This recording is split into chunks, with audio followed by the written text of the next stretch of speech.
All right. Let's see if this.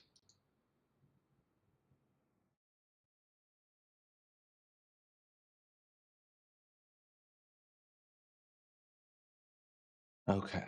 Let's see. Is this working?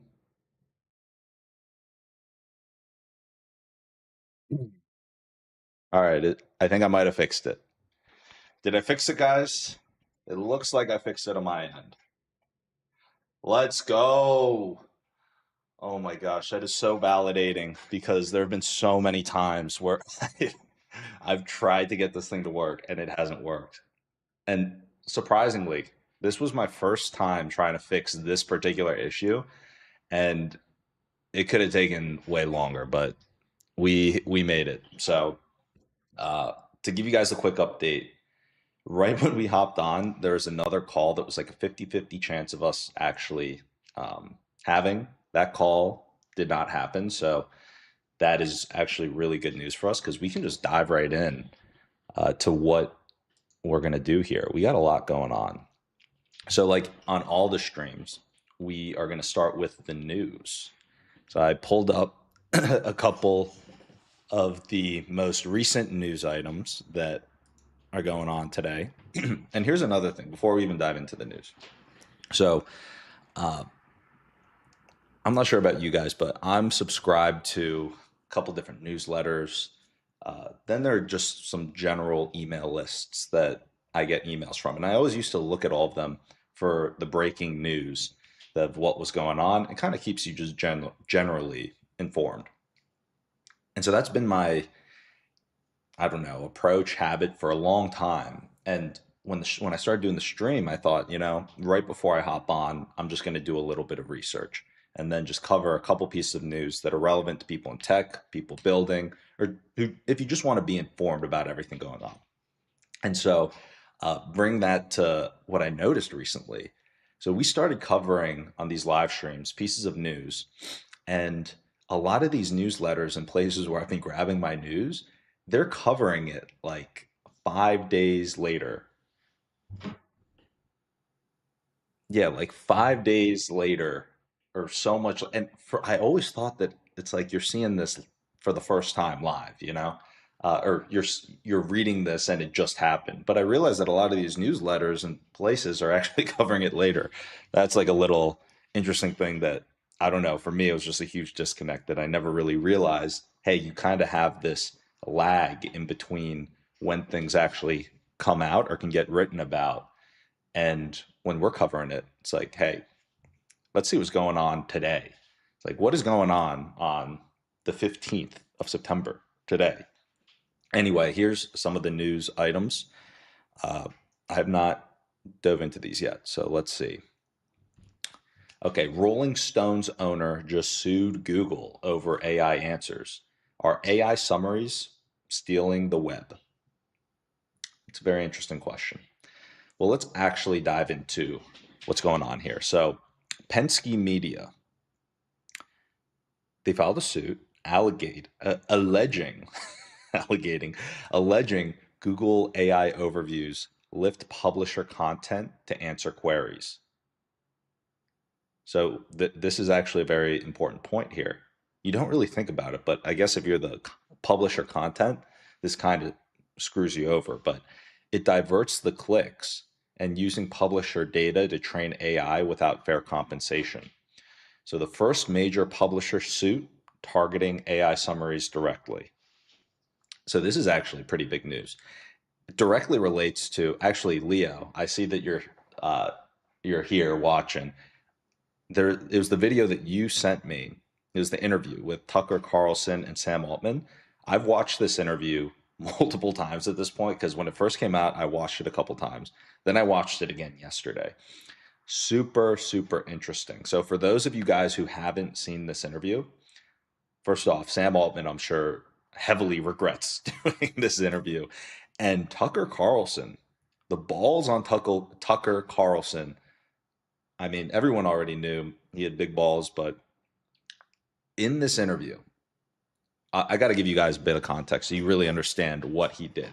So he has his own channels now, as you know, after he left Fox. and he has a lot of conversations where very controversial, and I believe he's genuinely sharing what he believes. Whether you like him or not, I think that he's sharing a lot of controversial takes. And one of the people that Tucker brought on was the mother of the OpenAI researcher who was suicided, right? Allegedly, and this is a whole separate controversial aspect, but the whole reason and why I'm diving into this and how it relates to the Penske media news is that he was worried about how OpenAI was going and training their models. And it's a gray line, but taking without compensation all of the data uh, on all of the internet. Because it's not like they went and compensated all of the people who had ownership or rights over all the data that was used to train the models. They just went and took it and did it. And this researcher, obviously making a fuss, it puts a huge dent in the plans of OpenAI. He ended up uh, committing suicide, was the story, in his own apartment. And his mother, who's such a brave lady, went out and has been talking about how, hey, this is not a suicide. He was not suicidal. He was murdered, and pointing a lot of fingers. And Tucker had her on. And I mean, that's another great interview to watch. Very, very uh, very, very eloquent, just communicated the situation extremely well. And Tucker had previously interviewed her. So then he had on Sam Altman, and Tucker was asking hard questions. Sam's been on a lot of different podcasts, more mainstream. Sometimes he gets some difficult questions, but this one got to the level of intensity where Tucker's asking him about it. And Sam Altman, not directly accusing him of murdering, but said, you know, the mother believes that you were responsible for the murder. And it gets very heated. Sam said, "Do you believe that?" And just you could tell that there was a very uncomfortable, intense vibe in the room. But Tucker basically called him out, saying, "What's going on here?" Sam said that he believes it was a suicide. It's lot of different news and angles there, but to get back to the news, this actually somewhat relates to it in the sense of, where is that line drawn? These big companies that train these models, they were all based on data that they did not necessarily directly compensate the people for, that they used to train the models. And here, this is that next step where it's saying, okay, you have Google doing its AI overviews on search, great for the user experience, but hey, if we're the media company, you're pulling that from us, you're taking away clicks from us when we're the ones that created this, and you're not compensating us for that. You're also not compensating us for training your models. And I think that's a fair point, it's a fair point.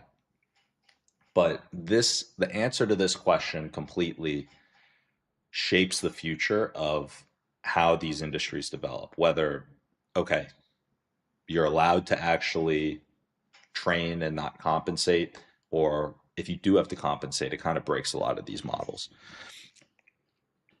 Big news. Item number one, big news. And shout out to Safan for winning his first round. Safan's one of the guys in chat. Oh, and this is another thing. He's in chat. He's playing some Valor at the moment, but this is the great thing about this stream, guys. You could join in, tune in, co-work. You can have this playing in the background, low volume, whatever, but it's like you're there and you're learning subconsciously. You can even put it on when you sleep. I don't know how you guys are tuning in, how you're listening, but uh, it's content that you can actually just have in the background and learn from and feel like, hey, if you want to work, you can work. If you want to play video games while listening in, at least now you know. Now you know all this stuff about AI. Everything that we just ran through, you're up to date with the Sam Altman, Tucker Carlson news. You're up to date with Penske Media. You're up to date with the lawsuit. You're up to date with all these things. You're the person who's in the know. And all you have to do is just have it in the background. Okay. Next piece of news. Okay. Amazon's fall event is back. Our Echo and Alexa about to get truly agentic? That is the question. Let's see what happened here. So Amazon officially announced its devices and services event. Okay, so likely the Echo, Fire TV, Kindle updates, and the big fall show are coming. You know, I guess this is big news. This is happening in New York City, September 30th. It's interesting to see what announcements will be made. I'm sure that it's going to be along the lines of what we've been seeing and we've covered on previous news, separate within the industry, but just like how you're seeing AI evolve and change the landscape of work really, and how you can operate these devices, how you can answer things, find things, that experience, it's going to be very interesting seeing how these companies use that technology and can change your user experience on the devices, consumer side, things like that. Okay, so why does this matter? So Amazon's post Alexa LLM, large language model, era is here. Watch for on-device intelligence. That's what we were just talking about, actually. And ambient AI across the home stack. Yeah, this is where a lot of the things that you think of as maybe sci-fi in a weird way begin to get introduced. I guess the one thing when you think about sci-fi is, um, yeah, when you think about sci-fi, at the end of the day, in particular, if you, I'm not sure if you guys have heard of Black Mirror or something, but Black Mirror, very dark show at times, but also very interesting if you just think about it from a tech perspective, because the the way that Black Mirror approaches writing these episodes is they almost say, what if you have this almost dystopian type of society built around these new technologies? So they had, I'll give you an example. They had this one episode where everyone, whenever you looked at someone, you could in person see their social score, their social profile, everything about them, how many followers, et cetera, et cetera. I don't remember exactly what you could see, but something like that, almost like social media, but in real life when you see people in real time.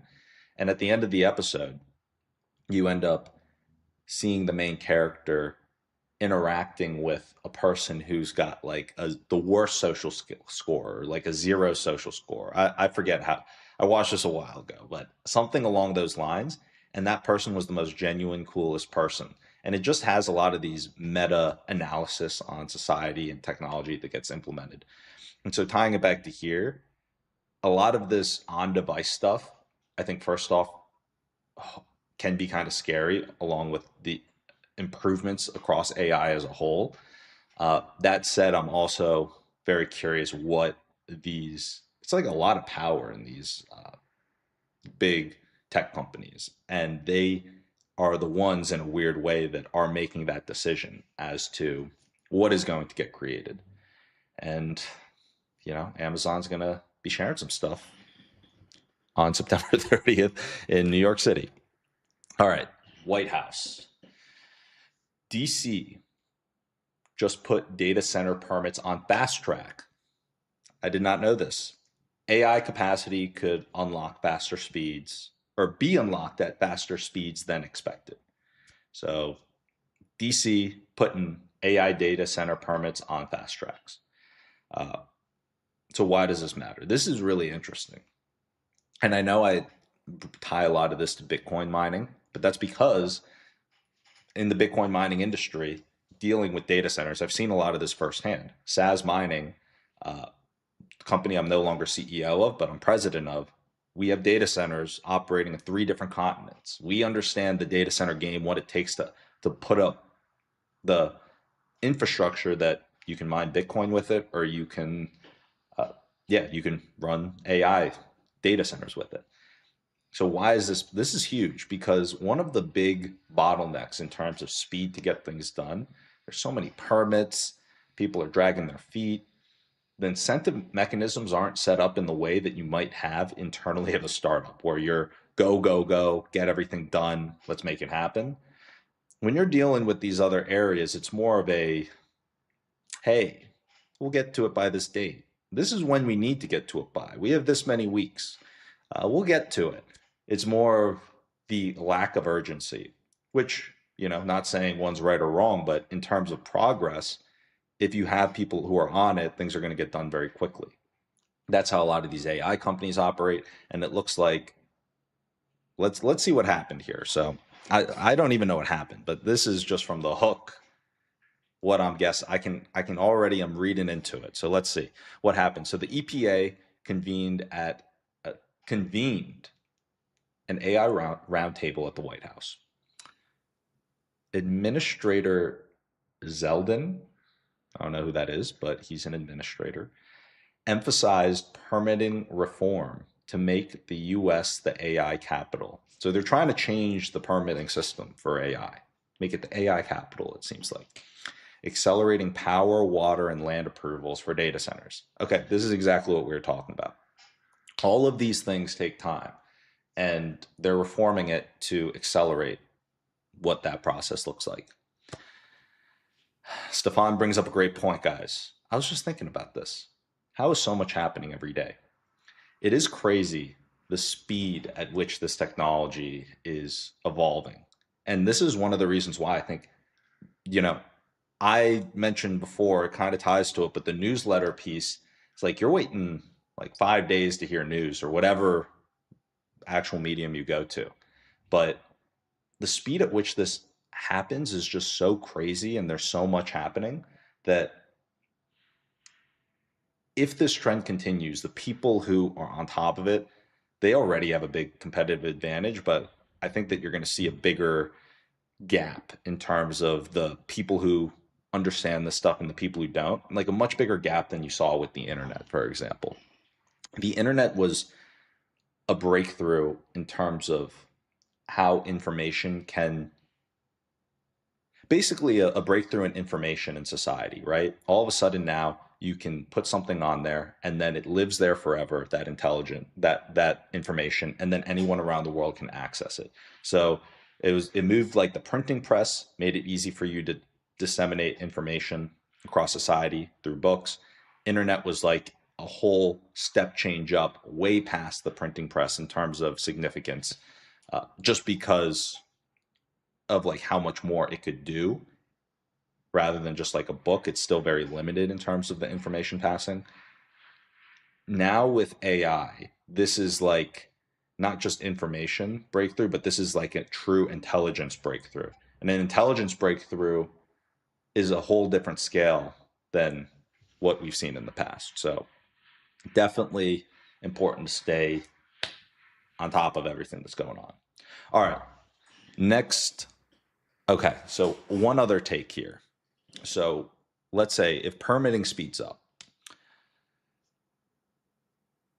right now you have compute scarcity for many reasons, but permitting speeding up is reducing that compute scarcity that you're seeing in AI models.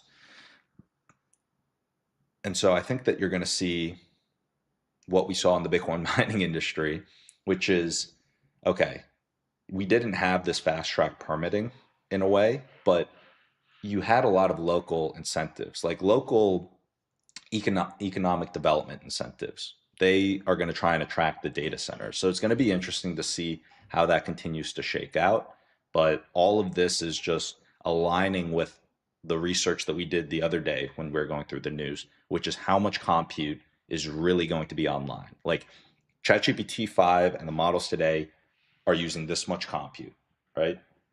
And when we did out the math based on the advancements in the hardware and the advancements in terms of trend curves and the advancements that we expect to come online based on the capital invested. So first principles approach thinking to answer this one question: how good are the models going to be? How much compute is going to go into those models? And we predicted that within the next 2 to 3 years, the exact level of compute is going to be 10x what it is today, which just is absolutely crazy. We'll see if we're right. I think we will be right, but even anywhere near that is way more than what everyone else is expecting. Okay. On to Zoom. Zoom CEO. So Zoom CEO says AIs mean a 3-day work week. Fantasy, do we think this is a fantasy or reality in 24 months? Zoom CEO says AI means a 3-day work week.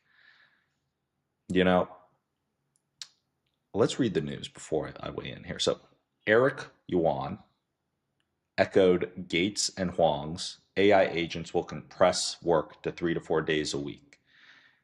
Okay, so why does this matter?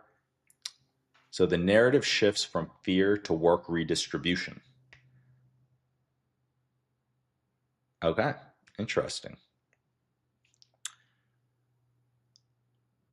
Let's see what the AI mentioned. So the win isn't fewer days. This is the AI's take. The win isn't fewer days, it's higher output per hour plus relocation to creative revenue work. So your product should prove that delta.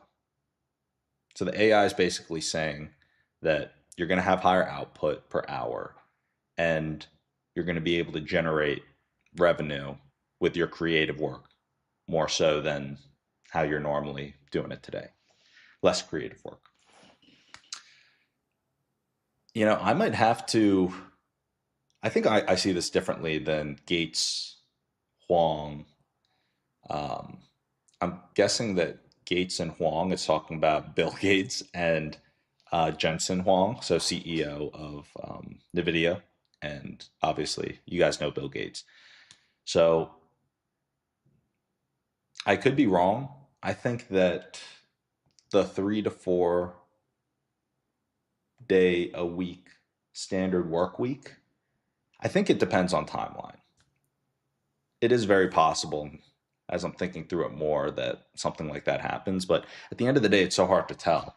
I mean, if you're just looking at a 2-year window of how much more powerful these AI models become, then yeah, it begs a lot of questions though of how work gets done in the future and like what system politically, economically, socially is the standard across different countries. But yeah, right now, I mean, if you just look at the US, it's crazy in terms of how difficult it is from a living standards perspective for someone to actually make a livable wage in certain parts of the country. It's a lot easier in other countries because cost of living is like 1/10 the dollar. And so the play in those other countries seems to be get some type of like contract remote work online, get really good at one thing, and then find a way to monetize that. Whereas in the US, the the bar is so much higher because your cost of living is so much higher. So whatever you're doing to make money, you got to make like 10 times as much for the same type of standard of living. All of that to say, I can see some merit in what the Zoom CEO and some of these others are saying. I think the question becomes the timeline that that happens on. But I think that you're going to see a much different society if the standard norm across the entire society is 3 to 4 days a week of work. Then again, things are changing quickly. Who knows? All right. Final piece of news. Then we're diving in, you know, I will actually show you. We'll do it here together. And I'll let you guys weigh in what you guys want me to work on today. There's a number of things. I'll catch you guys up. We've got a lot of things in our court right now that we got to keep the ball moving forward on. We are at this point a bottleneck in terms of growth, which is not where you want to be. Like you don't want to bottleneck growth as the CEO, the point of the sphere, the founder. And right now, there's a lot of opportunity, and we gotta start making moves and move quickly. So here we go. Final piece of news, then we're diving in, and you guys are going to be able to help drive the ship here. You know, I'm going to throw out some ideas and things we're going to do. You guys are going to be able to weigh in. Final piece of news. So Microsoft 365, Copilot, practical upgrades you'll actually feel is the claim of the headline. Let's see. And here's the hook. The best AI upgrades aren't just flashy. Copilot just actually got useful, is what they claim. Let's see what happened. Okay. Recently, Copilot added archived mailbox search and mobile chat overlays. So Copilot can assist with browsing your mail and calendars. That actually does seem pretty useful. Could it not already do that? I thought email thought it could already do this. I don't know. I'm gonna, maybe Gmail can do that. I'm gonna test on Gmail right now and see if it can do this. Enter the prompt.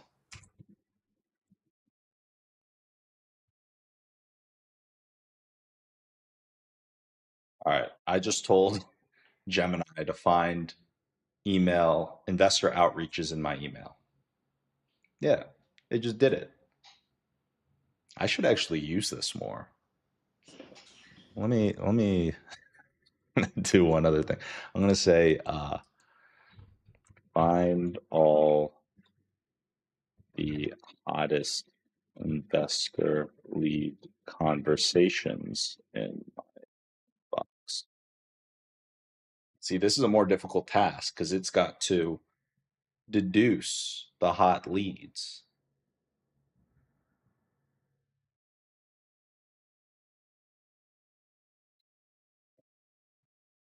Okay. Maybe I need to give a better prompt here.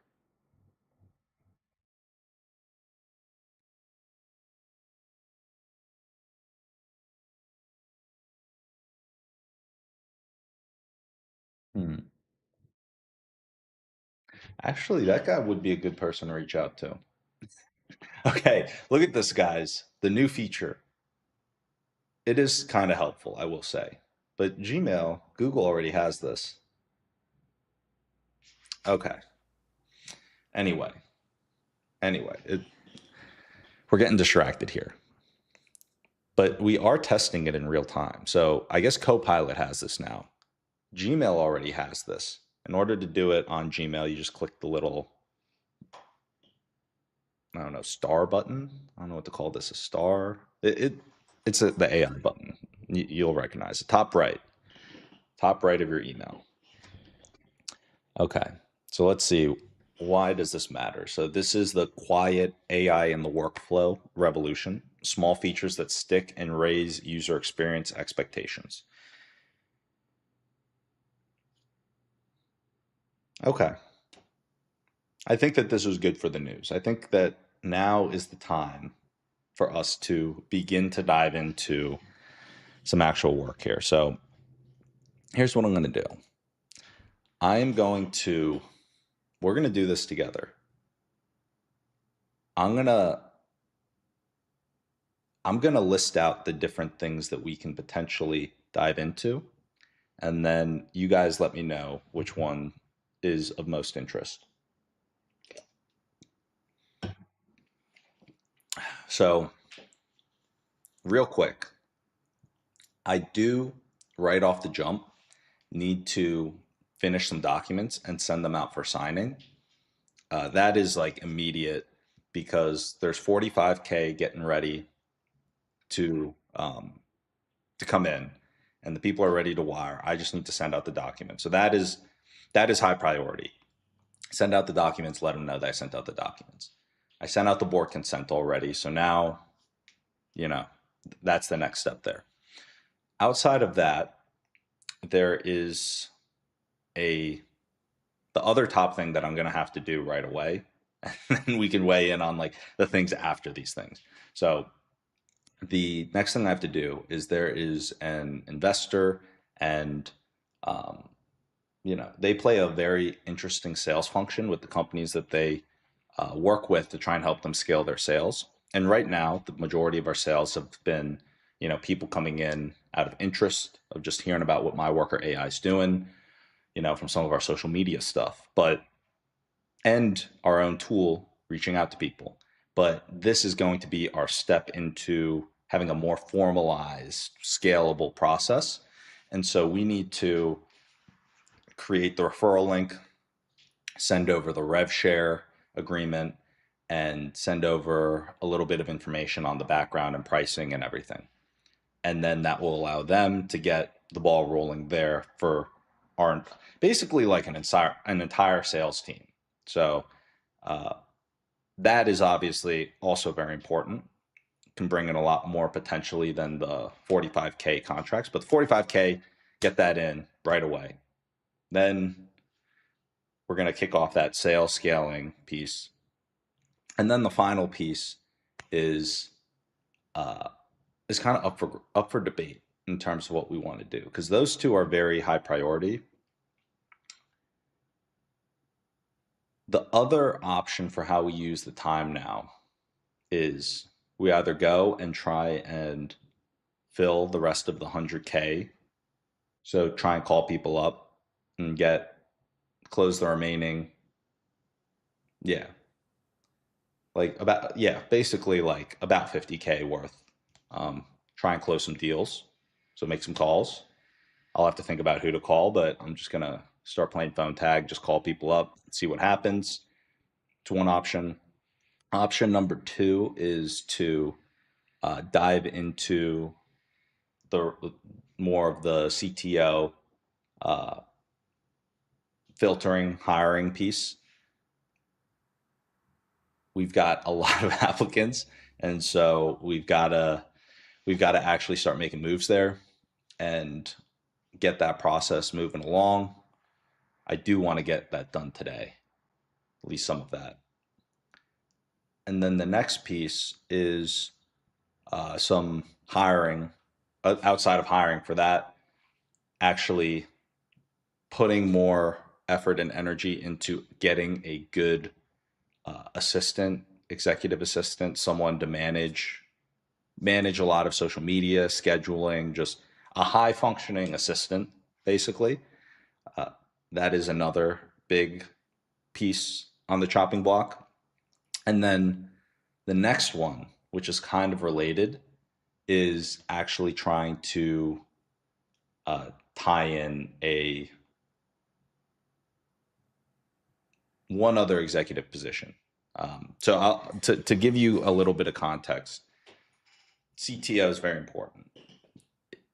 With AI, a small team, like a small elite team, is going to be able to do so much more, right? So in the future, I don't think that you're going to need these massive bloated organizations with, 10,000 to 100,000 people.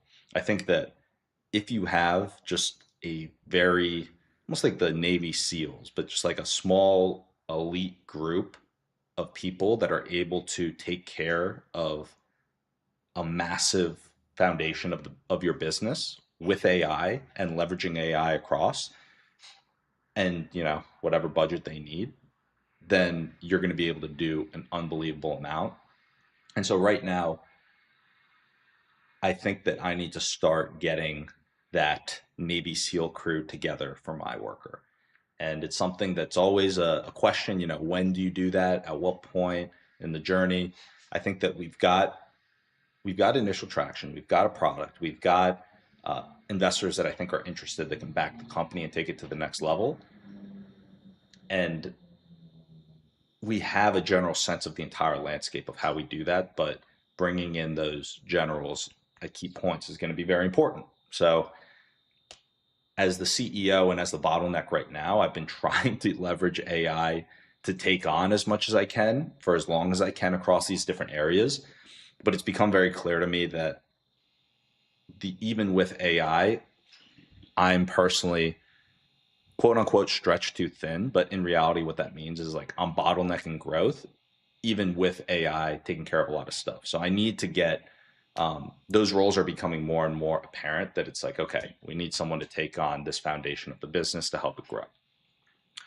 So we have the idea for sales. We're making sure that we get it on the CTO side. We're going to be getting it for getting investment for capital. And so all that to say, leading into this next piece, I'm thinking of, okay, who's that other general? Well, a COO type of general, someone who has the ability to continue to grow and scale the business and take on helping move those different pieces along while I'm going and trying to grow the business by raising capital and these other things. and hopping on stream. This helps the business in indirectly, directly. I don't know how to put that, but this is more of like a long-term play of like, hey, we build in public, more people hear about it, gets clipped up, and there's a machine that'll clip it up and get it out there. So I just dumped a lot of information on you guys, and it seems very disorganized. But the clear ones are like asking the question, what is the 1 to 3 things that we can do today that are going to be the highest leverage impact on the overall goals of the business? And if the goal initially is to have my worker become one of the leaders in the future of work, with we could put dollar values on it, but in the short term goal, it's like, okay, we need to hit 1 million in recurring revenue. We need to get these people in place. We need to have repeatable unit economics to scale the business. We need to like nail product market fit. All of those things are higher short-term priority goals. And so how do we reverse engineer to that? And so in order to do that, it's kind of what we mentioned for some of those high leverage activities today. It's just getting money and getting the right people. It's like you get LeBron, Curry, Durant, MJ. I don't follow basketball that much. I'm just naming famous basketball players. But if you get them all on a team and on court, then like you're gonna win. You don't need to be the best basketball player. If you're on their team, you're probably gonna win some championships. So we need to get that foundation set up, and we are clearly pretty far away from that right now. But that's fine. The business, it's not even 2 years old right now, so we're just getting going.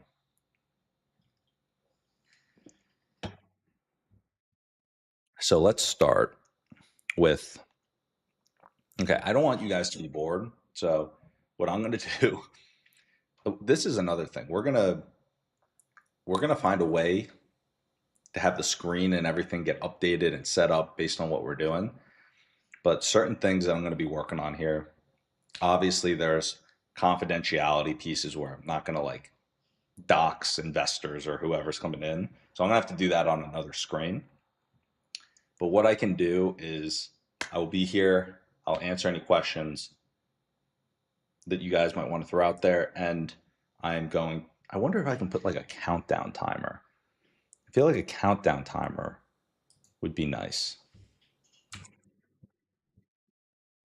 You guys know how long something like this might take.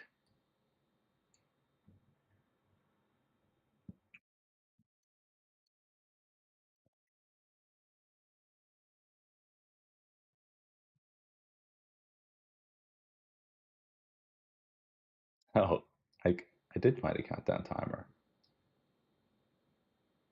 Okay. Yeah. So easy. That's what we're going to do.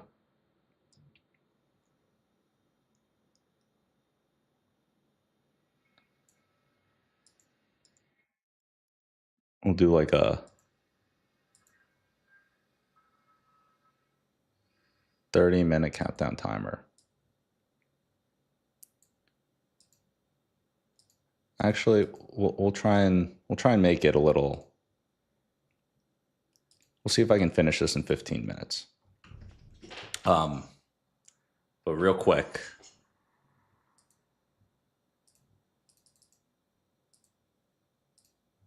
I will be right back.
All right.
All right, guys. We'll see if I can actually finish this in time.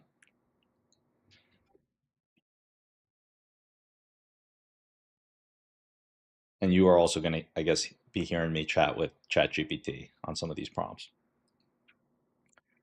All right, this sounds like a great approach. Let's do it.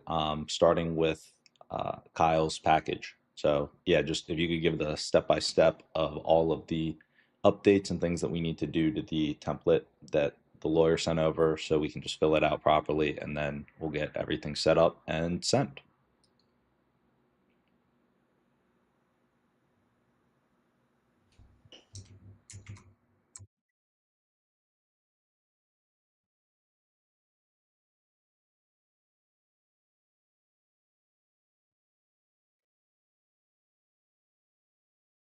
Shout out to Leo in the chat.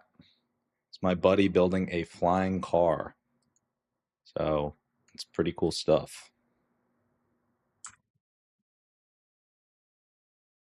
His company is called InvoStation.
This is great.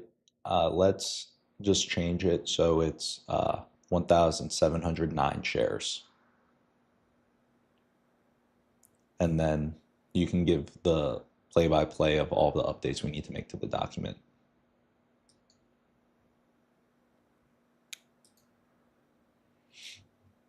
All right, guys, this is coming down to the wire on this first one here. All right, let's see. Got 7.5 minutes to get this updated. Honestly, pretty difficult.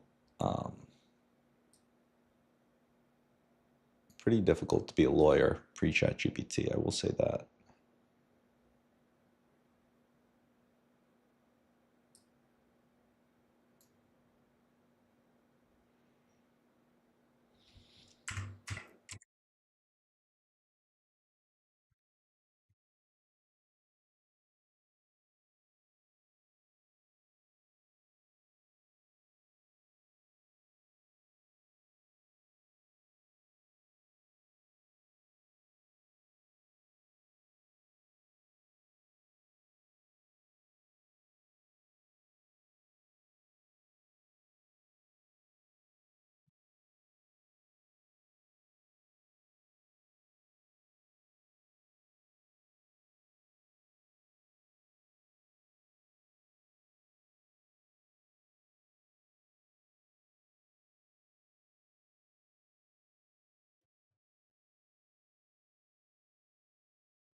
Guys, this is coming down to the wire. I think that I am going to barely miss it, unfortunately. We'll see.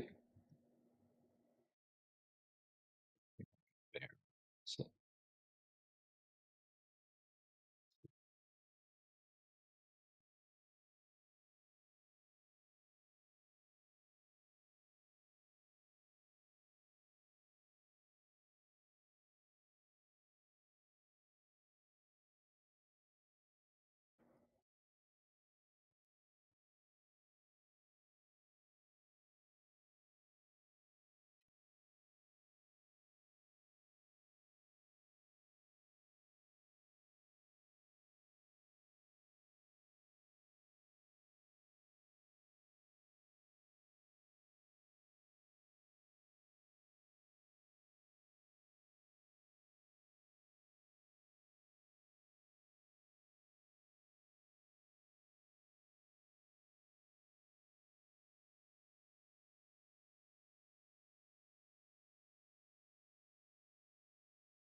All right, I actually finished the document just before. Let's go. All right.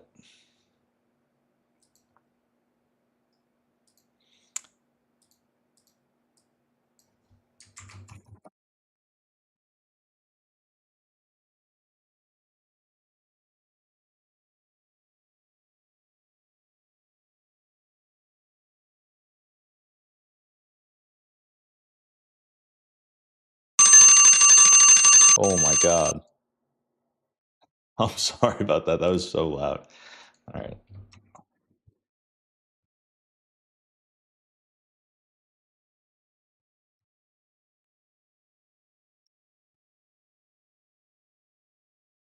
Okay. So guys, we finished pretty much just in time.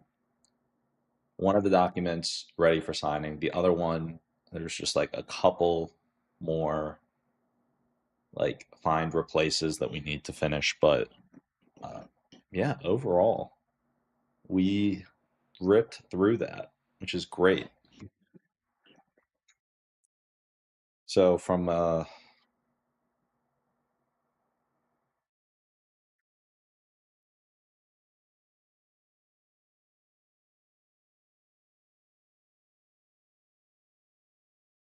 sign and send perspective, um, I gotta let's send one thing real quick.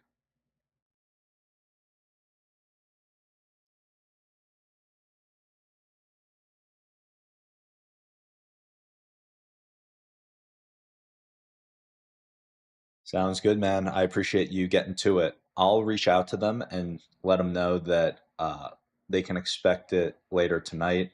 I got the documents and everything updated based on what Mary had sent over. So we're locked and loaded and ready to go. Also, feel free to reach out if you have any questions on anything uh, or yeah, I guess need help on understanding any of the items. But I think the documents Mary sent over were pretty straightforward, so should be good to go. Take care, man. Peace.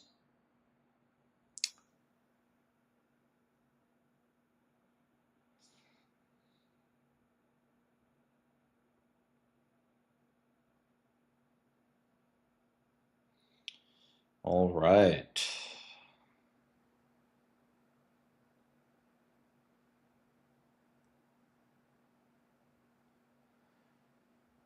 So we are going to get these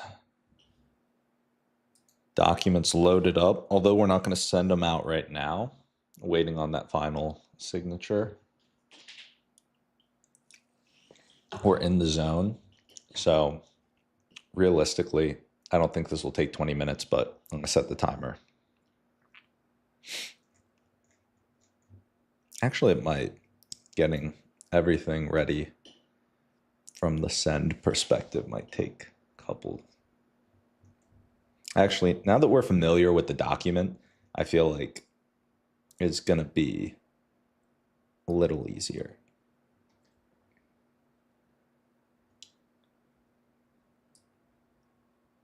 Yeah, I don't know about you guys, but it,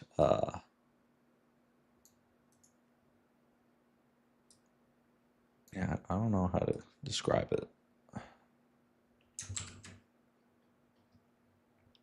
Sometimes things just take a little bit of time.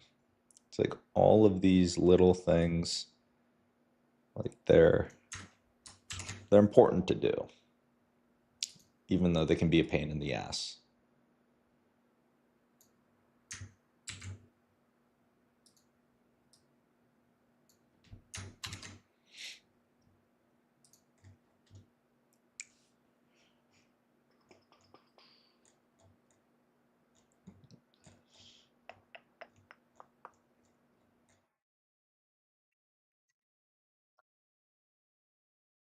Now, but honestly,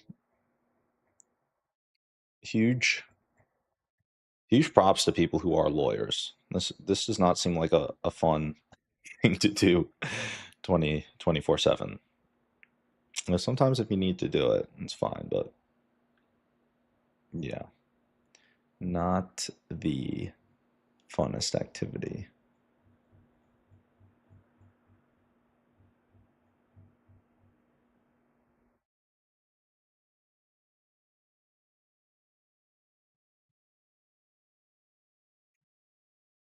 All right.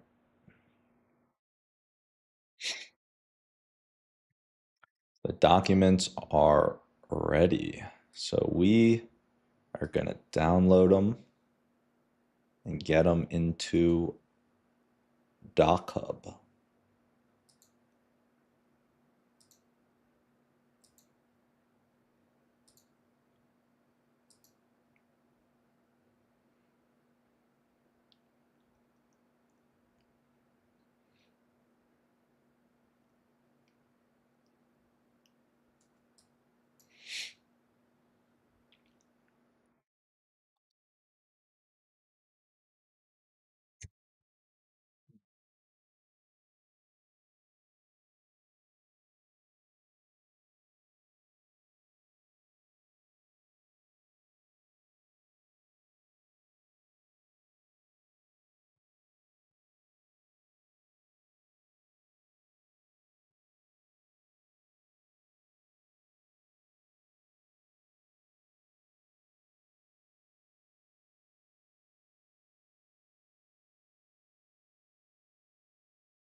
Oh, we might actually end up cutting this one pretty close now that I'm looking at the time. All right.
All right, guys. We might actually not get these contracts ready in time. We're getting close. We're getting close.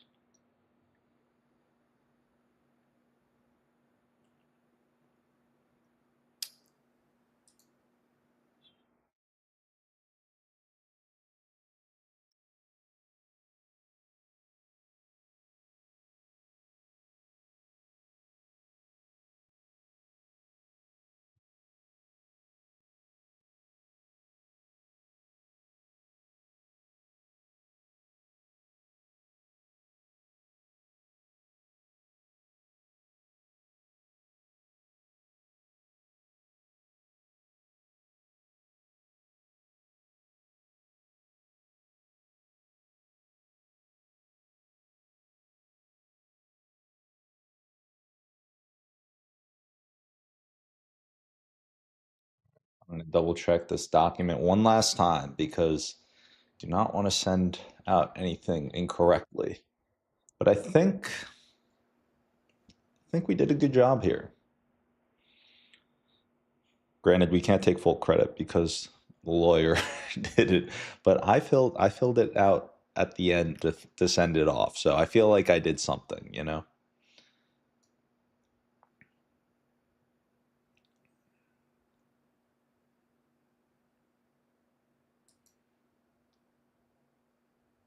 Okay. One down.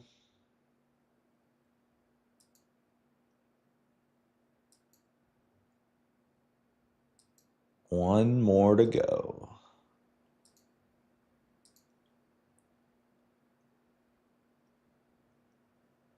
Oh, exactly the halfway point. Oh my gosh. All right. Halfway through. But now I've done it once, so I think I think we're gonna get it done in time.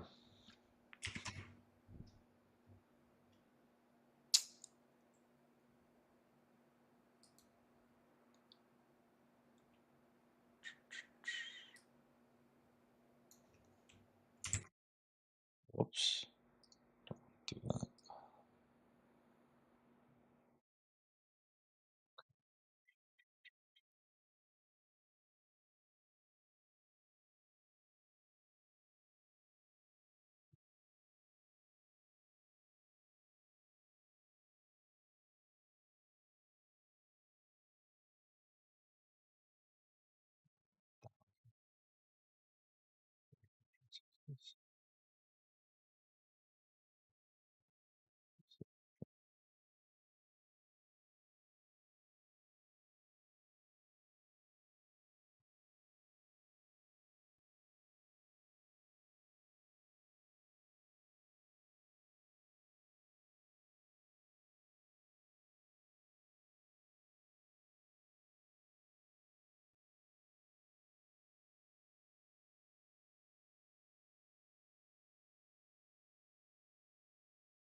Amazing. Now let's do the next one.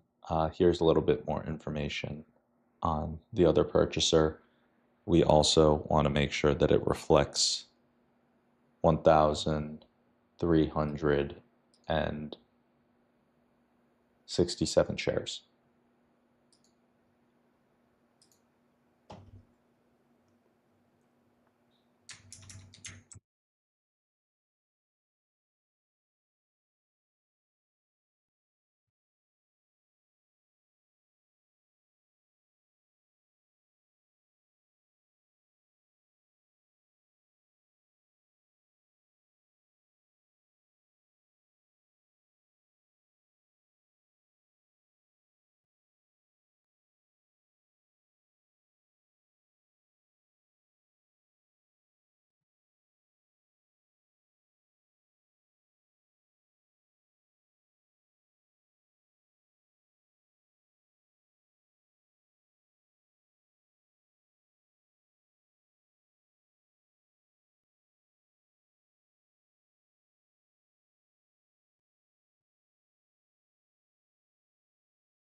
Gosh, I might not finish this in time.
All right, we're ripping through this. I think we're gonna get through it.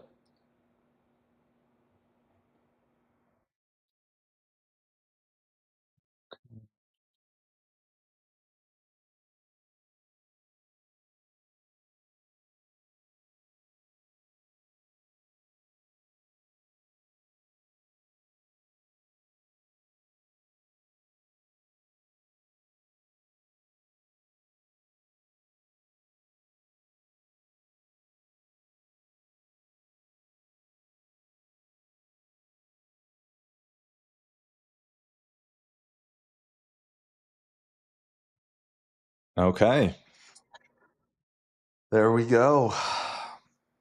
The sign requests have been sent out.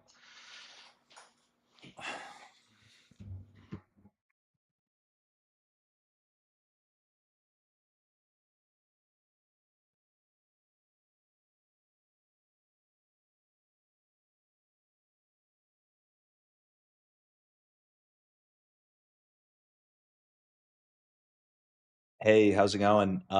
Real quick, wanted to give you the update that the first Doc Hub agreement that was sent was the board consent, and then the following two that just popped up were for each individual stock purchase agreement. So, in order, start with the board consent, and then there are signing orders on the stock purchase agreement. So, they technically haven't been sent out yet. But those will get triggered to be sent out as soon as you sign each of those. So, just wanted to give you the heads up that you got the three in the inbox, and then just you can start with the board consent, and then whenever one of the other documents are signed for the stock purchase agreements, then they'll be sent off to the investors. So, yep, hope that helps. Want to give you the heads up as to why there were three that just popped into your inbox. All right, take care, man. Peace.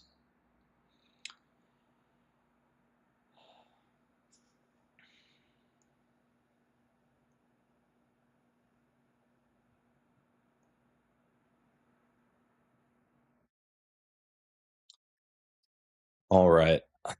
So we finished that. We crushed that one. The one before, I was very tight, but this one, we beat the timer for sure. Okay. Now that we got that off our plate, we'll move on to the next piece. So this was the next one. This one's very important. Going back to the overall high level strategy. How are we going to scale this business? Or I'll pull up the business on screen just so you know which business we're talking about. I'm going to go through both businesses.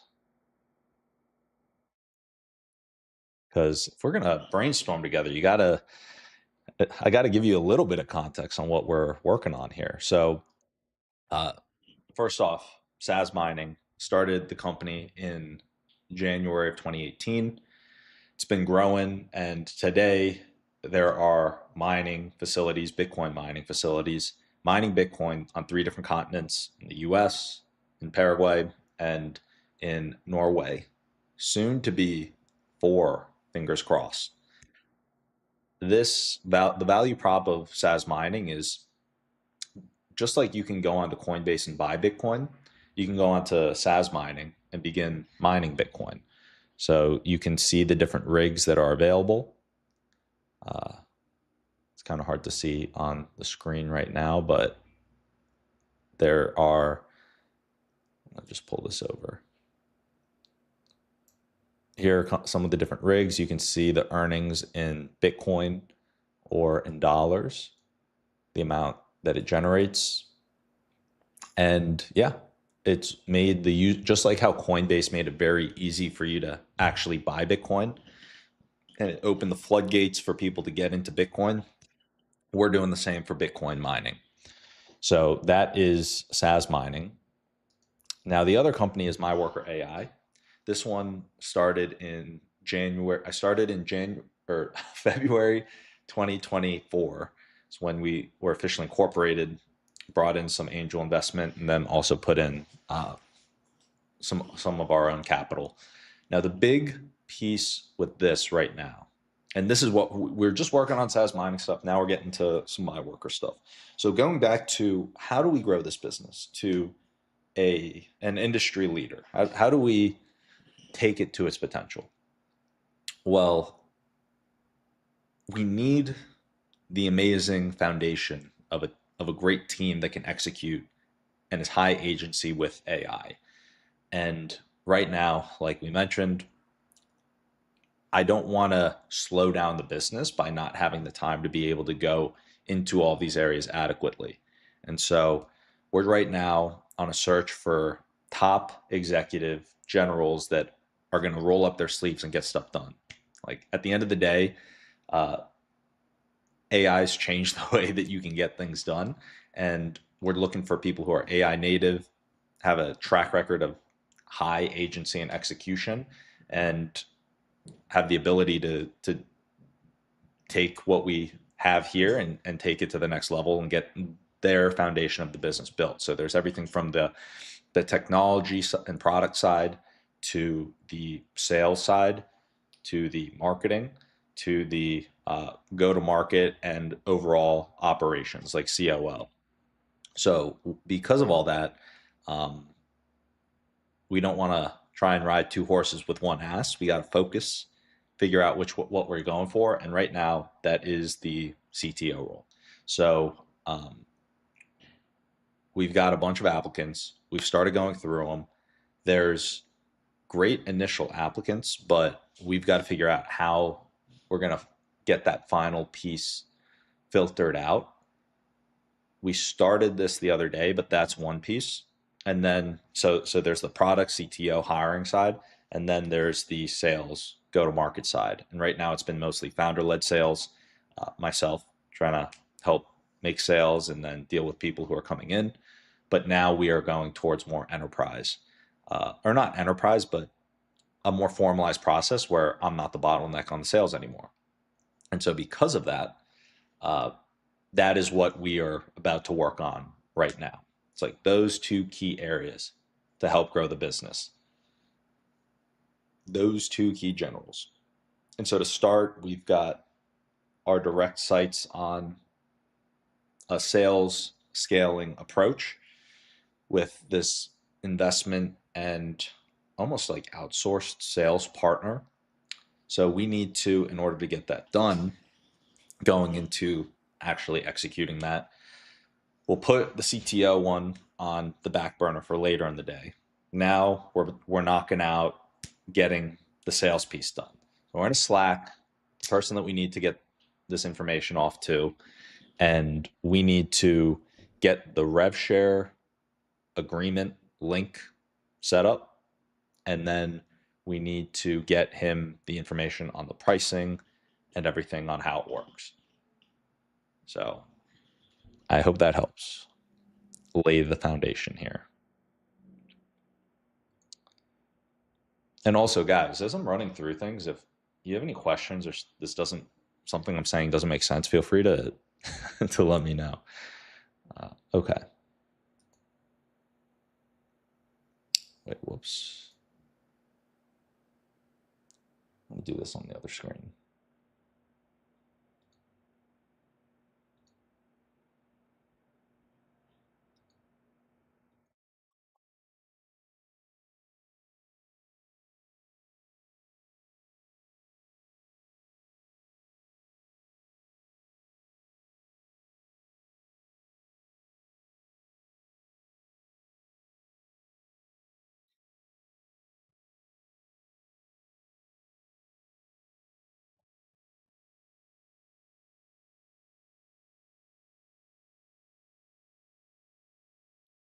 So I think to keep things moving quickly, I think we need to put a timer on ourselves. Else we're not going to be as laser focused here. Got to put some stakes on this.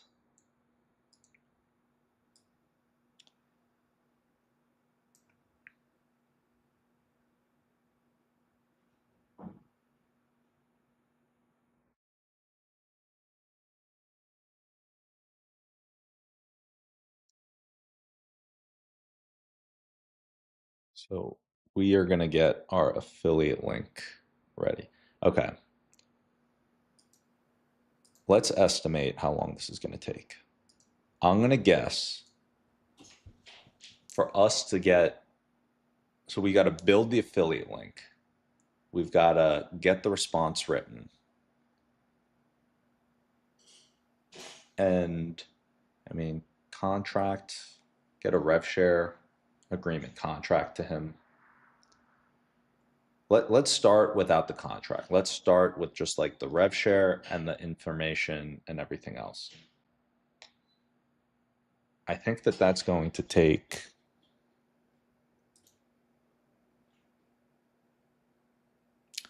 let's say 30 minutes. Actually, let's do 20.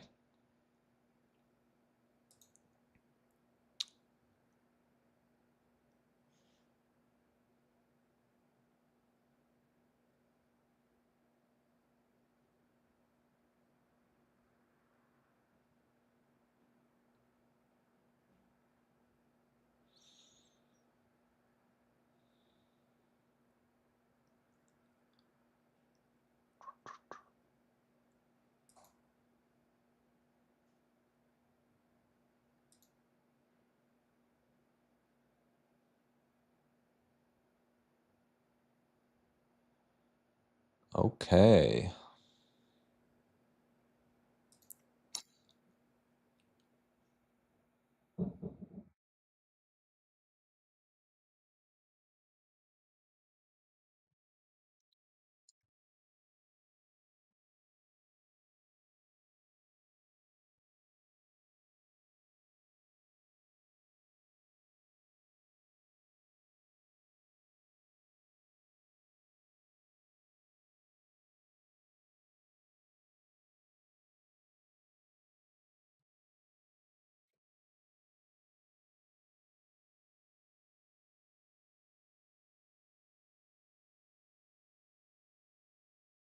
All right, we're starting the clock.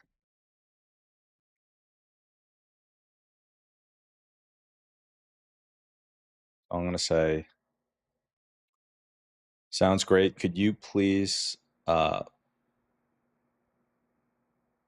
analyze the approach and see if we should be considering anything else?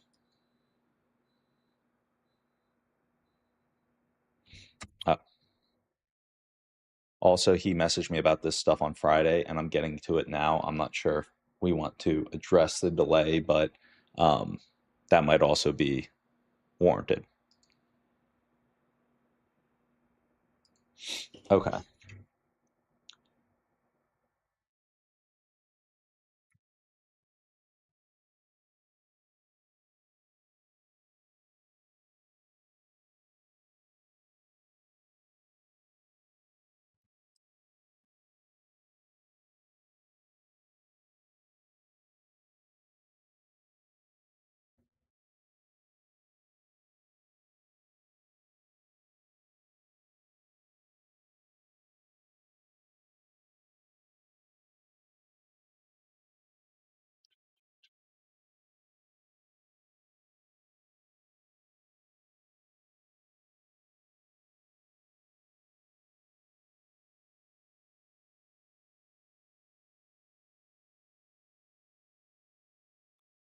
Okay.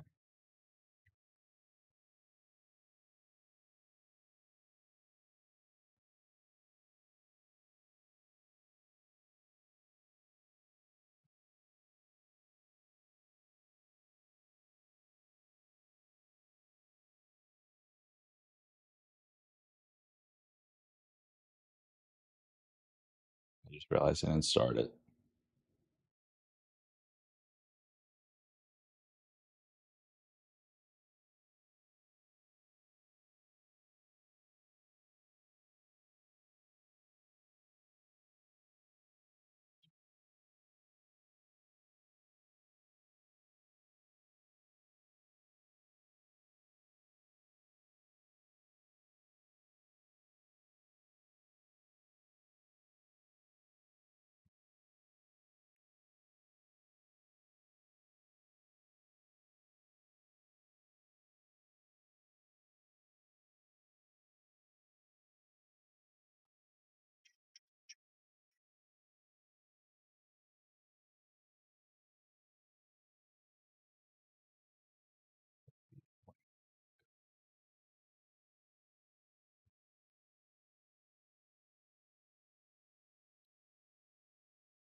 Okay. For some reason, I can't find this, so I'm going to ask.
Okay.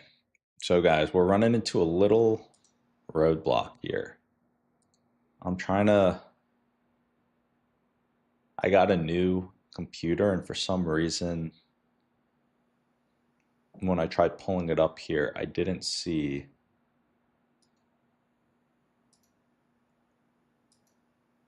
I didn't see the place to log into where our affiliate is.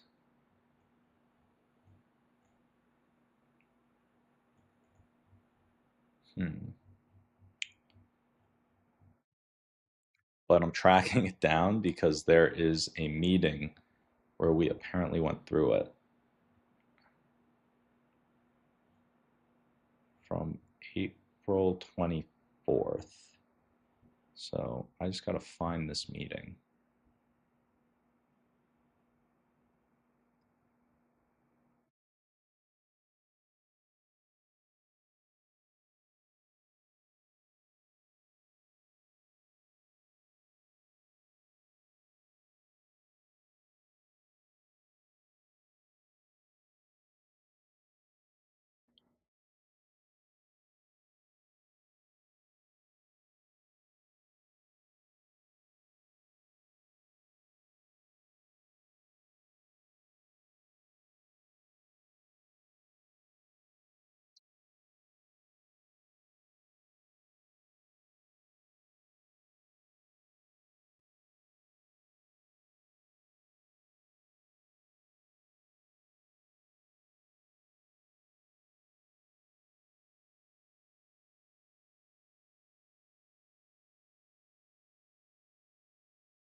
Put this down.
Okay, we're charging up the old laptop because I'm hoping that it has the password memorized there.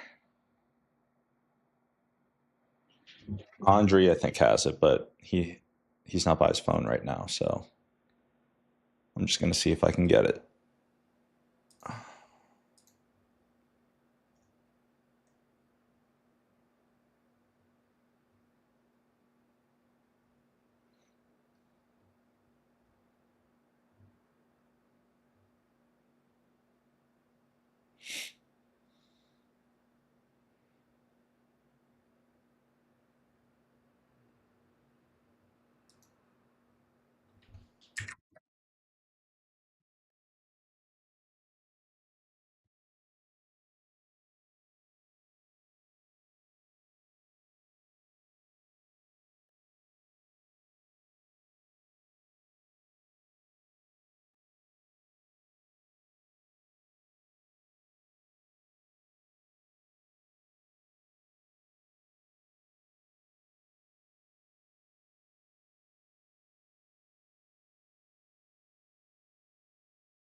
Very important.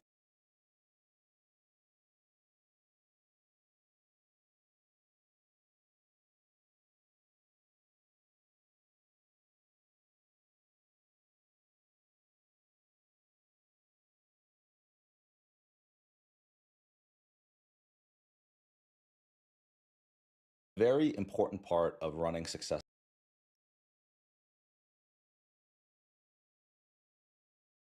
Very important part of running successful outreach campaigns.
All right, guys, just as a heads up, we I was trying to reorder. I think we're all good.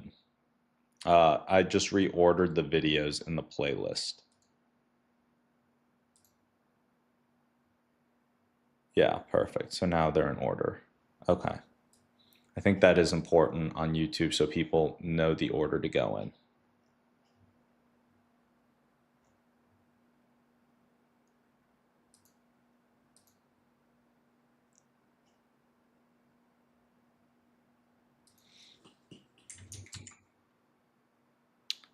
Okay, so we have pretty much the response ready. I'm going to say, sounds good. I've attached a link to the playlist in terms of how to get started with my workers product.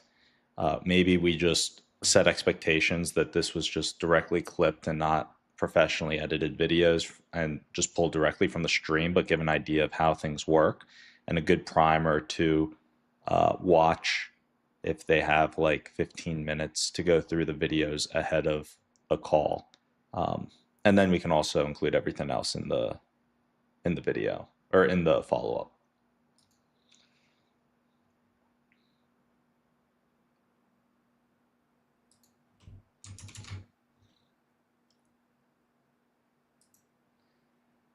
Okay, we're cutting this one close too. We got 5 minutes left. I got to get into this affiliate account.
I actually think we got it.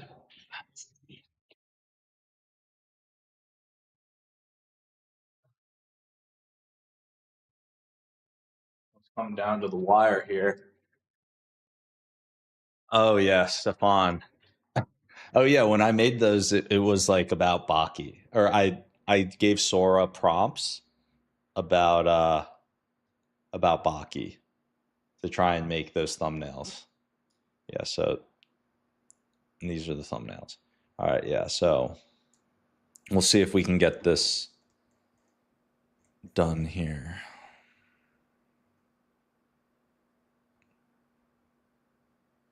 All right, so we got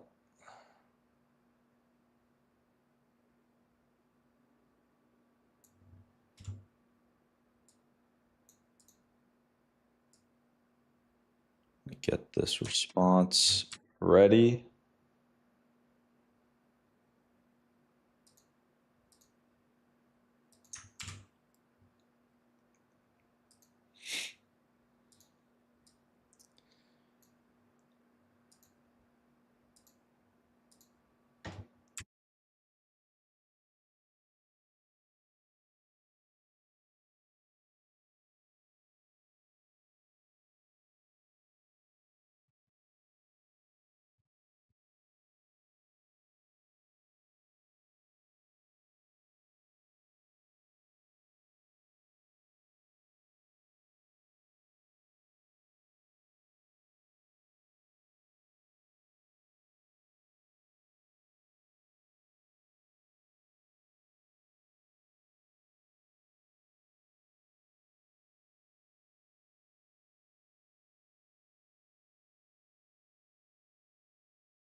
All right, guys, we got the message done. I don't think we're going to get this affiliate link done.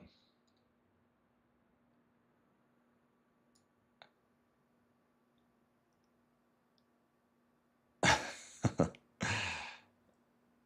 can't just put the timer away. Yeah, guys, this is going to be a failed mission, guys. This is so sad. I'm not going to be able to finish this in time. Oh no, dude.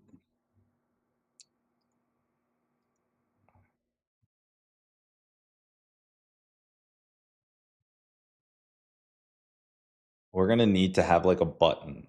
It's like a winning button and a losing button and track the wins and losses. Unfortunately, this is going to be a loss here. I've been trying to get this like track desk piece set up, but it keeps.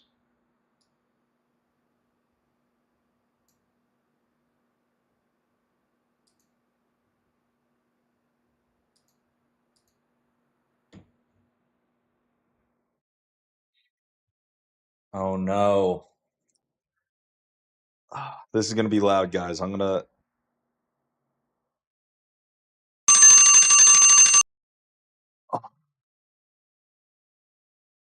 I need to put stakes on it.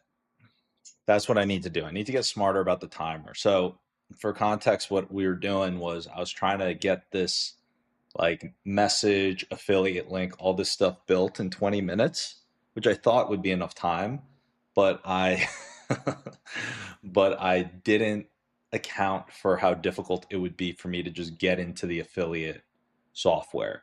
So I like called my co-founder and like I did this and that and that and all these other things. And then as soon as I got in with the password that I found, it it was like not working. And so I'm still trying to get in here, which is crazy.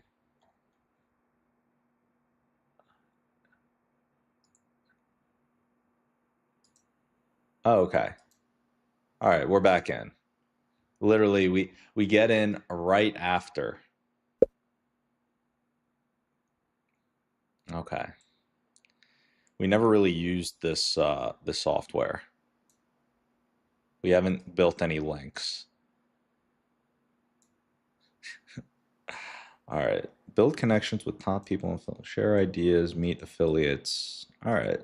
Thank you. Thank you for that information, Martin. Okay. I kind of want to give it another shot with this timer. Yeah, these are all tests.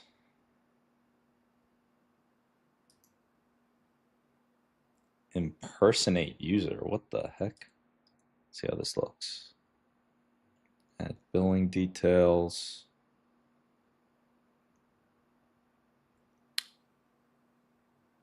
Oh, commission rate.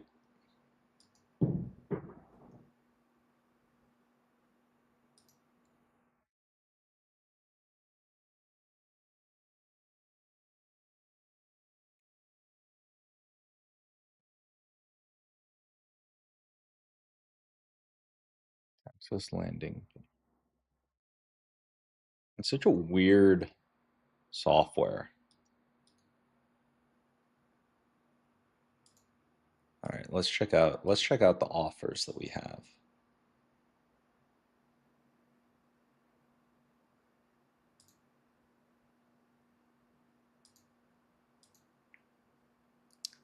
Offer details.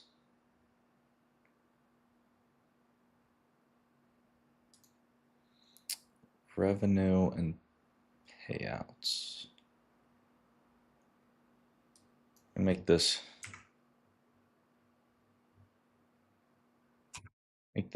20%.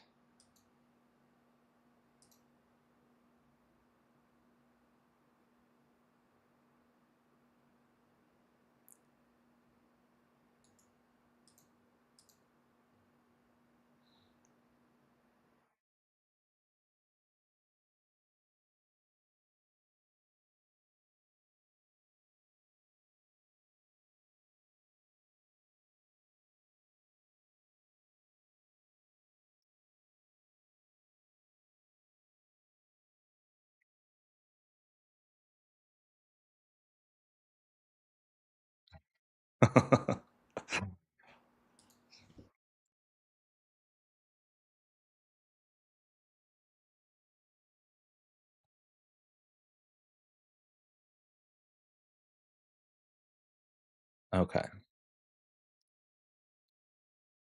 So we need to make a link.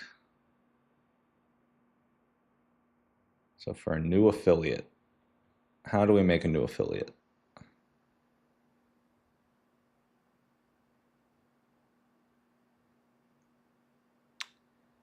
Yeah, honestly, I have no idea why it looks like that, to be honest.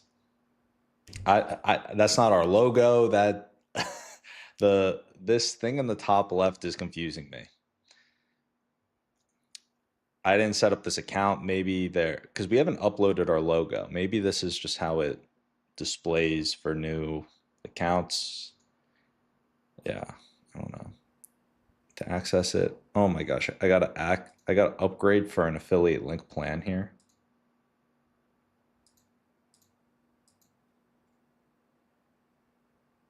What is this? Smart Link lets you redirect traffic to multiple landing pages through a single link, whether you want a vertical. Best performer Smart Links you have covered.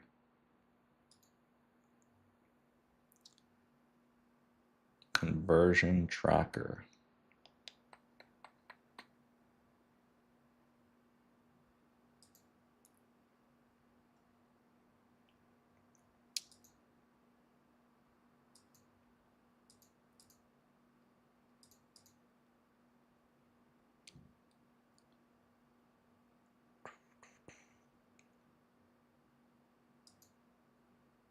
So guys, as a heads up, we're trying to understand this affiliate software that was set up previously for my worker that we never fully used, but we can use, and it's this integration, our developers integrated it with our product. So if we do create affiliate links in here, they will automatically work with our product. So that's the good news. The one thing is we haven't like dove in here. So we're just going to learn this software. And just so we're not burning time clicking around,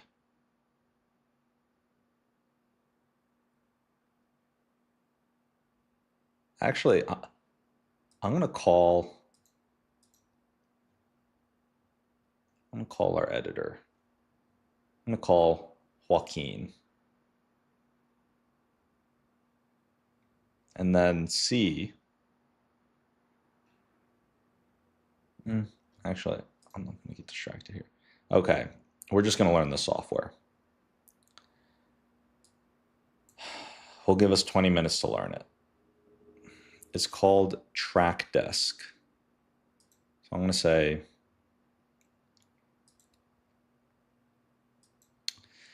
all right, before we send off a response, we actually need to learn about our affiliate software here. So we have a Track Desk account, and we have an affiliate. It's integrated with our product. So if we update that percentage of affiliate rev share, it automatically is used in our product. But that said, I'm not familiar with the software. I've never used it before. And I'm trying to understand how we can use this software and implement it properly so we can create this rev share link and make it super easy for anyone we pass it along to or create new affiliate links. So just, yeah, what do you think would be the best idea for us to take in terms of getting this fully set up and implemented properly? And I'm happy to follow your lead in terms of how to navigate this software properly. It's called Track Desk.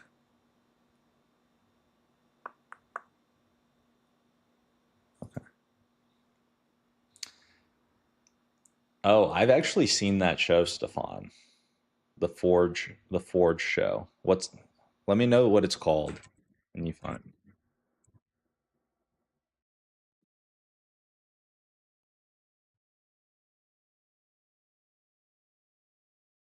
Okay.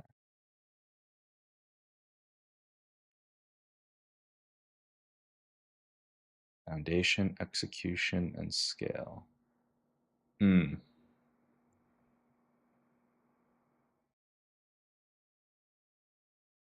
Now 25% rev share. Later you can add tiers 30%. Decide if Philly gets credit. Right.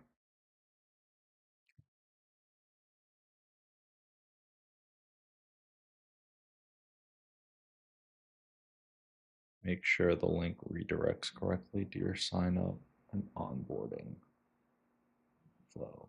Complete a dummy sign up. Okay, yeah. We should track this.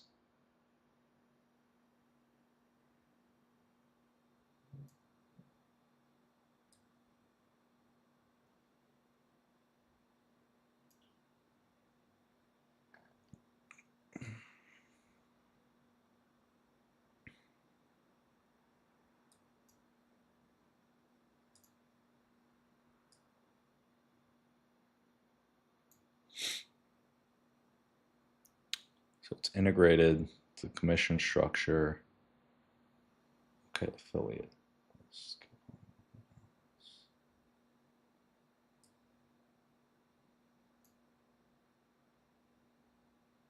Affiliate list. Payout builder, traffic control, webhooks. Affiliate list. All right, add a new affiliate.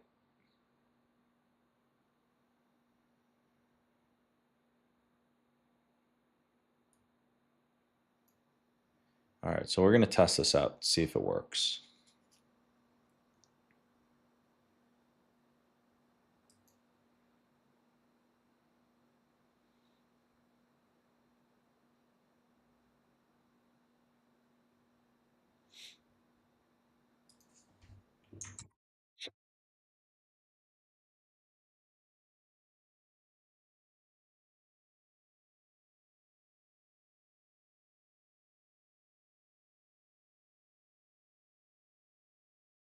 So we are going to test the affiliate sign up link.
All right, I'm testing out the onboarding flow. So heads up.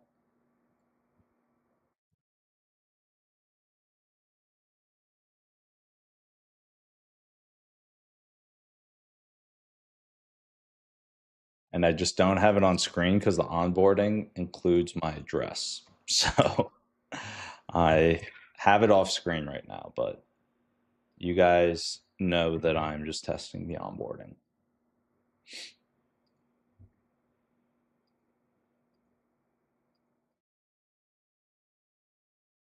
It says no payment method was selected by the, okay. I see. So we need to do this for them. Gotta get a payout method for them.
Sounds good, man. Great chilling with you, Stefan.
Okay, I think the link works.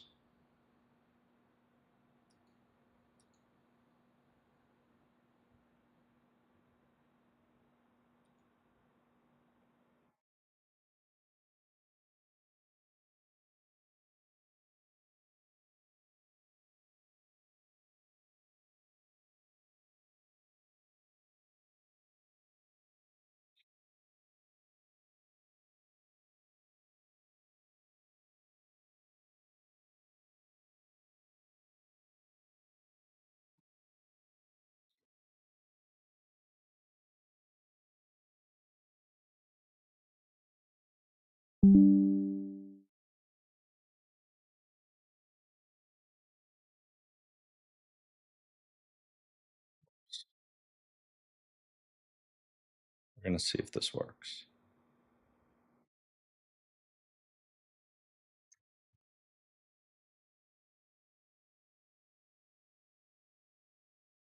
I've attached some screenshots showing what it looks like from the affiliate side as well as the admin side.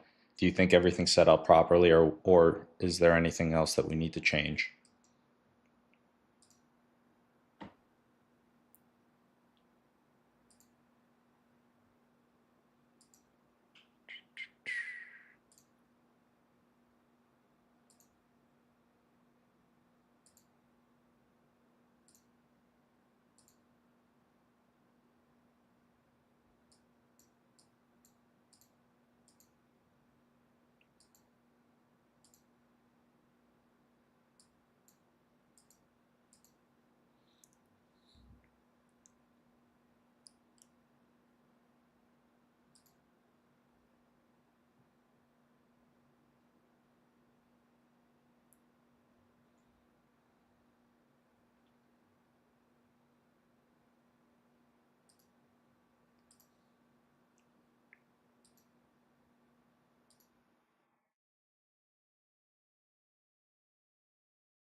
included in.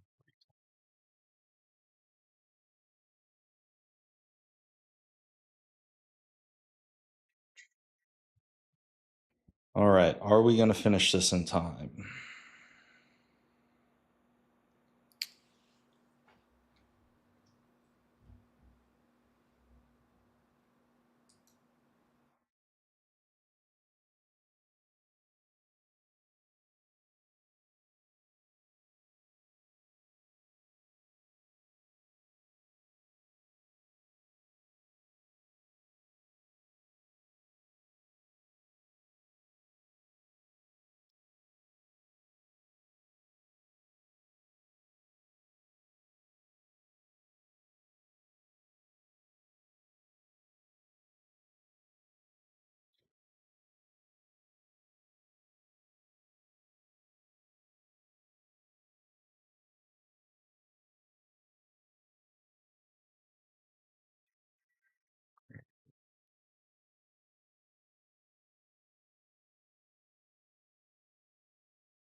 All right, well, with an affiliate tracking link,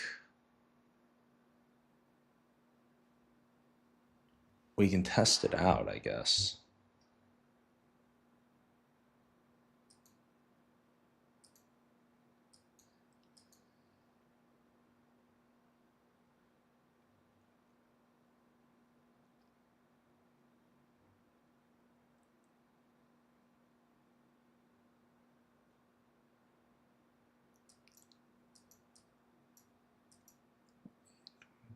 So,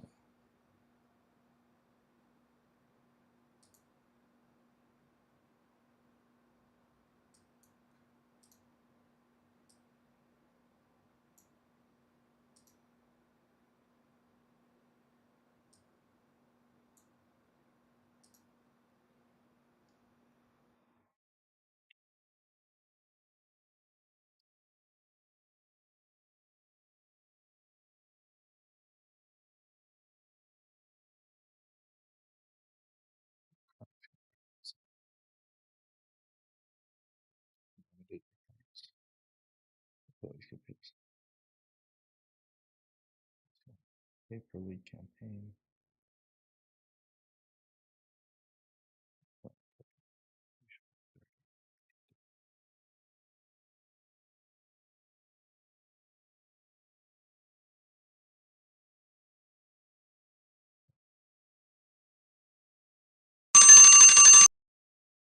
Ooh. All right.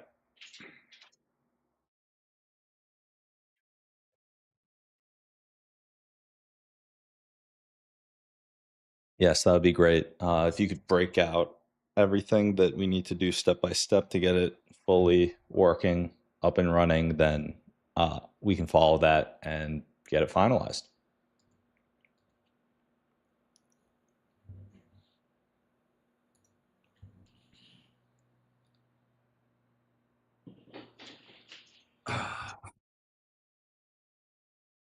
I'll be right back.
All right. I will be right back.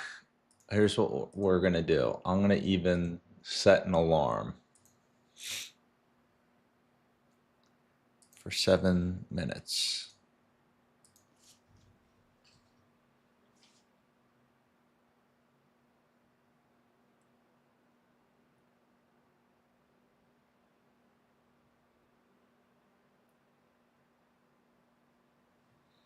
All right.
All right, just in time.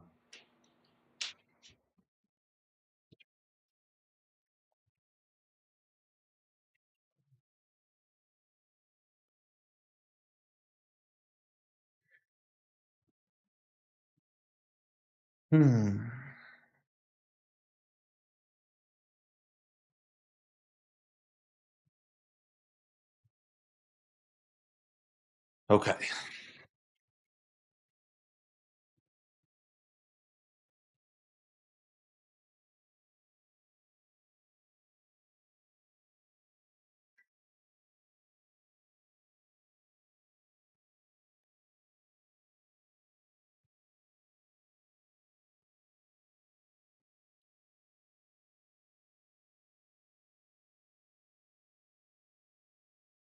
So we are going to finish this out. This is taking longer than it had anticipated.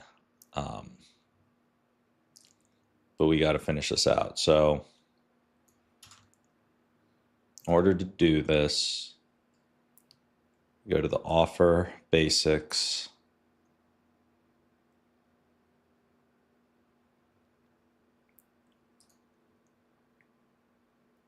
destination landing page.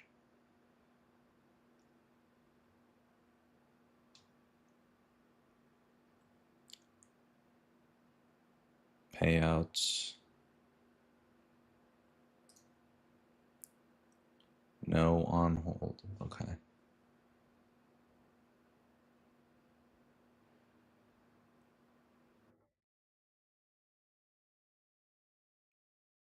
Unlimited.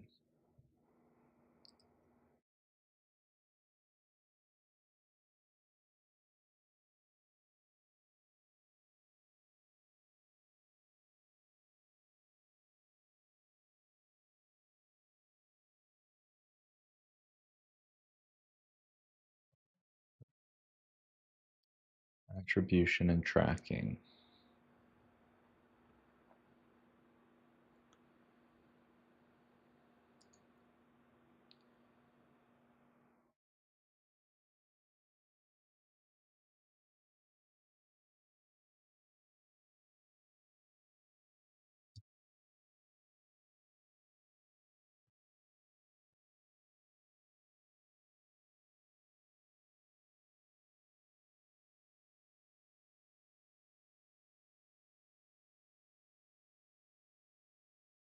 Okay. Integrations.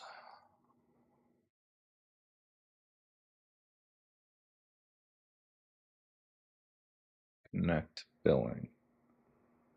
Backend. So it can fire conversions and identify customer.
Next.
All right, I think everything's working, honestly. So I think we can just.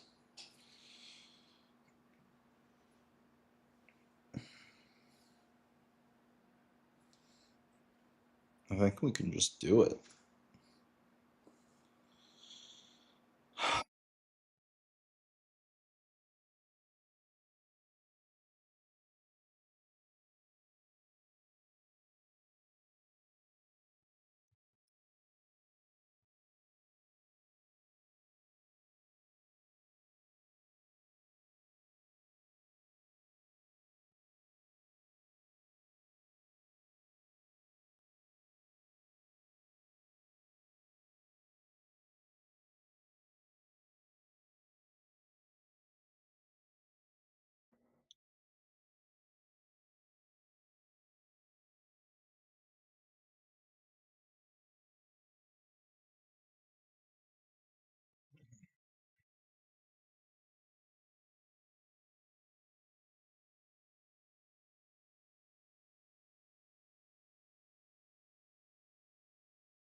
All right, I'm going to get this. Finally, going to get this out. All right, here we go.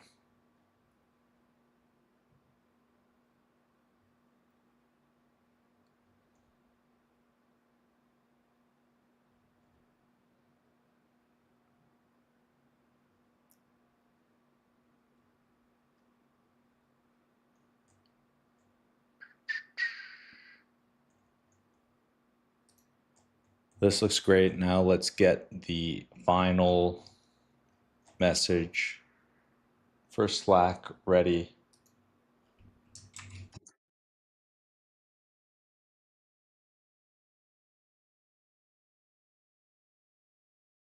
Yeah, let's do it in the best way possible.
All right.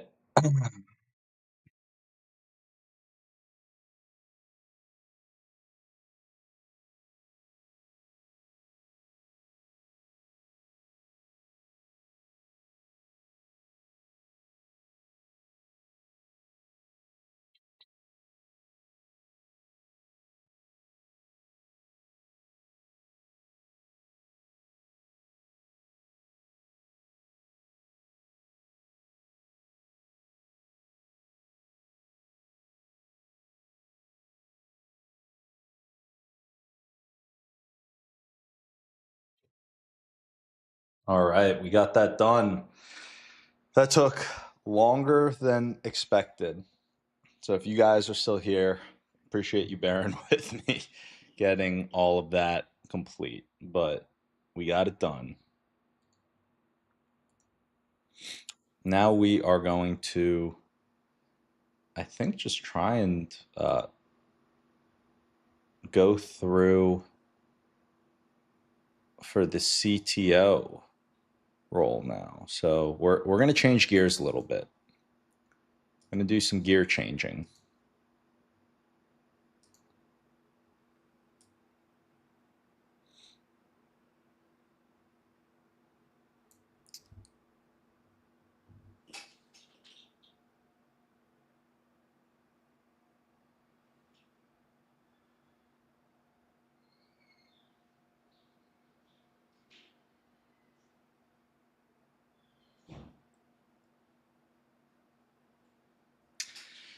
Okay. We got to go through, actually, let me see something here.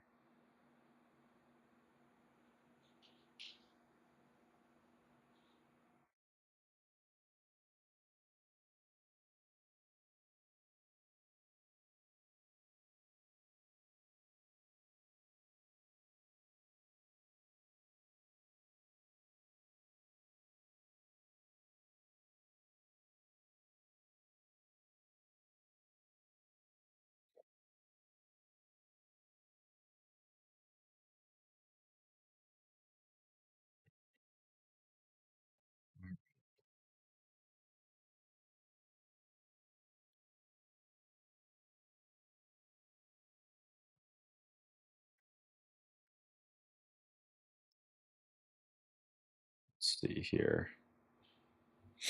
So I think we're on fourth page.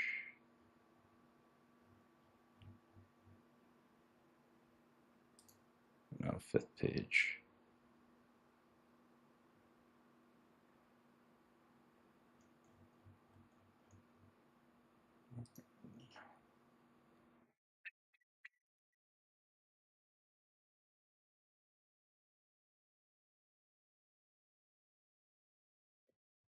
Go through these very quickly.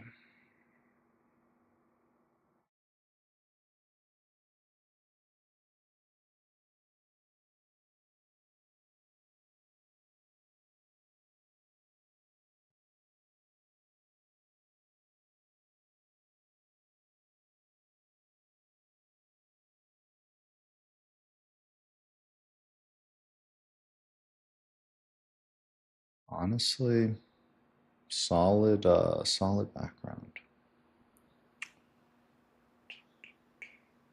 Machine learning, Redmond, Washington.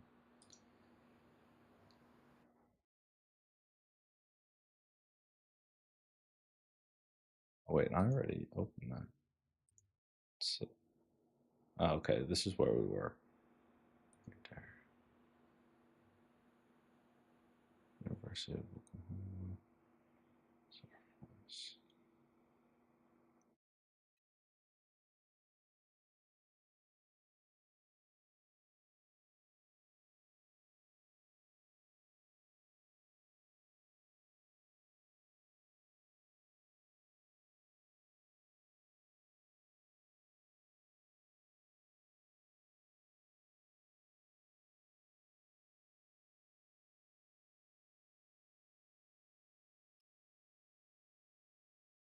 So we kind of messed up when we were putting the filters in place. It's a very stupid fuck up, but we had it automatically filter out a question incorrectly. So it automatically denied a lot of people that could have been a good fit.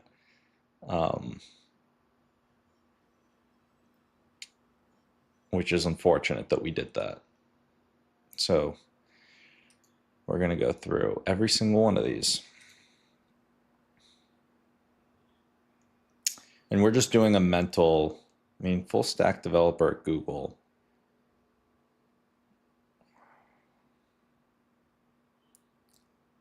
Full stack engineer. Honestly, keep that. All right. A lot of positions here. This guy's old.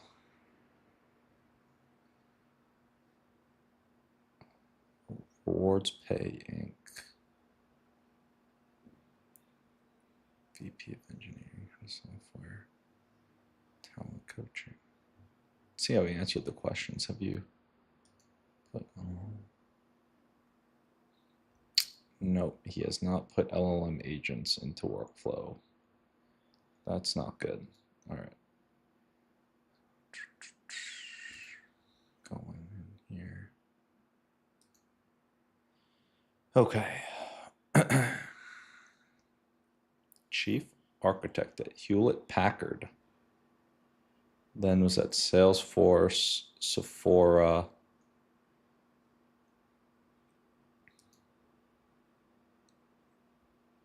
Bangalore.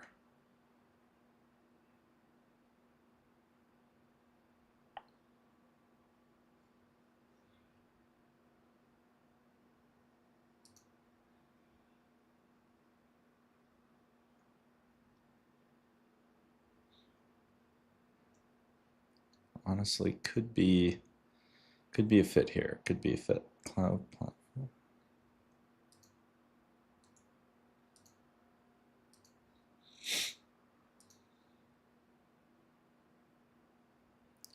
Marketing. Nope.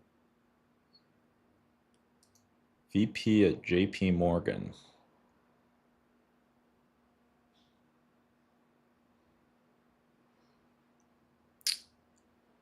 Interesting. That is not for CTO though.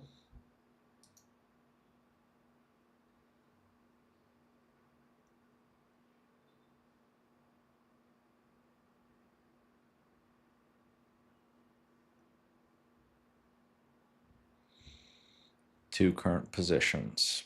Probably not a fit.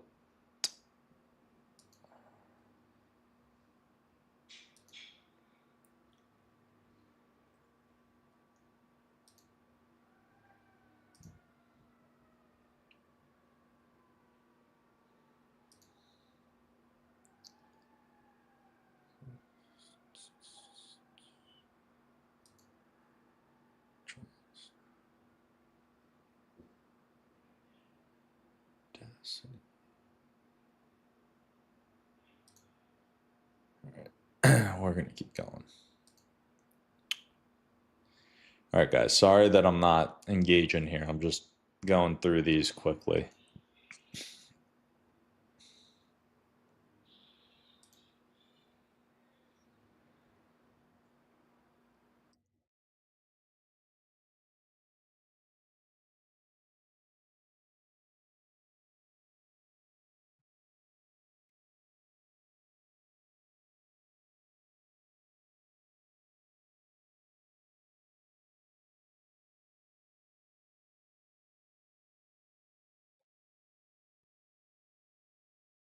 Pretty solid companies here.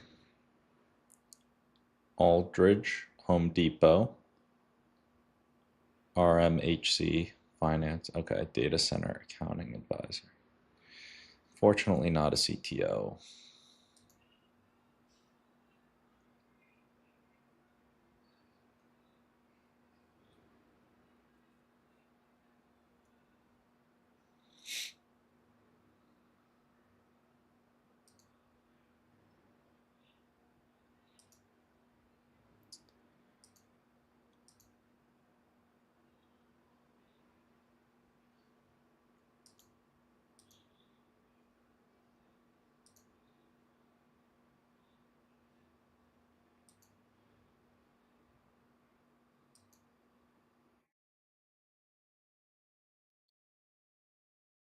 Okay, he's been at Huawei, Nordal Networks, Amazon, Codenext. Founder at Codenext. Code with AI and Xcode. Okay. Unfortunately, oh, he put it as a top choice. Okay, you know what? We'll give that a shot. Give that a shot.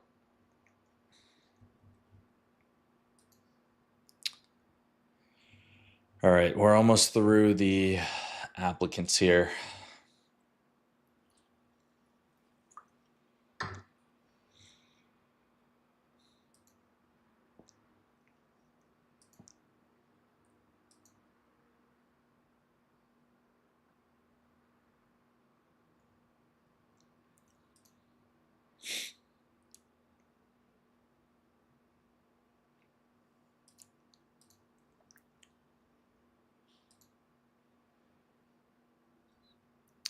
Okay, senior software engineer from Amazon.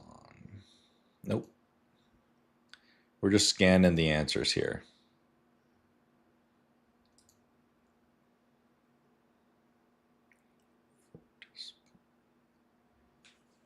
Co-chairman ACR Boeing.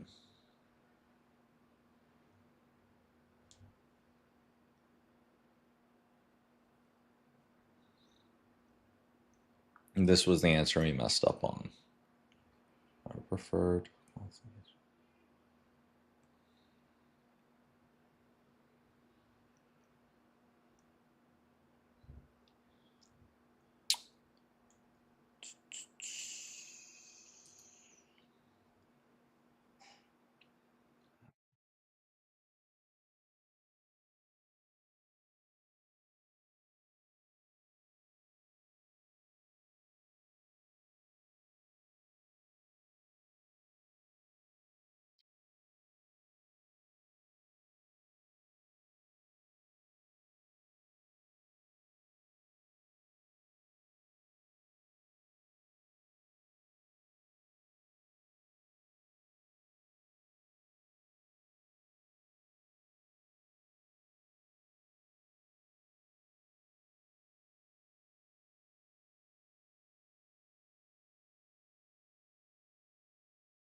We're just ripping through these very quickly.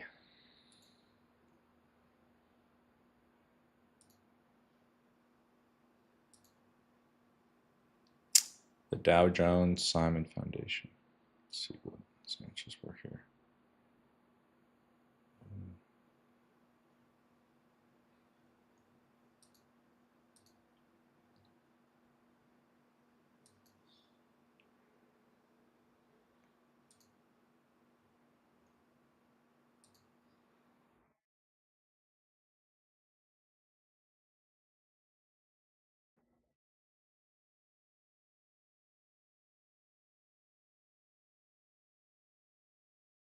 Senior tech product at Starbucks.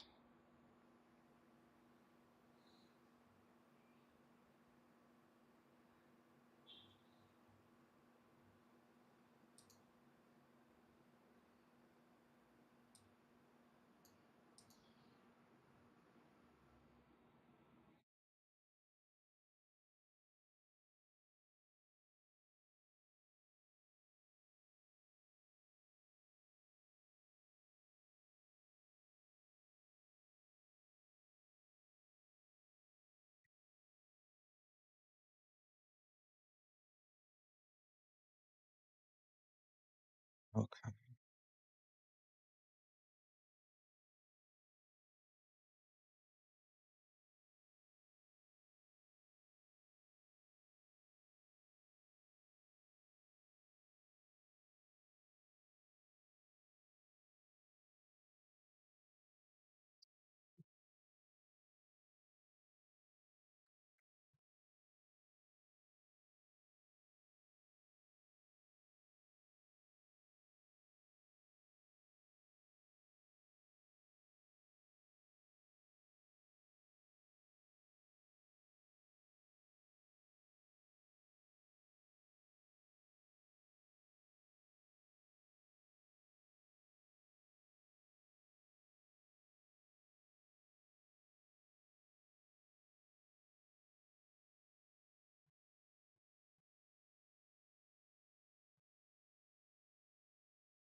This is actually a pretty good profile here.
All right, we're almost through the applicants.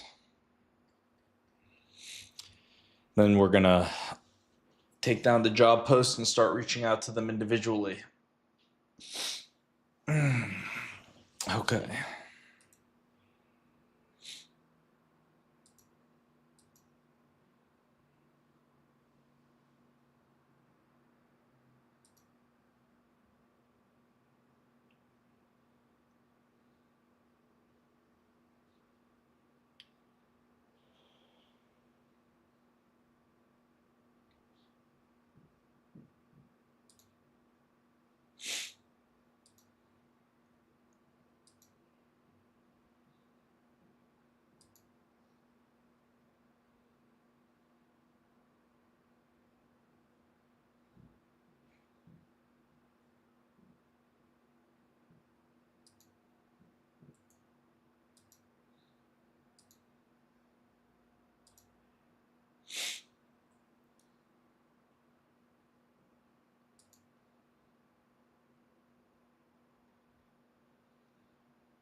This guy looks good, except he's doing 2 jobs right now.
Person looks good.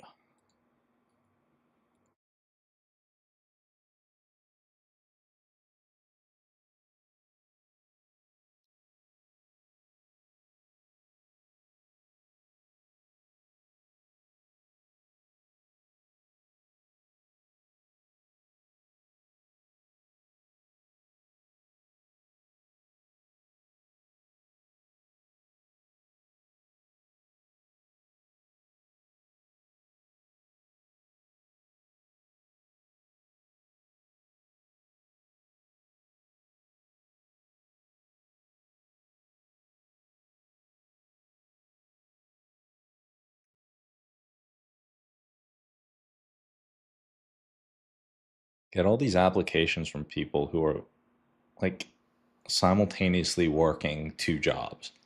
It's like, obviously, that's not going to work. Founder and Stealth Star. It's unfortunate because they did self-driving at Rivian, which means they would have been probably pretty good.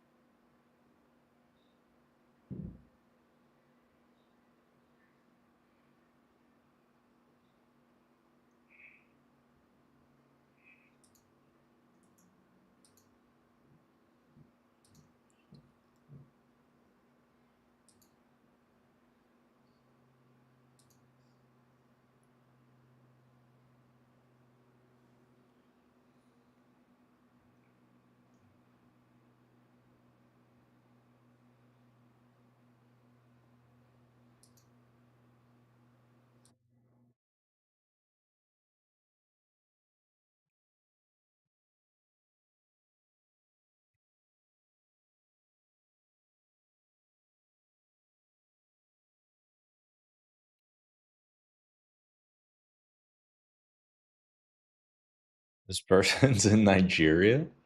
Oh my God. In Nigeria. Okay. I mean,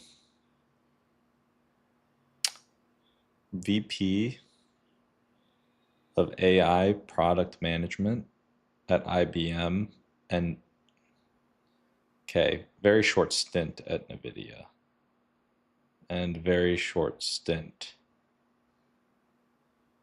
at Adobe. What is going on with this person's like joining and leaving within a year? Ah, that is odd.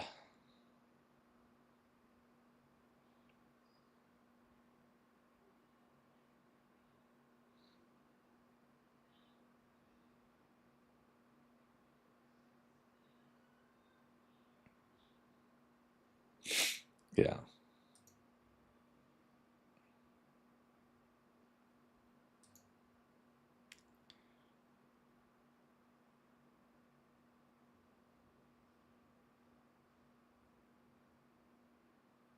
Genius bar at Apple. Product support.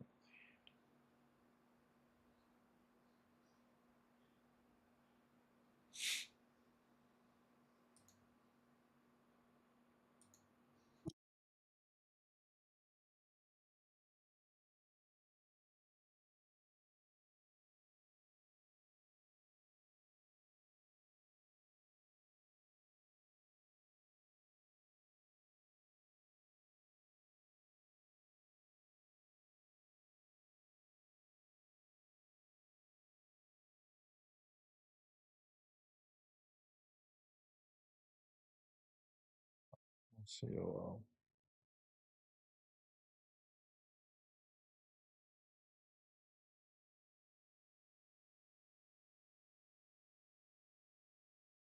Okay.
All right. Final page. Final page.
Hmm.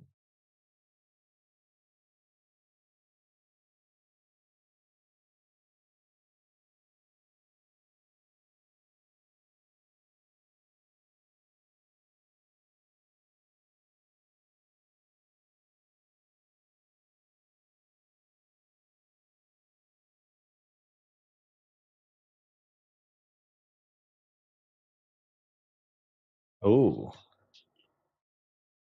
director of engineering for Uber and Cisco.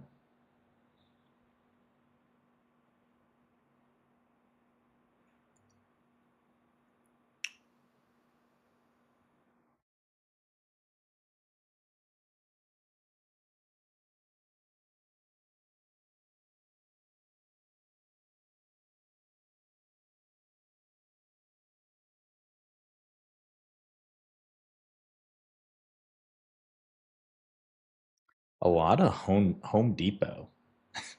It's all these people. What are all these people doing working at Home Depot?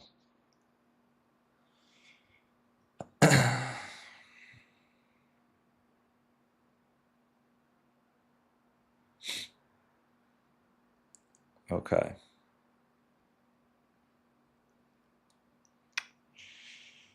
Hmm.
Waterloo's a really good computer science program, I've heard. Bird's eye.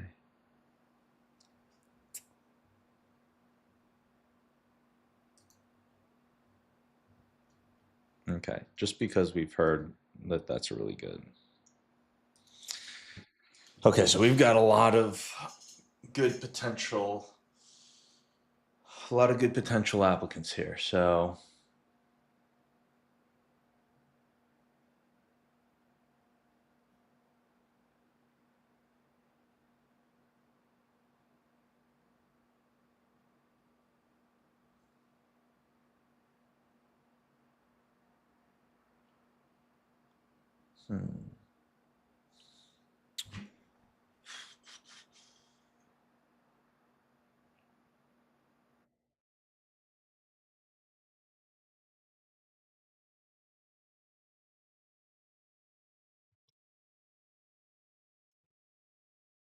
hey, did you call?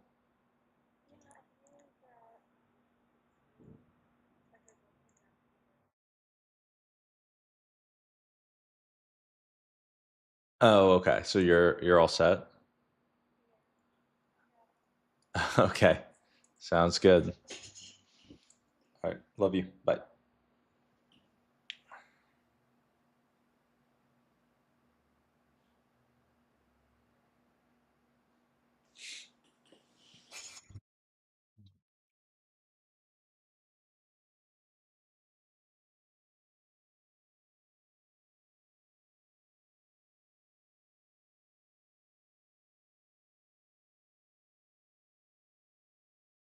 Making a call real quick.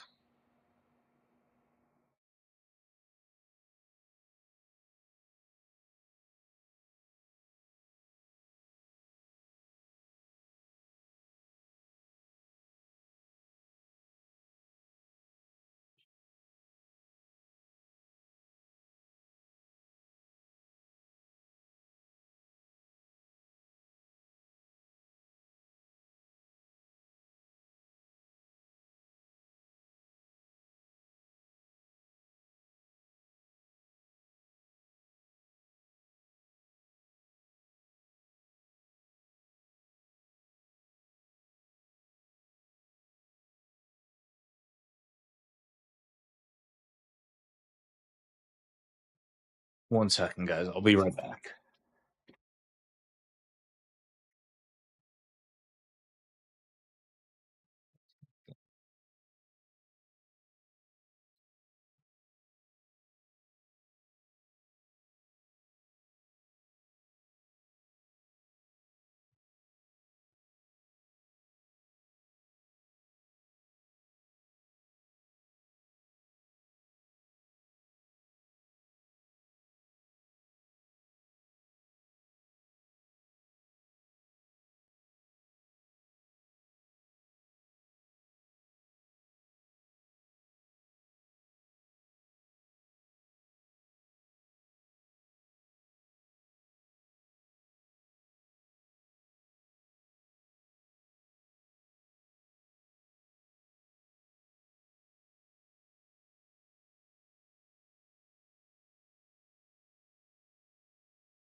All right.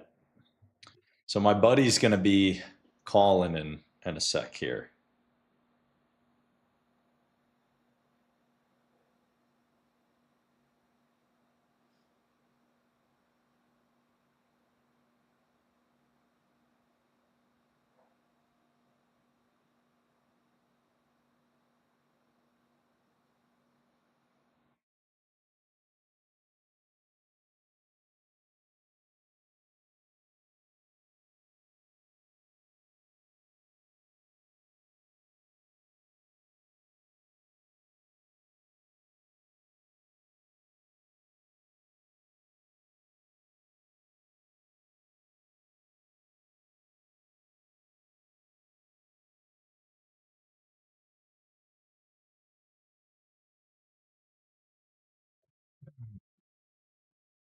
Okay.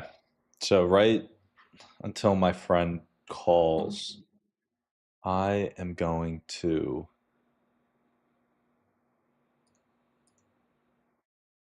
start doing some brainstorming on how we can approach this CTO hiring.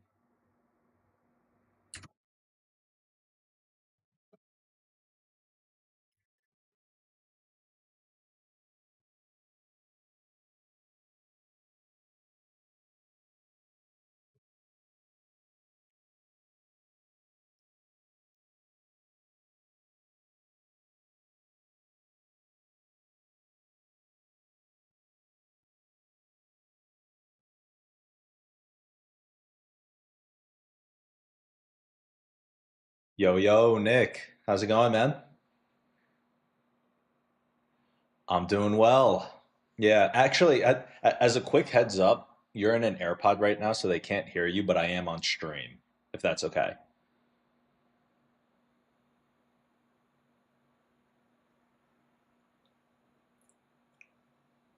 We could also, there are 41 watching, but I could also just play some other video and mute my voice.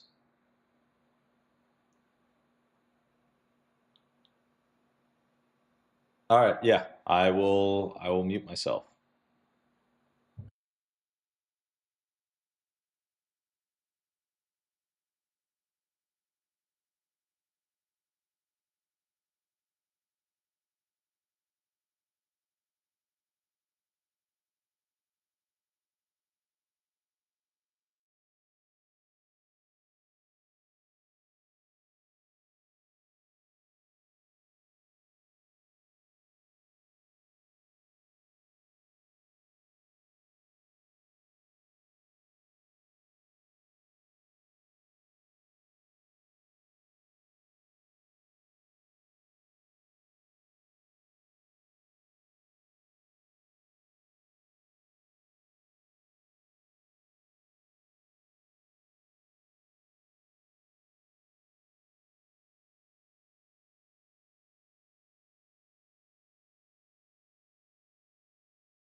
Hey, how's it going?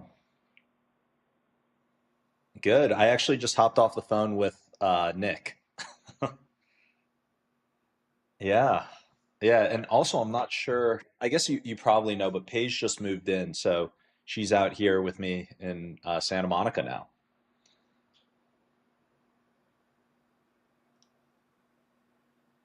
Yeah, yeah. So she got back, I think about a week ago, and yeah, yeah, it's been good. Yeah, actually, I was just talking with. She brought it up, and then Nick also brought it up. But we got to get another double date going or something. With the four of us. That was fun last time. But one of the things is now about time, or do you have like like a couple minutes to talk? I want to run an idea by you. Awesome. So the idea is like Tech Week's coming up, and for LA Tech Week, um, I was thinking about trying to do some in-person filming, or not even filming, but live streaming, because I've been doing live streams like just of working sessions, and I think that it would actually be really cool content if just during the live stream, we had uh, like actual in-person events. And so there was this one guy that I'd done some filming with in the past, and he came to mind. But I know that you do a lot of, it's kind of like your bread and butter. So I was wondering if you'd be interested potentially in doing some filming during Tech Week, or I guess live streaming during Tech Week.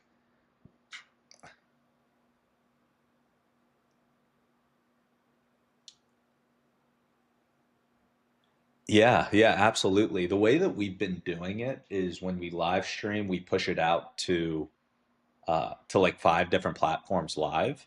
But I don't think that the bandwidth on the Wi-Fi is going to be strong enough to do that when we're actually doing the live stream. So it would be, I'm thinking streamed live to one platform, probably YouTube or something, and then like that live we'll be able to pull from. But then we can also try and record all of that content locally. So it would be live streamed, and then we could use that, but then also the live or the local recording on the actual camera for being clipped up later.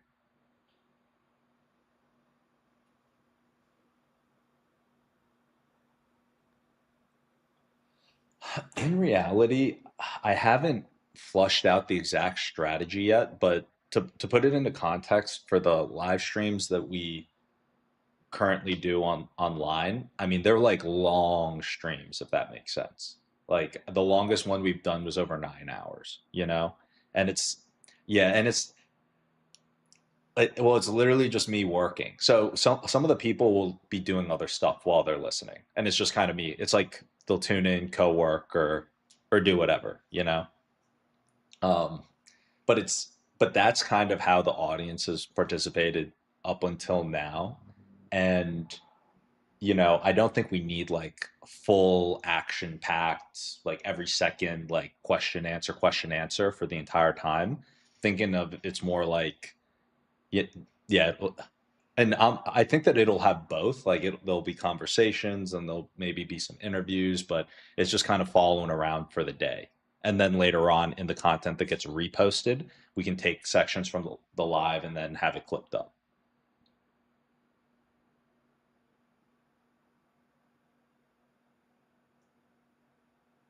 Yeah. Yeah. Yeah, exactly.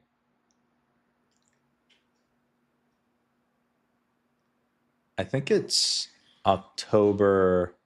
Actually, that's a good question. I'll get the exact dates.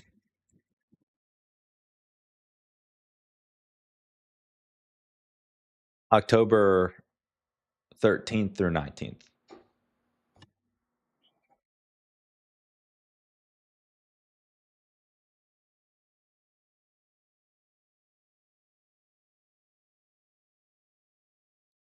You know, I I'm thinking maybe doing like a couple of days and just choosing the days to do. Um, Yeah, that's kind of the thought process right now.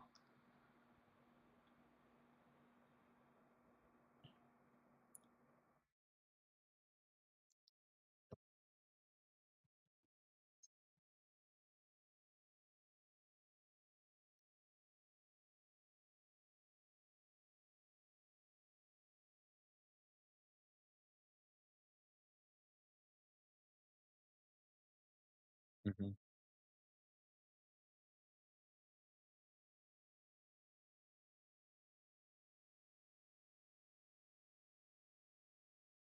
I see. Okay, that's good to know. So it would be like the planning and like post that would be more up your alley.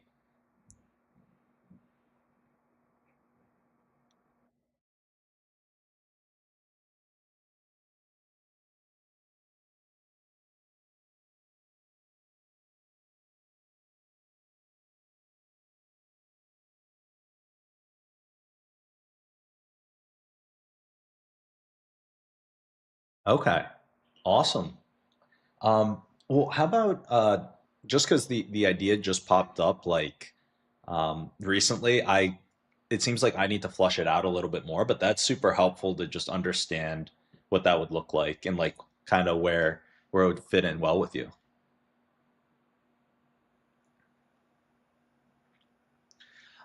Well, I guess like just the one final piece to keep in mind as I go and kind of get everything flushed out and ideas structured is if we did, let's say, let maybe on a day by day basis, like live stream for a day. Let's say that the stream is like 6 to 9 hours or something. And we wanted to say, okay, like for one day of streaming and getting all of that taken care of in terms of like the posts, the like all the way through, you have a better understanding of, I guess, your flow, workflow, and how all that looks. But what would your, I guess, estimated like costs and everything be?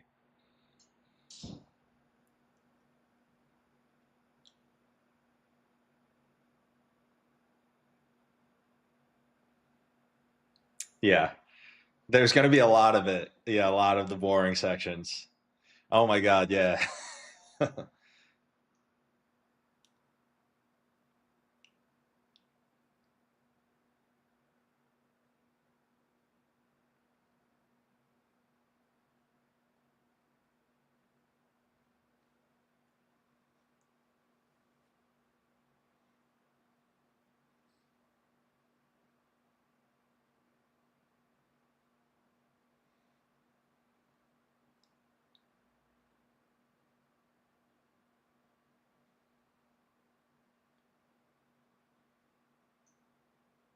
Yeah, that's a good question. I guess we won't really know until we do the first day of filming to see what it's like. Yeah.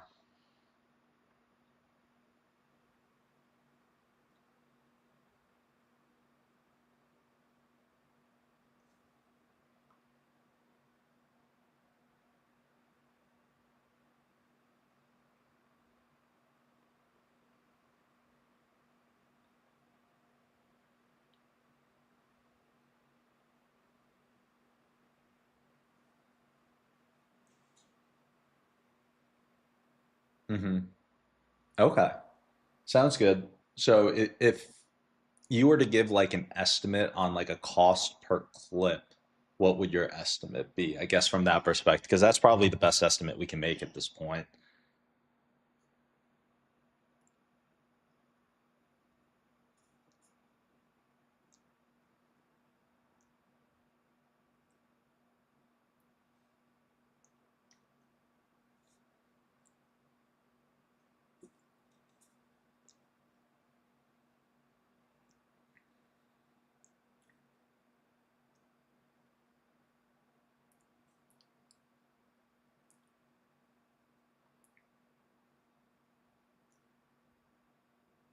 Yeah. Okay. Yeah, that's good to for me to keep in mind. So I will and obviously not holding you to anything and we're gonna like figure it out. Oh, as I guess I get everything figured out and executed for it. So yeah, I'll keep that in mind. And then yeah, as we get closer to the date, I should have a better idea of the exact play by play that we're going to be going for.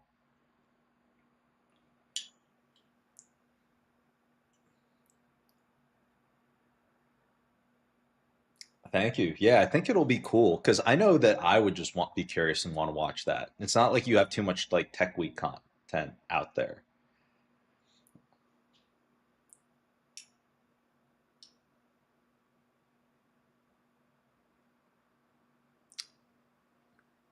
Yeah.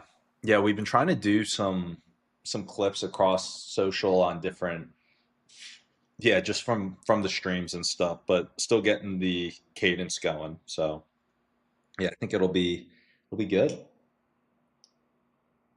Oh, also, on the while I got you on the phone, on the professor outreach side, I reached out to the person that I know uh from the talk when I was out there.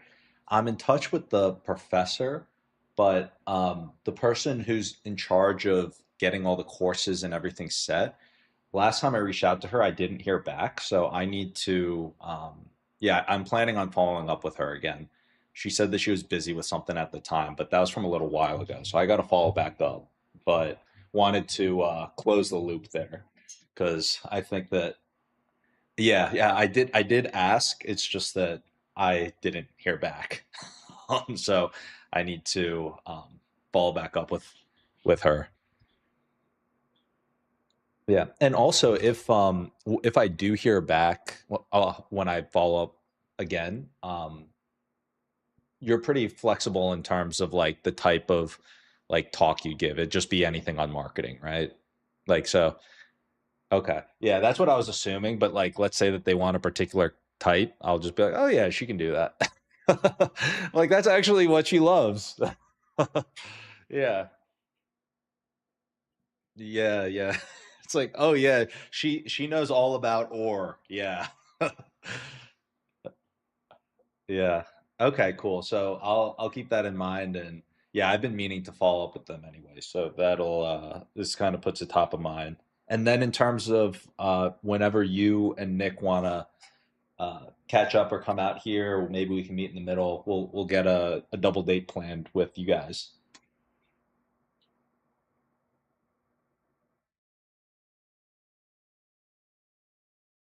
Awesome. What conference is going on in Vegas?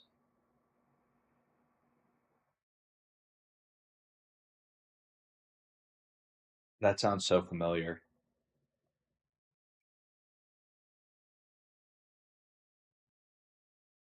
Mm, that's what it was.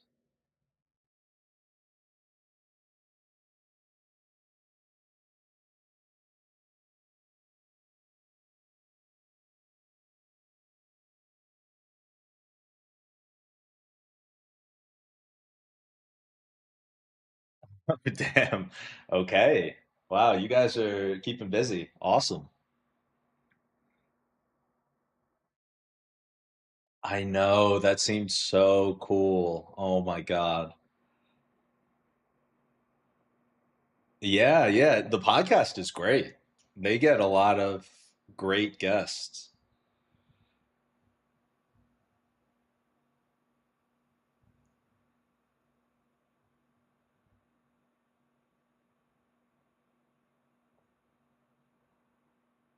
Yeah, yeah, I heard about it literally. So I met up with Nick at a coffee shop, so it was really last minute. But yeah, I mean those four guys are just beasts. So and they're really entertaining too. So yeah, but the guests at that conference, I mean, looked amazing. Like the speakers. Oh my God, they got like the who's who. Yeah. Oh my God, is that lineup was unbelievable. So you must have had an amazing time. What was your favorite part of it?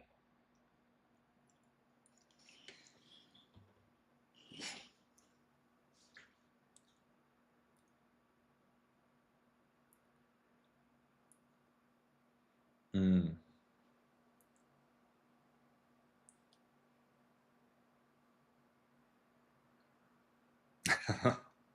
Wow. Yeah. Was there anyone that you met during the conference that you were just like, oh, this was awesome, or anyone you're staying in touch with?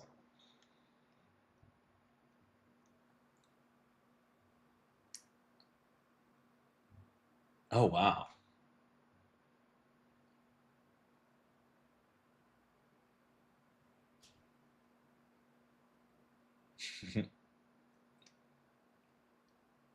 Awesome.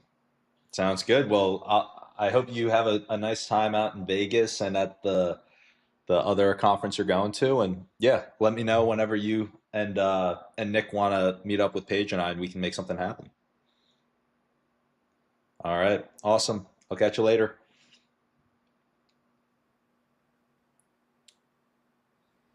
All right.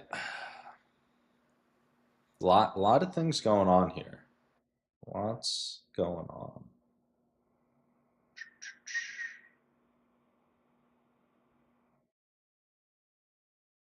Actually, while it's top of mind, I'm gonna hit up the cameraman.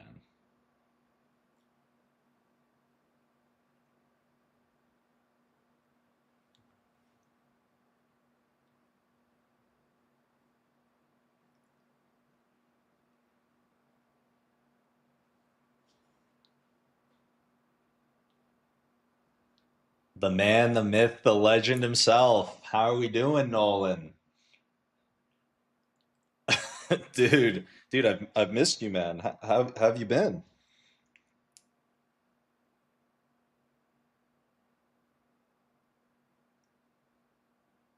Yeah.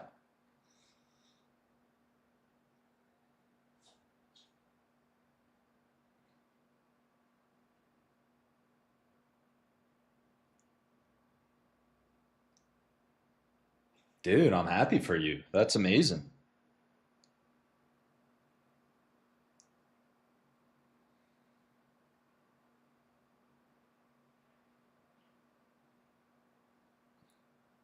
Really? Where was that? What event?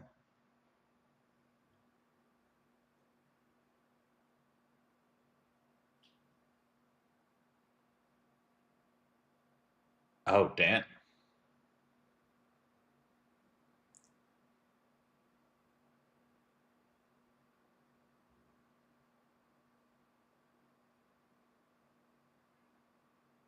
Ah, okay. Yeah. Nice, man. Well, dude, it's good to catch up. So we should just like fully I want to hear everything you've been up to, like in depth, and then I can tell you everything I've been up to, and we can because I have an idea for something we can work on together.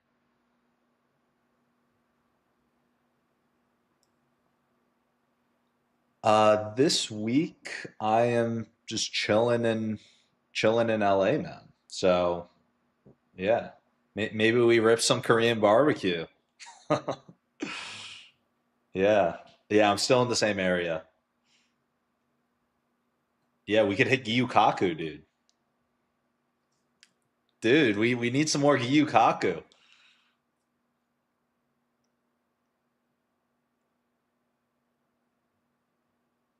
I know.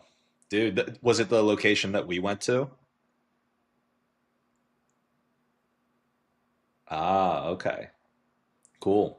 Well, dude, I've been getting into live streaming, just like working while I've been, yeah, so while I'm working, I'll just go live and then people can hop in and watch while I'm working live and engage whatever it might be. But the idea is what if we start live streaming on the go in real life, dude? Yeah. Yeah. And then we can yeah, dude, it'll be fun. It'll be like a new thing for both of us.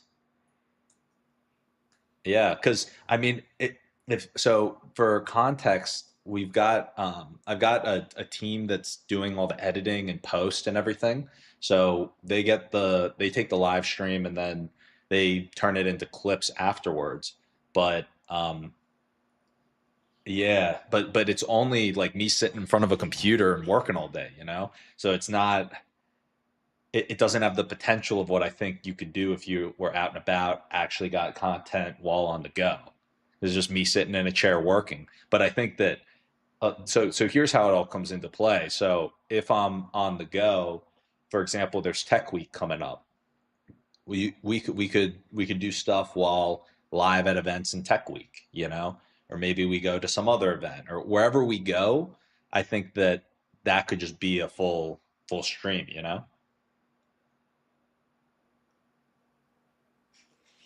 Tech Week is October 13th through 19th. Yeah.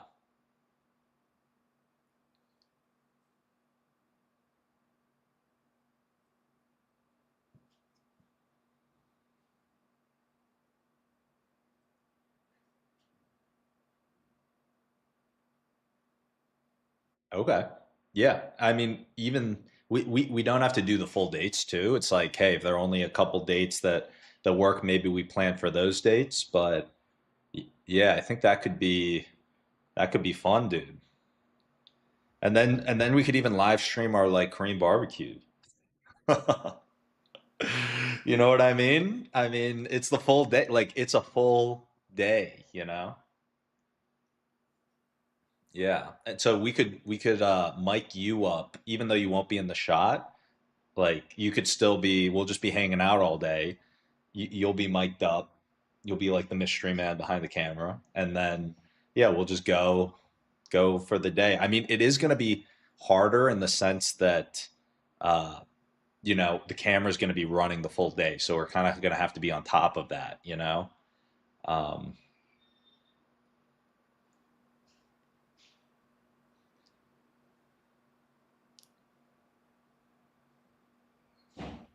oh, dude, perfect. Yeah. So then that could work for the full day then.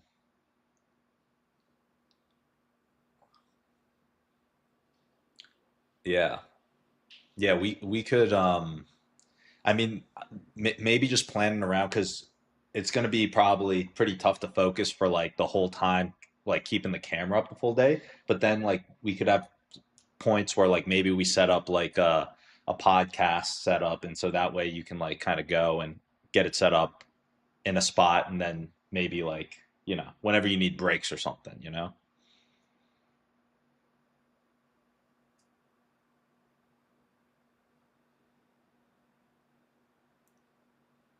A monopod, what's that?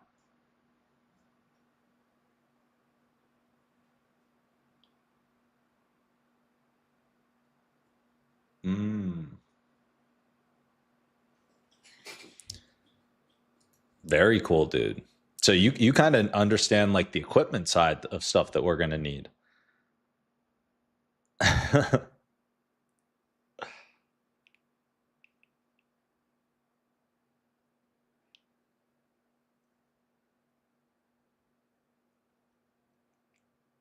Dude, that's amazing.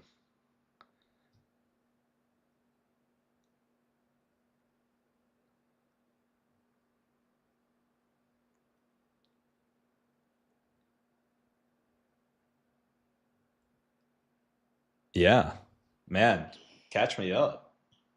Yeah.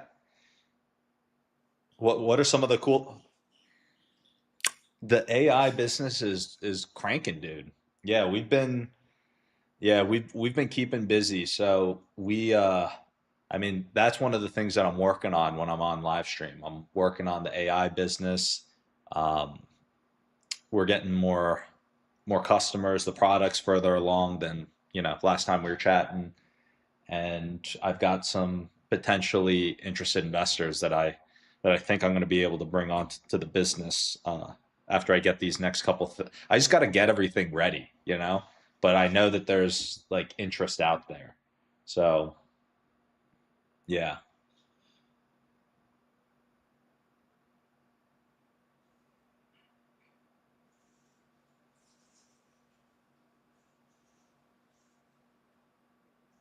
yeah, dude, put me in touch with your boss. I'd be down to give him a demo.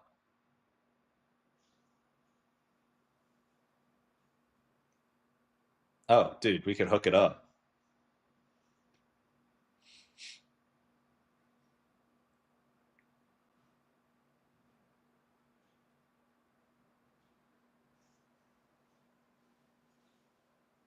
Yeah. Well, dude, I could help you guys out with that for sure.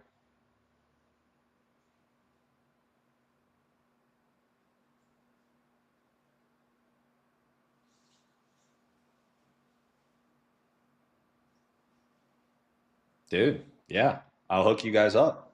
It's ready.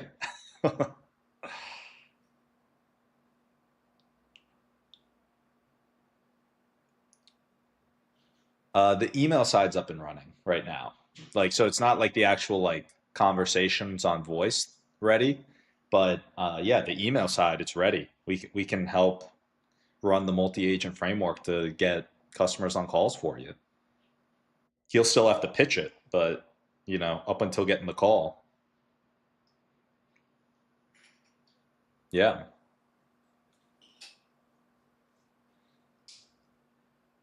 Uh, right now, like because there's a number of reasons why I can't do a pure cold call, but if there's someone that's expressed interest in the business, then you can technically have an AI take over that conversation. But legally, you can't have the AI just go and do pure cold calls. But like you could run an email campaign. Let's say someone expressed interest and is like, okay, I want to chat. At that point, they've opted in, and you're allowed to have the AI cold call them, or you could just take the call yourself. So it's like, yeah, however you want to do it.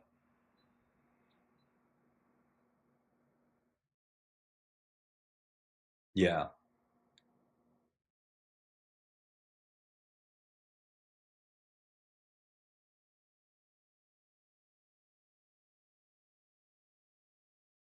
Mm, yeah. Okay. Yeah, man. Well, I'm down to chat with him whenever. I mean, in terms of I guess, getting like dates and stuff set, how long in advance would you need to know dates if I wanted to be like, hey, let's hit this event or let's do this or let's live stream X, Y, or Z? Like, how's your schedule looking?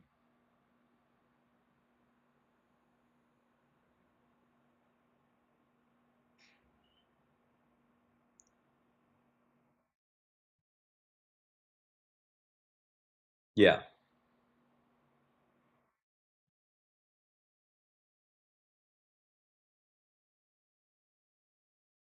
Okay.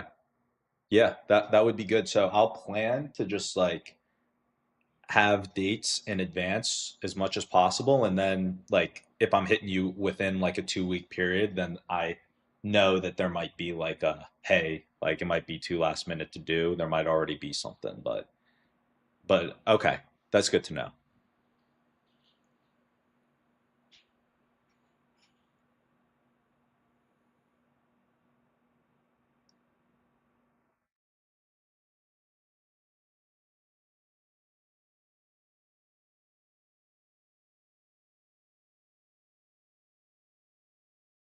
Yeah. And what does the company do again?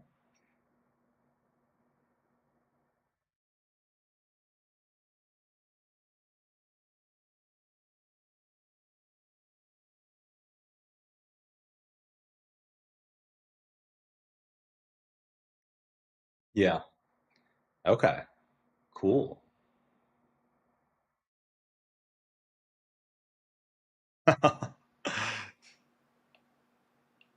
Really?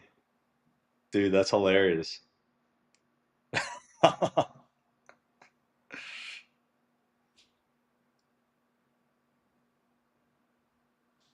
Mm.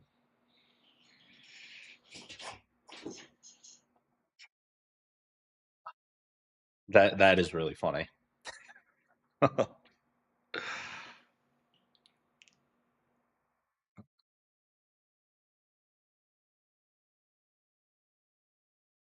Yeah, it sounds like it. Yeah. It's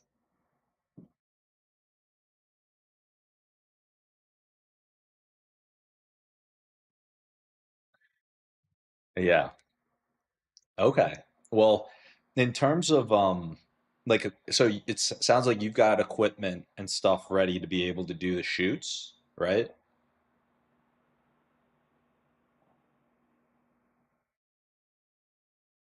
Dude, hell yeah. Um, okay. Sweet, man. Yeah, so maybe just while we're on right now, um, let's see here. So I guess the one other difference than how we had it in the past is I've also got someone that can take care of like, or I guess they'll do the editing and would you still do the color grading and all that stuff? Or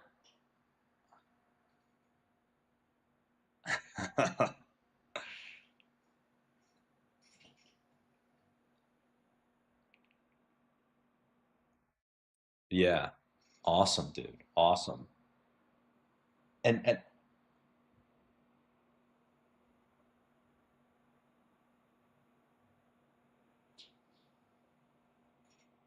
okay, amazing. Yeah, so speaking through the workflow of the stream, I guess, are there any questions just so we can figure out like, what part you would take on and like how all that would work?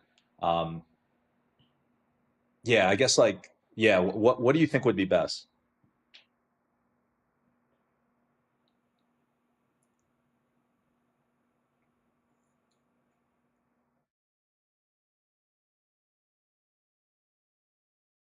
Yeah,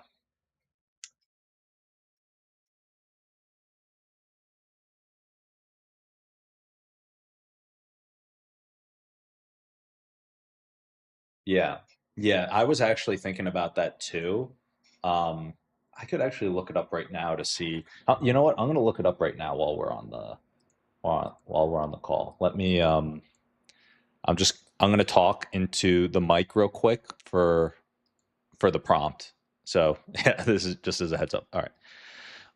All right. So we are trying to do some research into what it would look like to live stream on the go. And we think that, maybe the hotspot might not have the coverage we need to be able to live stream. So, with that said, what would be the best, like on the go in real life live streaming setup? So far, when we're streaming from our like own setup at home, we've got like big reliable internet like at the max plan, and we've got like the camera and everything set up, but we're just trying to understand what it would look like to do all of this on the move, and like we're going to be streaming uh in different places and we're going to need high reliable internet everywhere. Also, is there anything else that we should be thinking through that we might need? All right, sweet. Asking ChatGPT. Dude, those days were so fun too. Whenever we would just like record for the day, I really want to do that again. That was so fun.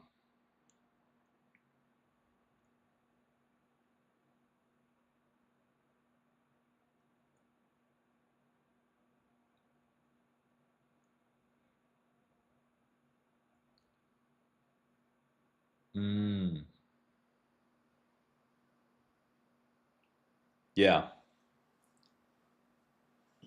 yeah. What have you been using AI for most? Like any particular tools or like mainly ChatGPT? What have you been doing?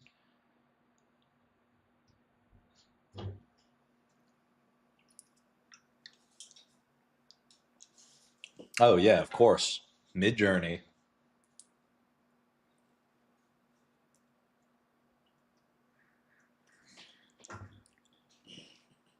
Mm-hmm.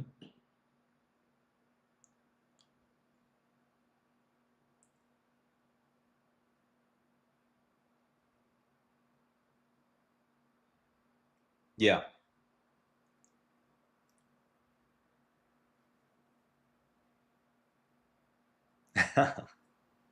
Yeah.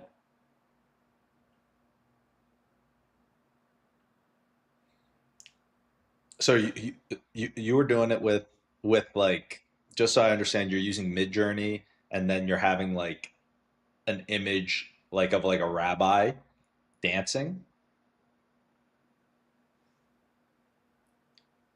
Oh, and you put it in loop. Are you using, what are you using to animate it?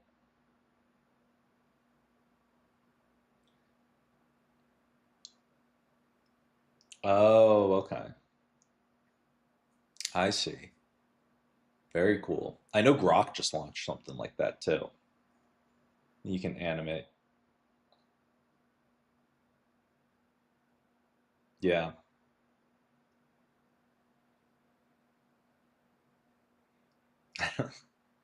Oh yeah. Yeah, every couple months the capabilities go crazy. I mean, over the next couple years, I think that you're going to have 10x amount of compute around training the models than you have versus today. Like this is the worst they're ever going to be by far. So it's kind of just crazy when you think about that.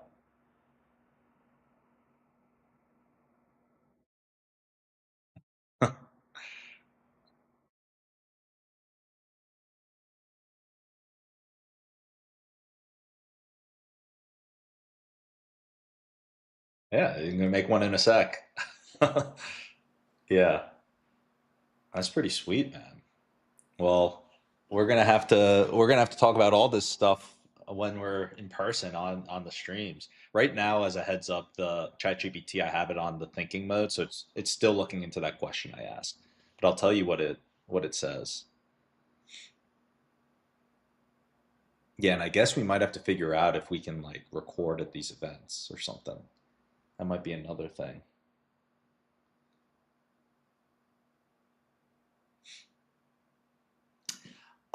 It's actually going to be a lot smaller. They're almost like private, smaller events. The way that Tech Week works is over this day. So it's the 13th to the 19th. You can submit events to be part of Tech Week ahead of time, so it'll show up on the Tech Week schedule. But then each of those people putting on events during Tech Week are being put on by separate companies. So um, yeah, if that gives you a little bit of a idea. I would have to look back into that to see. Um, but I think that if you just get approved or something,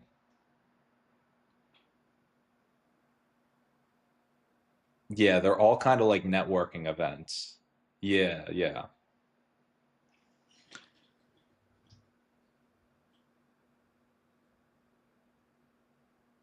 Dude, I've actually got two sponsors that are down to sponsor events live. Yeah, some from people that I know. So I actually legitimately have two that are ready to go. But I just didn't plan events because I was kind of busy. Holy. Dude, some of this live streaming stuff is pretty expensive.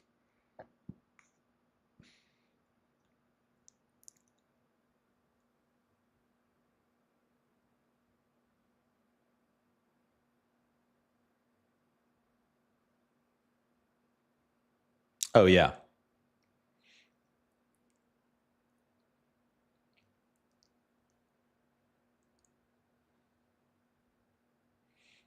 Mm-hmm.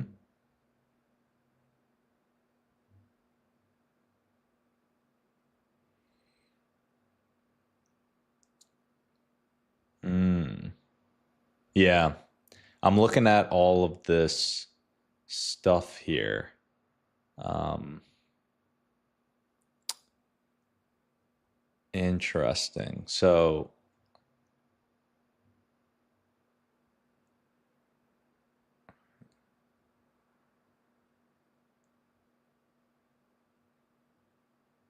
interesting. So, this recommends option B here, which is a bonded encoder. So, Live View Solo Pro up to 4 to 5 gigabytes, Wi Fi, Ethernet. Okay.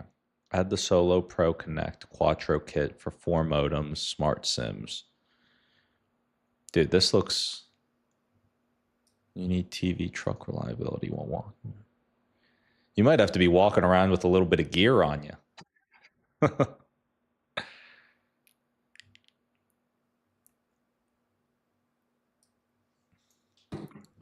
Yeah, I'm going to ask. I'm going to say, what's the best deal that is more efficient, affordable, and good on the move? We have DJI 2 mics as a heads up for wireless mics. Oh yeah, Nolan, I got I do have DJI mics.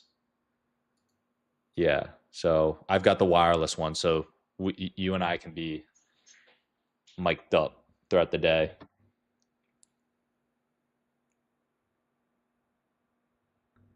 Okay, so yeah, the version that it kind of gave, it's a creator backpack, reliable anywhere. This might be the stream on the go over 5G networks. Interesting.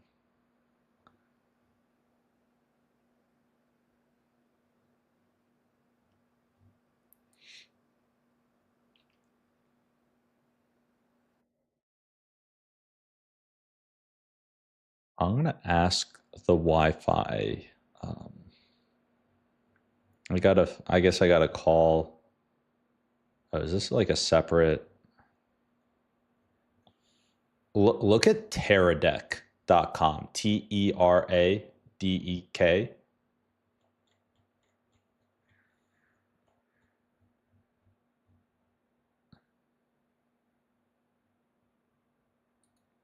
Oh, you use it already?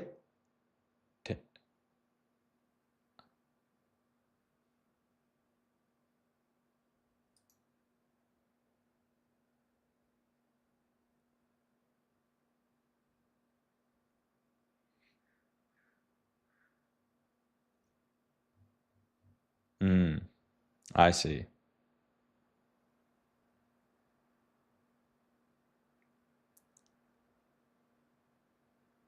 Yeah. Yeah. What do you think about the Prism backpack? I mean, your boss might already have the equipment. Uh,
$12K for that backpack, dude.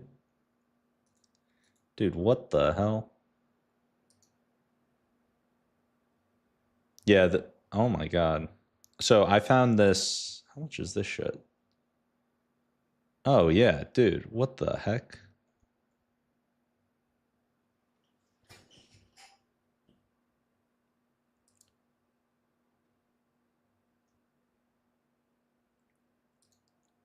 Are you serious? Dude, what the hell?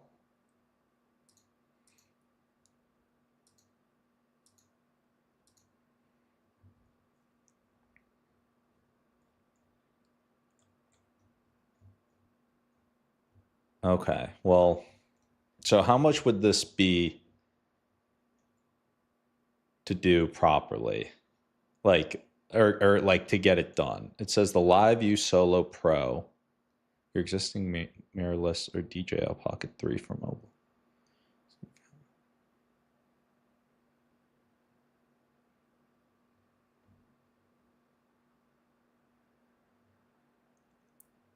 The other thing I see is Live View Solo Pro,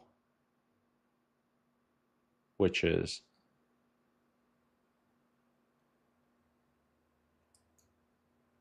what about like Neuralink?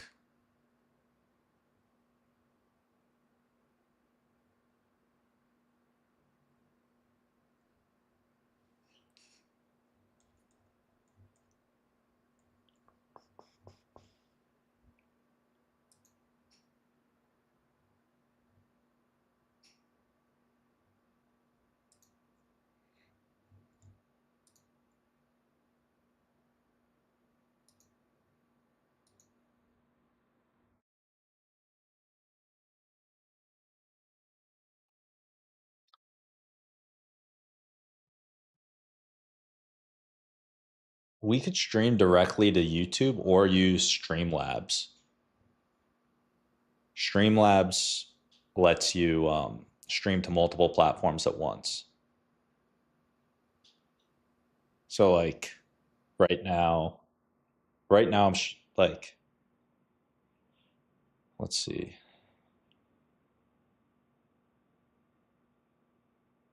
Yeah, Teradek.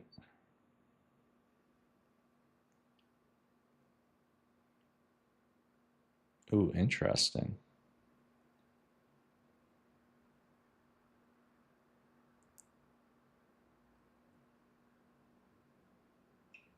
Yeah. Or like an iPad maybe.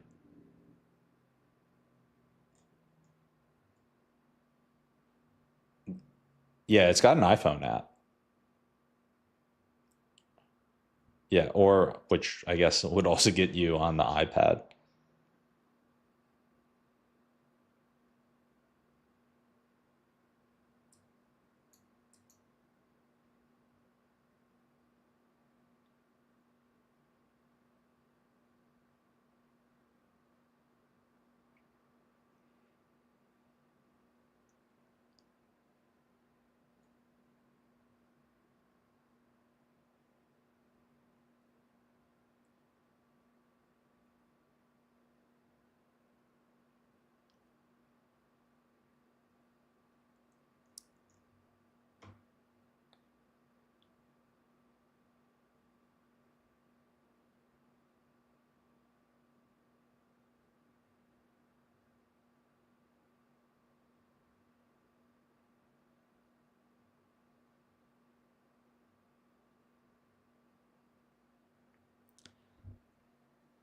Oh yeah, you Streamlabs lets you use multiple cameras. Let me. I'll check right now. Yeah, let me check out the Streamlabs.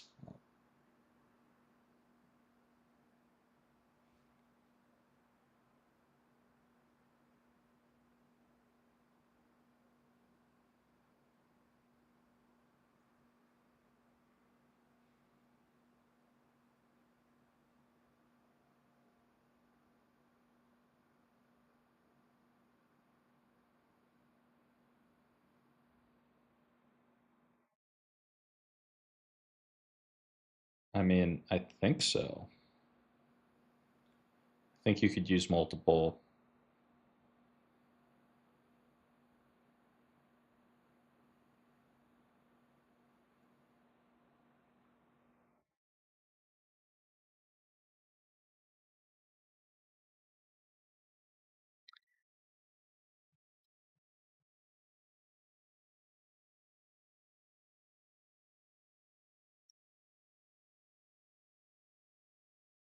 I mean, we could try testing it at some point. Let's see. Next step: still value more clients. Use Teradek for cloud.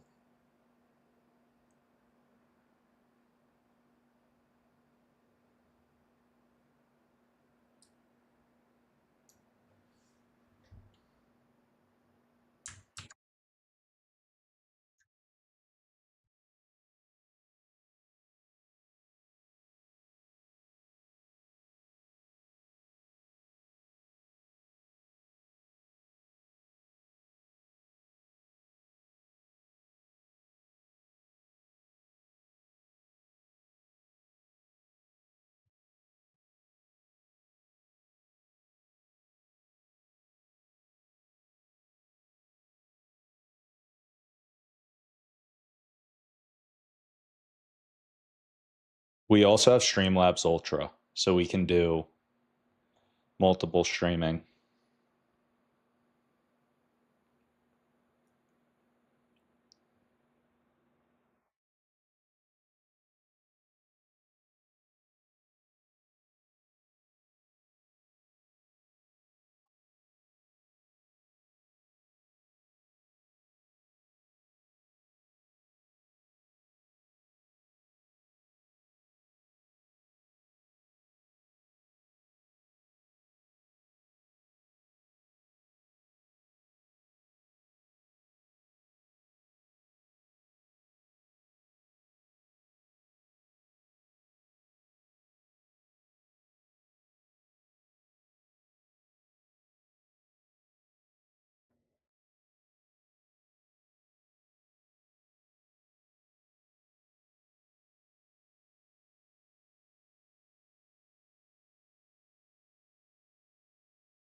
Uh, yeah, we're streaming in 1080,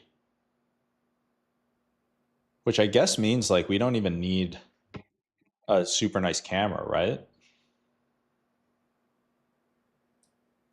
I mean, I've got the Sony Z10. Oh, you have that camera too? Yeah, yeah, yeah.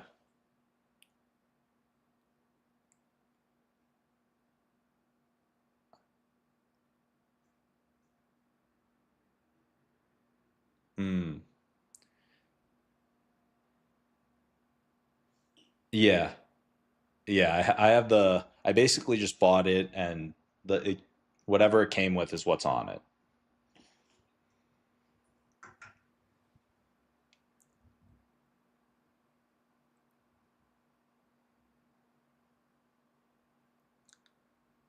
Yeah, yeah. Putting a better lens on it. Well, I mean, I guess we won't even need to get like a new can or rent a new camera because we can just use that camera that you have, the Sony. I guess the final thing is like if we need to. Yeah, I guess that's the big question is figuring out how to do the Streamlabs on the go.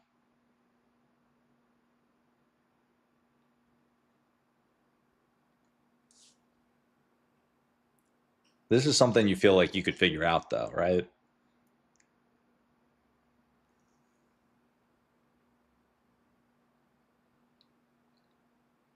Sweet. Yeah, I mean, at the end of the day, we don't need it to be like unbelievable perfect quality on the go. You know, it's like if we can get 1080 with the Sony and then just like something that'll keep us live so it doesn't crash, I think then I think that's all we really need.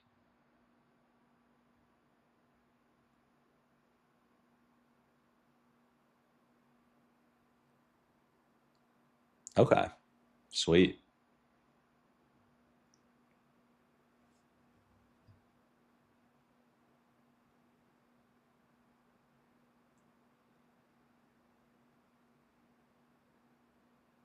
Yeah. Okay, so let's see here. It says hmm,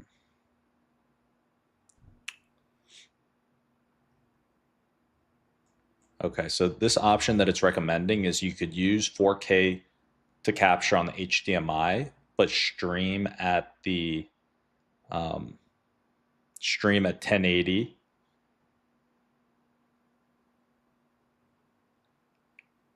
Yeah. So capture in 4K, stream at 1080, and then um, it says, let's see, 4K camera, HDMI out, cam link 4K, and then that ports to Streamlabs, and then internet via Peplink BR1 Pro 5G. So two SIMs bonded or Speedify for YouTube or Twitch.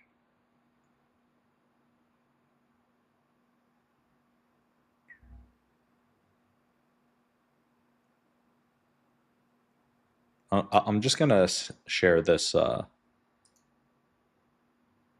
I can message you on WhatsApp on the computer if that works.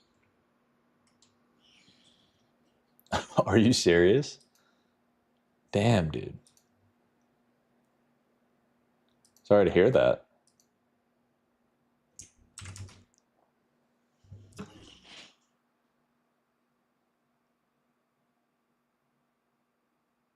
Yeah, let me.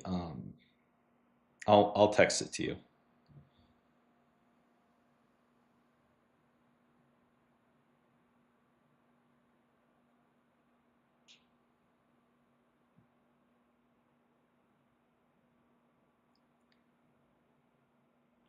But dude, if we get this down, that'll be sick. Because then the first time is gonna definitely be the most difficult because we're like trying to get it to work. Maybe we try doing like a little bit of filming when we meet up in person and just like test out the setup, you know? We could even test it out where we just go and live stream us grabbing Korean barbecue, and then we could see how it, yeah, how it holds up.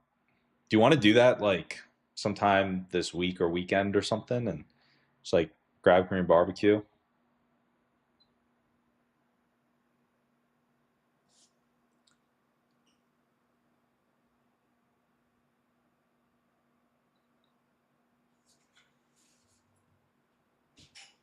Yeah,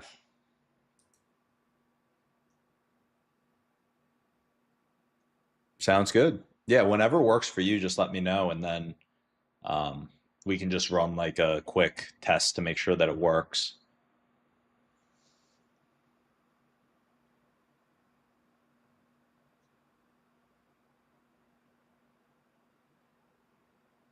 Hell yeah.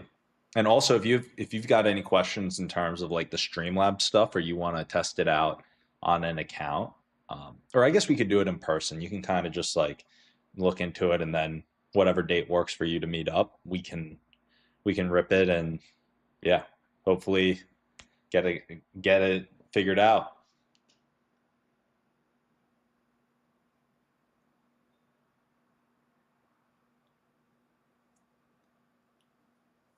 Yeah. Yeah.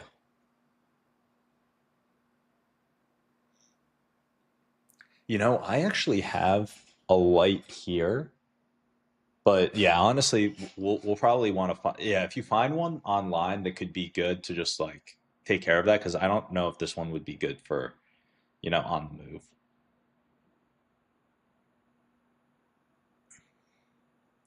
Yeah, yeah, it's one that I just plug in, so it's not like a battery one.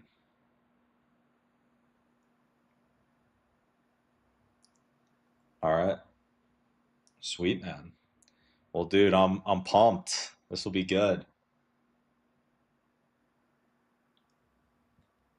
Oh my God, yeah. It's been way too long. This will be a good time. Those are some of the most fun days, honestly. Just us, like just hanging out, doing whatever, going from place to place, and then finishing up with some delicious Korean barbecue.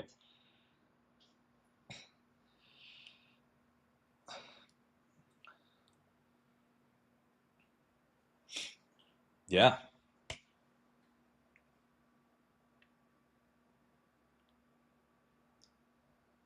yeah, dude. We'll get you guys hooked up and yeah, well, if you can figure out those dates on the, I know you said 13th through 15th are probably good, but the rest of the dates might not be.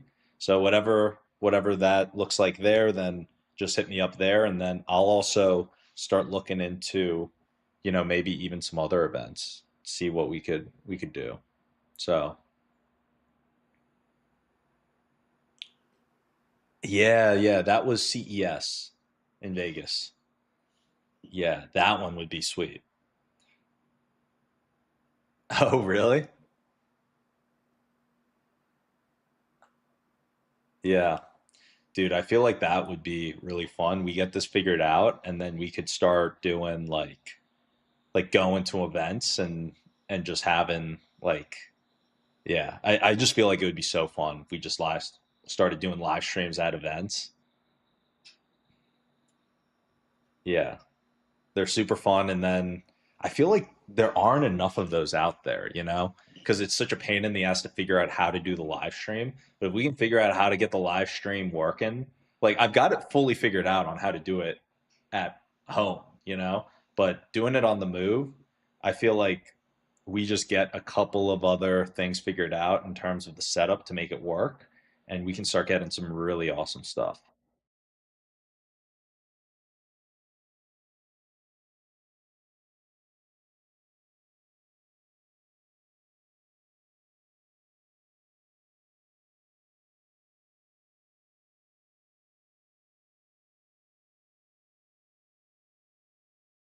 Sounds good, man. Awesome.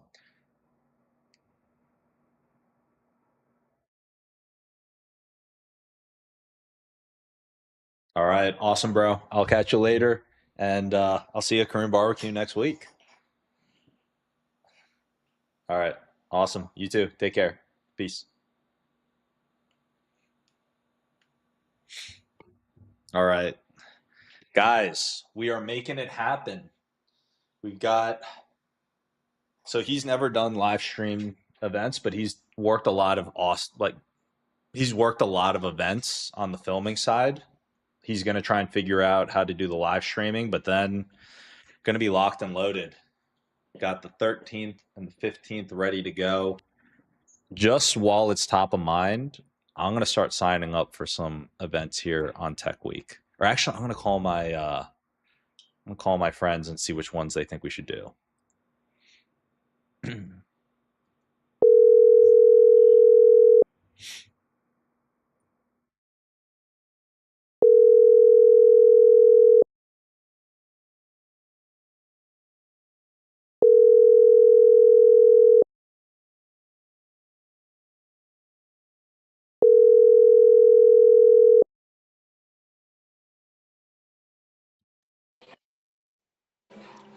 Will. Yo, I'm on stream, dude, but I needed to call you guys. I'm glad you said you're on stream so I can filter. Dude, I always give the heads up, you know? Yeah, that's good. Yeah. Guys, I'm on stream. Yeah. But dude, are you with is Andres on the line or is okay. Well, I wanted to give you guys an awesome update, bro. Big news. We're making moves out here. Guess who I just got off the phone with? What? So, you know how I did a lot of filming for Instagram videos when I was out in Vietnam, but then also when I was in LA, I caught back up with the guy who did a lot of the filming for me. And I said, "Hey, what if we do some live streams during Tech Week?"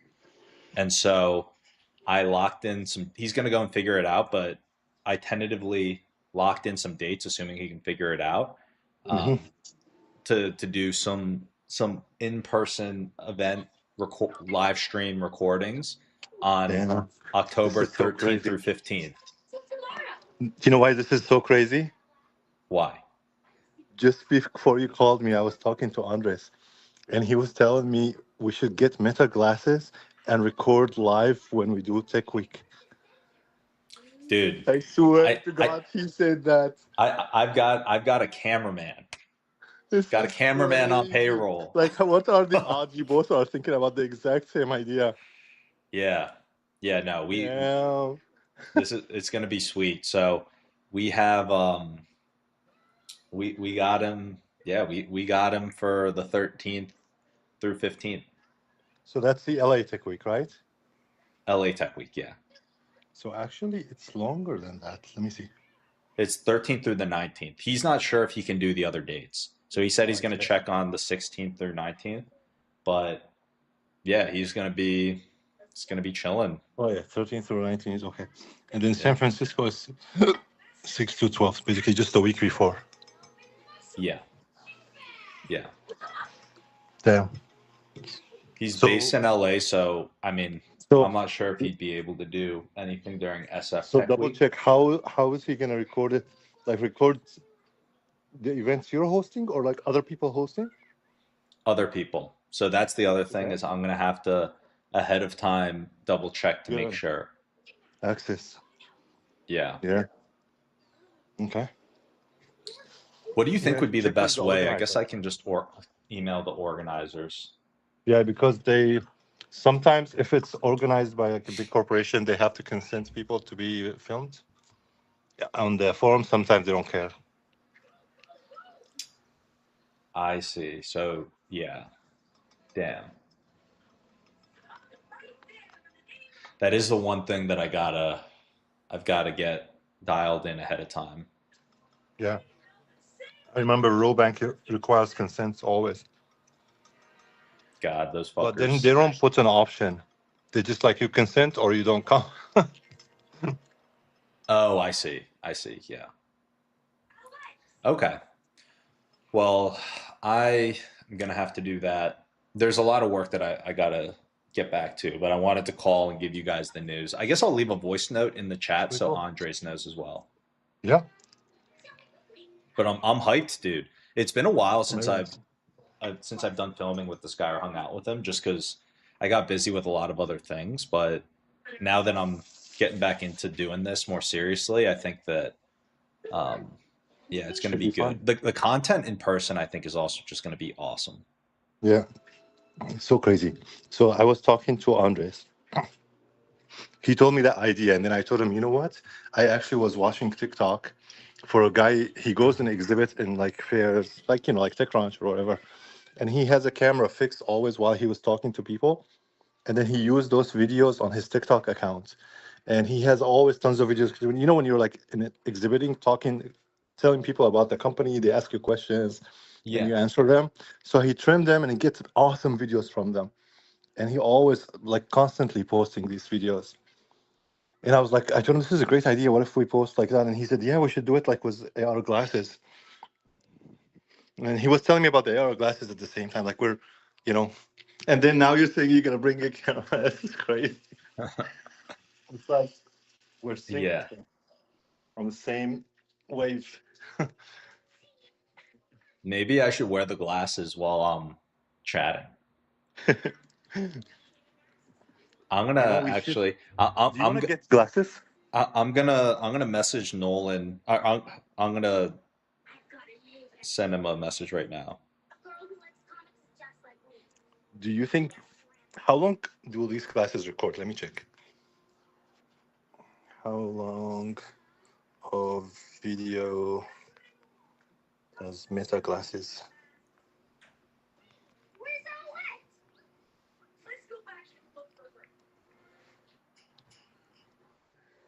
record? Videos up to 3 minutes in length? That's terrible. 3 minutes?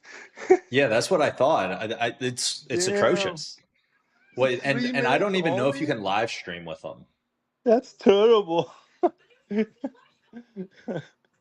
Man, like my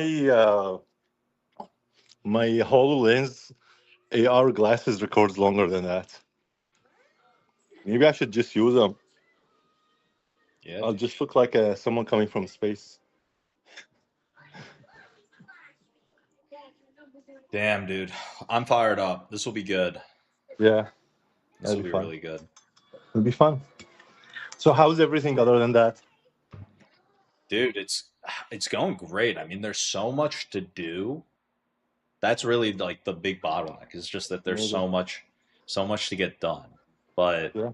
things are moving along well.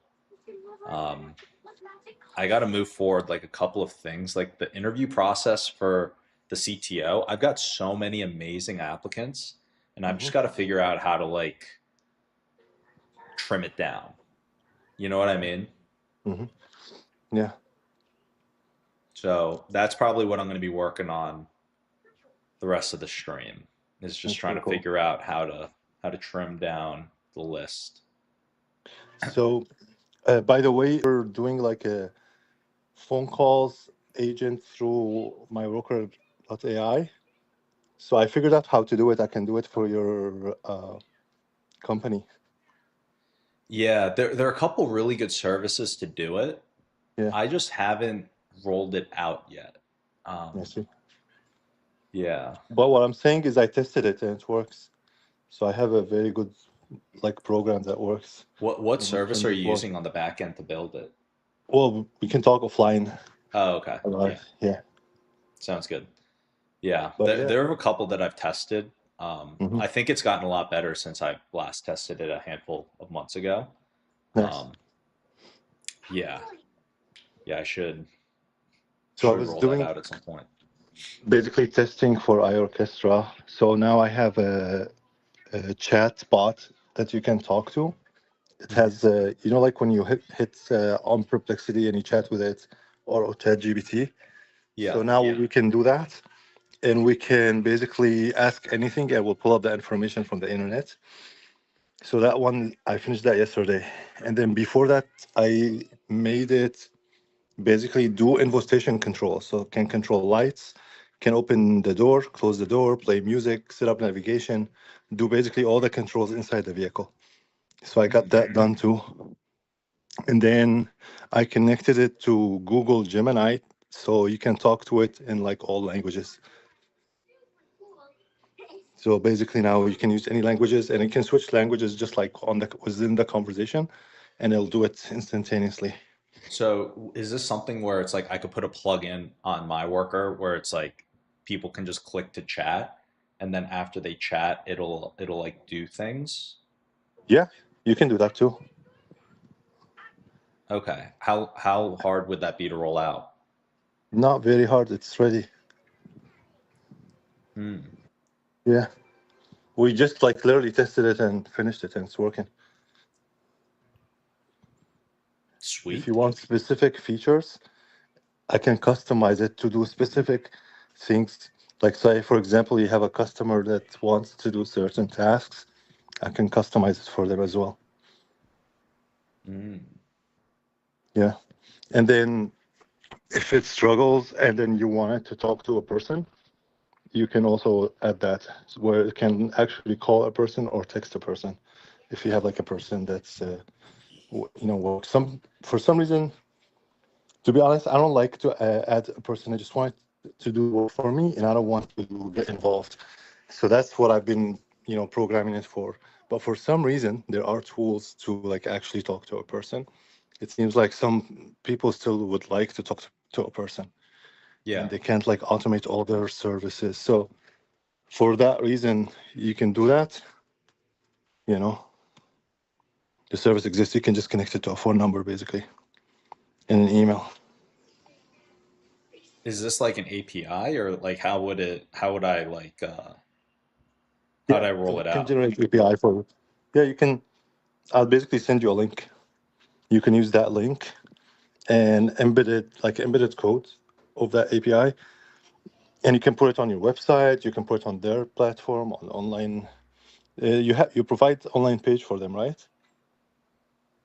Like a specific login page with Yeah. an account, right? Yeah, so you Yeah. can have it on that account per customer.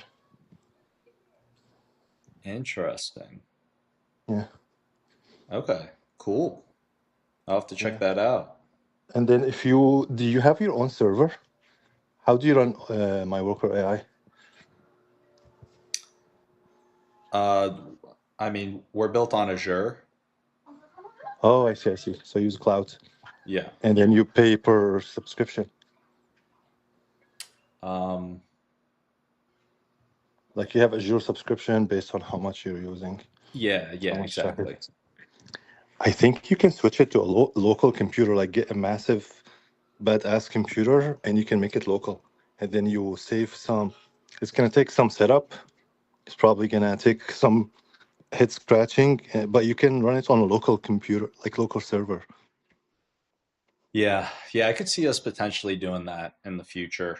Um And then you could have like a backup, like have two servers, one main, one backup.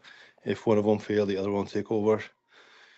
And then that way you probably save on the subscriptions if it's too much. yeah, I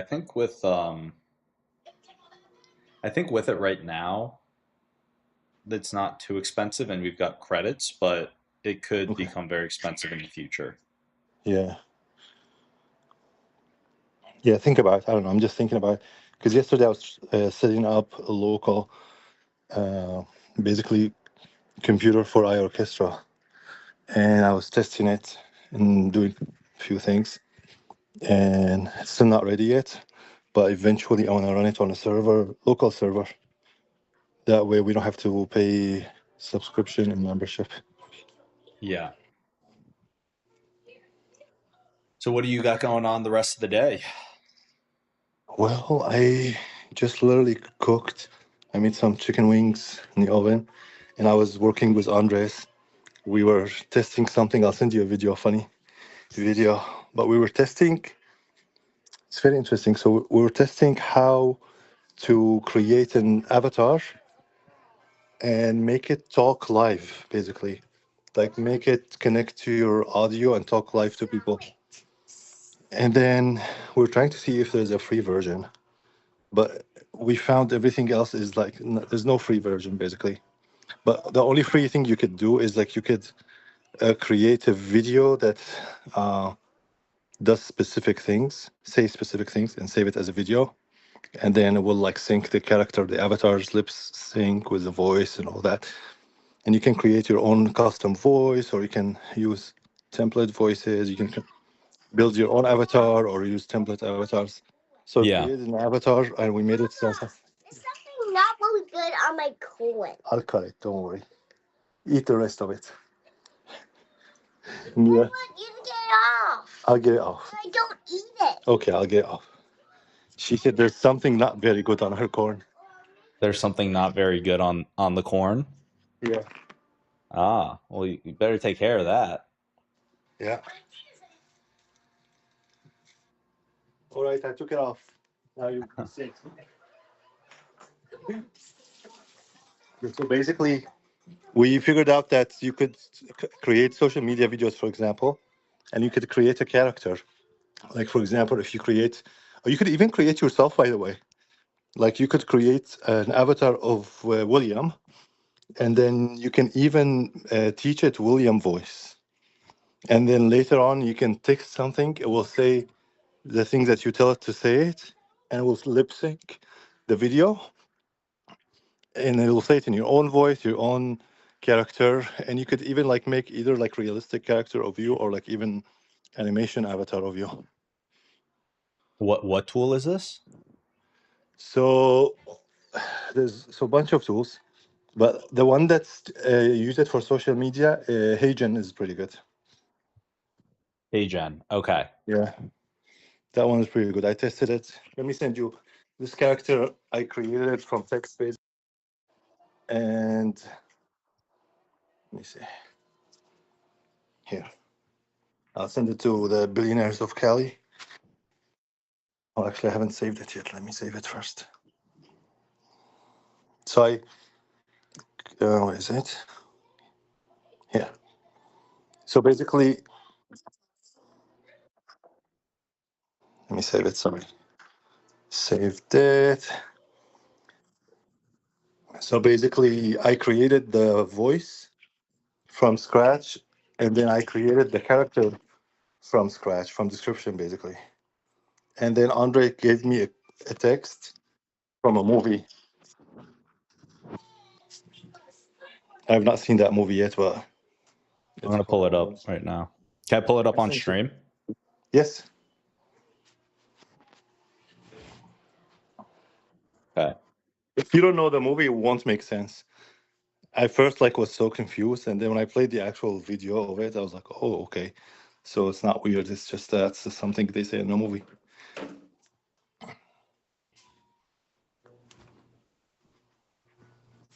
The movie is, let me see, because I'm also not familiar with the movie, to be honest. Andres told me I should watch it. Called, is it called Blade Runner? Oh, I know Blade 2049? Runner. Yeah, it's a scene from Blade Runner.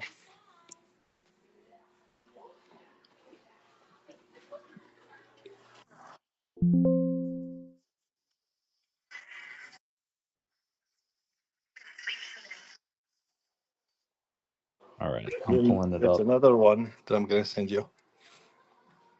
So we tested the ones that you use like an AI tool to generate it, and the other one we just generated it with Nano Banana. Another one with Grok, and then another one was what's the other one? I don't know, three tools. I remember. Hey. But yeah, I sent you both of them. Okay. The first one's not downloading, but I can play the 14-second one. Well, it's not downloading. Hey. I noticed the space beside you. Let me try again. I'll It's upload the it kind again. that follows people home and sleeps in the. What did you make this with? Don't worry. I was designed for That one gaps. is, I think, either. Oh, it has a tag head draw, right? Sid? Oh, head You draw? look lonely. Yeah. I can fix that. Oh my god, dude, this is scary. What a day. You look lonely. I can fix that. Dude, what are you guys making? Oh my goodness. And you could literally teach it your own voice and train your voice. And then you can even import your character, or you could clone some famous person character. And then you can even clone their voice as well. So what we were trying to make it live with our tool. So the only way to make it live there's like a software you can get, but you have to pay for it. It's like $50 a month. And we thought that's too much, not worth it. We can probably figure it out like from scratch for free. But we thought it's not really worth it right now because it's just like cool feature. It's not like necessary feature. You know what I mean? Yeah. Like we have a higher priorities than this. This is really not the top priority right now. I connected to my headset. Can you still hear me? Yeah. Yeah. But yeah, I'll show you like when I could share like what we did with the info station one, the one that talks and control the vehicle and stuff. How it's like show you a demo, basically. And Andre is making a couple of videos to like make a demo about iOrchestra. So he's working on that with all the tools. Nice. Yeah, with all the AI tools. But yeah, I'm learning a lot so quick. Like I've been doing, I learned how to import Perplexity model into my code, and then how to import basically Claude or ChatGPT or Gemini, and then connect it to get like some certain features from it.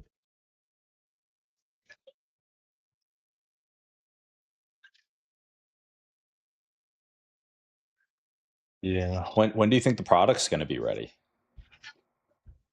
Well, or like, I guess what's the core product going to do? So what we're gonna release a consumer version. The only thing is we don't have a server that can handle a lot of people yet. So we'll release it for a limited number of testers. And it has to be very active testers, otherwise we'll kick them out because we're trying to train it and see like how it's learning and improving. But we might do for now like a video demo and put it on the website for people to try out, or even like a plug-in or something. That's not going to cost us a lot of money because the more you do, the more it's depends on how you're doing it. But in most cases, there's some credits you're spending. You know what I mean? Yeah. Unless I switch everything to a local server that can handle large traffic. But bottom line, we have to raise like big round enough to build our own server, like a big server. And what's the rationale for that? Just cost savings, or? For us, Yeah. so we can handle more users. I see. Yeah. Because the infra cost would be too much. Not just that, we won't be able to handle large number of users if we don't have our own server. I see. Yeah. And then. And who are you going after first as users? Consumers. I mean, the first one will be Info Station, obviously. Yeah. And then we'll test it on it. But the first one will be released to the public after Info Station is consumers. So like right now, the Info Station version works already. It can control the vehicle, can talk to you, can turn on things, turn things off, and I can modify it to like any device I want. So if we add a feature, I can add that. Like say you add a massage to the chair, you can update that so easy. Yeah. Okay. Yeah, it'll be deployed locally on the GPU that I have on the vehicle. So that way you don't really need like any external connection for it. The only time it will connect externally if it's searching the web for something.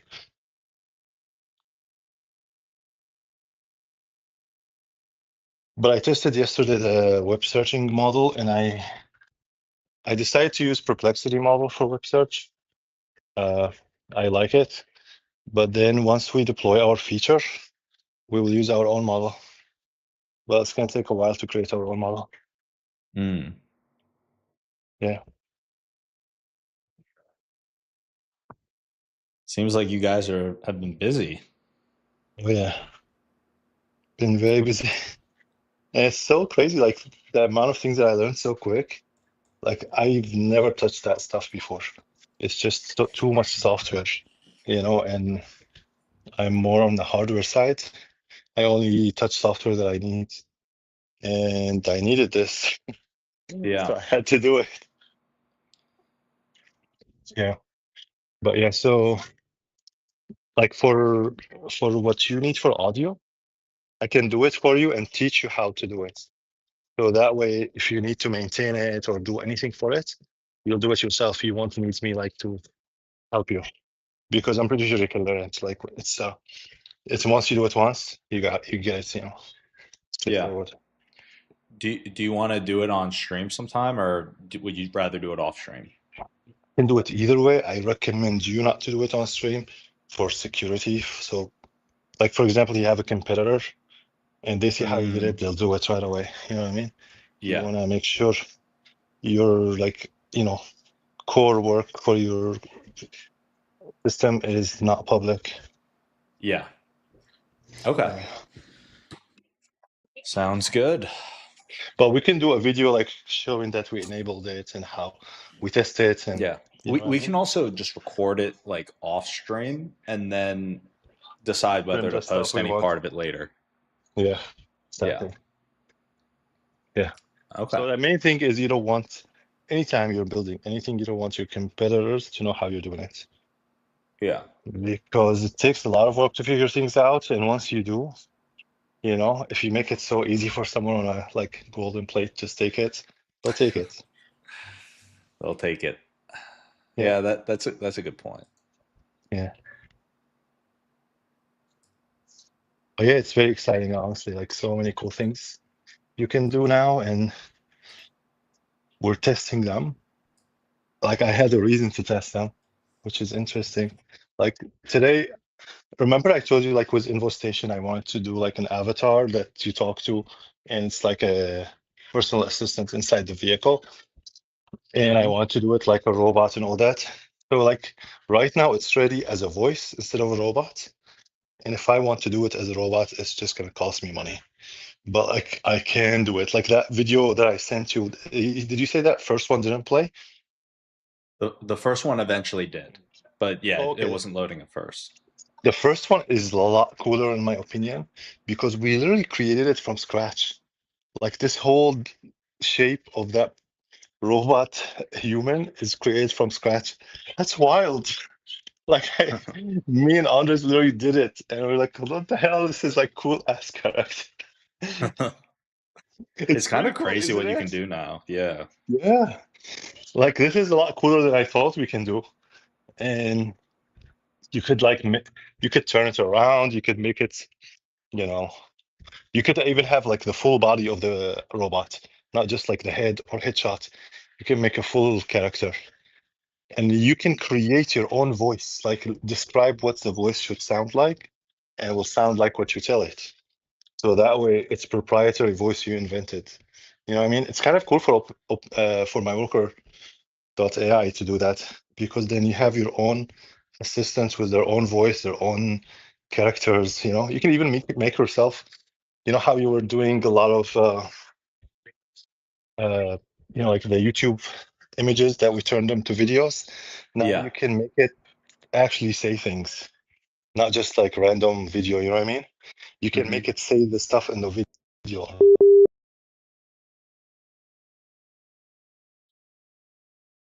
I think your voice just cut out. Can you hear me?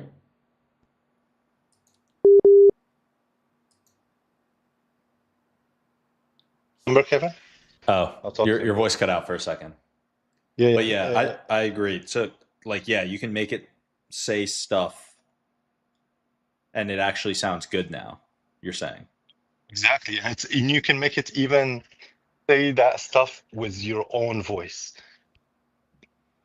Mm. So basically, you teach it your voice, and then we'll learn what your voice sounds like. And then you can text it, whatever you want to say, we'll say it with your voice. And your face as well will be synced with the words. Damn, dude. Okay. We can test it if you want. That stuff we can test it live if you want. Yeah, There's a dude, I'm free down. version that allows you to do like 3 videos a day. Yeah. So it's limited with the free version, but you could do 3, and if you like it, you can do more. Yeah. You know, I've got I mean, to, yeah. yeah, I was just gonna say, um, there's quite a few. Damn, there's so much I got to do on my to-do list right now. I know. I added a bunch of stuff out of nowhere. Damn, dude. But that's cool because, like eventually you would think that you run out of content for your video. There's tons of stuff still you can do. Mm-hmm. Yeah. Honestly, 3 videos a day. If you do 3 videos a day every day, that'd be so cool. Yeah, dude. The editors have been cranking, man. Yeah. Joaquin is getting much better too. He's all. I mean, he was good to start, but he's like improving so fast. It's Yeah. amazing. Yeah, I noticed like your funny videos, the memes ones, were kicking ass. I Well, look we at them had and to I see remove like those because those tons were of like traffic. they were some of them were a little too far out there. We had to remove them, but Really? yeah, yeah. That's funny. But that said, I mean, the content that is more, you know, educational and targeted towards the audience we're going after, that's Mhm. starting to get a lot better, which is good. Oh, really? Yeah. Educational stuff is very hard to like hit. You know what I mean? Oh yeah. Because it has to be people like very interested, and sometimes that type of people, they're like very, very, very hardcore experts. So like to give them something so just simple may not satisfy them. And to give them something so deep into what they want, it might be like too much. So like finding stuff that are easy and fun for the light audience, that's kind of I don't know, stuff like finding that balance is very tough. But you can like figure it out from the views. I obviously, if you compare like for example some of the funny stuff to what you're doing now, and then see how it goes. Because Yeah. at the end, it's just trial and error, right? You'll test and see which works and what doesn't. Because you could do funny stuff. It doesn't have to be like the way you were doing it. You know what I mean? You can still do funny stuff in a way Yeah. that's not like, you know, that Yeah. way. Pushing the boundaries too much. Yeah, like you don't have to push the like I've like I don't know. I've noticed most of Twitch streamers that I follow, they do certain things on their TikTok, but the stuff that goes to I mean, on their stream, but the stuff that goes to TikTok are the funny stuff only. Because you just have a short video or so. So they'll pick part of. Hold on. What, baby? You were alone? Where? Why were you alone? I didn't know you needed me to stay. You want me to stay with you? Why are you here? I thought you were watching cartoon. You want to lay down? Okay, lay down. Sorry. Oh, oh, that's why Kevin was calling me. Anders just texted me. What's he asking? There is Kevin invited us to do a pitch. Let me see what. Who? Remember Kevin? He's my photographer. Oh, he invited you to do a pitch? Yeah, let me see where is that. San Francisco on. Oh, it's called Startup Pitch Night. JLL founder and investor. It's I'm a member of that group. Let me see. Do I need to register to pitch? Or you just go? Usually I just go and I pitch. There's no specific application to pitch. Oh no, there's actually, you have to email it. Email it to Kevin or to the other guy. Oh, cool. I'll call him after we talk. But anyway, we haven't pitched what's it called? iOrchestra yet. Actually, like we haven't pitched it publicly. We did one private pitch with an investor, but other than that, we didn't. Hmm. Yeah. Yeah. Well, I feel like I've been building a lot of these systems. I haven't had a chance to like really try and pitch on a term sheet for my worker, but Yeah, you um, should I really eventually should. like Yeah. reach a point. Like for myself, for Infostation, I reached a point that with no funding, I can't go anywhere except like, using my own time, personal time. Like for example, I built the whole Ride app, and I built the whole AI assistant, Mhm. without having to raise funds. But like anything that requires purchasing hardware, well, I like because I'm going next week to pick up them some like body sheets, metal sheets for the second vehicle. I already bought that because you know I had already purchased the metal before. I just needed to run it through the machine and manufacture it basically. So I'm gonna pay that out of pocket. Other than that, I'm not gonna spend money. And like right now, I'm spending money on AI subscriptions and tools and stuff like that. But that's light, it's not, especially for Infostation, this is light expenses. Mhm. Yeah, my AI bill is climbing up. It's unbelievable. I'm trying to go through the tools and evaluate how can I make this free? How can I do it myself? Yeah. I mean, 'cause there's so I'm in a many. very similar boat right now. The Yeah. AI bill definitely adds up quick. Yeah, very quick. And I usually every quarter run my expenses for the quarter. So this quarter is gonna be high because I just added a bunch of tools I never used before. Yeah. And I have to like see how bad it is. And based on that, reevaluate. But like really, I'm like at a point I need to raise money because I'm just spending out of pocket right now. Yeah. You know? That's how Yeah. it goes. Yeah. It's expensive to run a business. Pretty much the stock market running my business for the past, I don't know, over almost 2 years now. Yeah. Can you It believe that? definitely adds up. All on the stock market. Dude, the stock I was it's nice when you hold an asset and it goes up, that it's very Yeah. nice. Yeah, so I've basically put um, all the cash that I've had in the stock market 2 years ago. And Mhm. I kept like some cash, but I spent that cash already. And then I've been gradually buying and selling, buying and selling. And anytime I need money, I cash it out, spend it. And recently, when Andres was with me, I reached a point. So like it's a weird lifestyle to switch from, you have like infinite money in your bank account, infinite cash, you just spend it whenever you want. Or now all your cash is tied up in the stock market and you can only spend the cash you have until you sell. So your lifestyles change a lot, Yeah. but it's working so far. Like every time I was like in a need, like for, immediate cash, one thing goes up and I sell. It's so Way funny. to do it. Most Yeah. recently, I sold the MU merging unit. Uh, Basically, their stock just went up. Oh no, I don't know why I said merging unit. Micron. MU is merging unit in relay protection.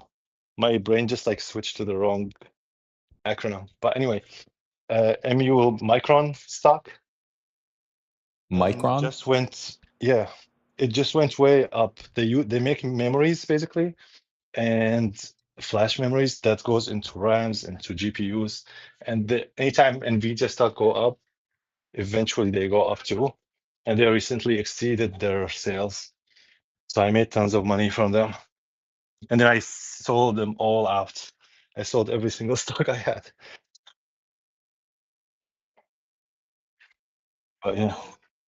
What do you think are some of the hot stocks right now? The hot stocks. Let me go through my list. So recently,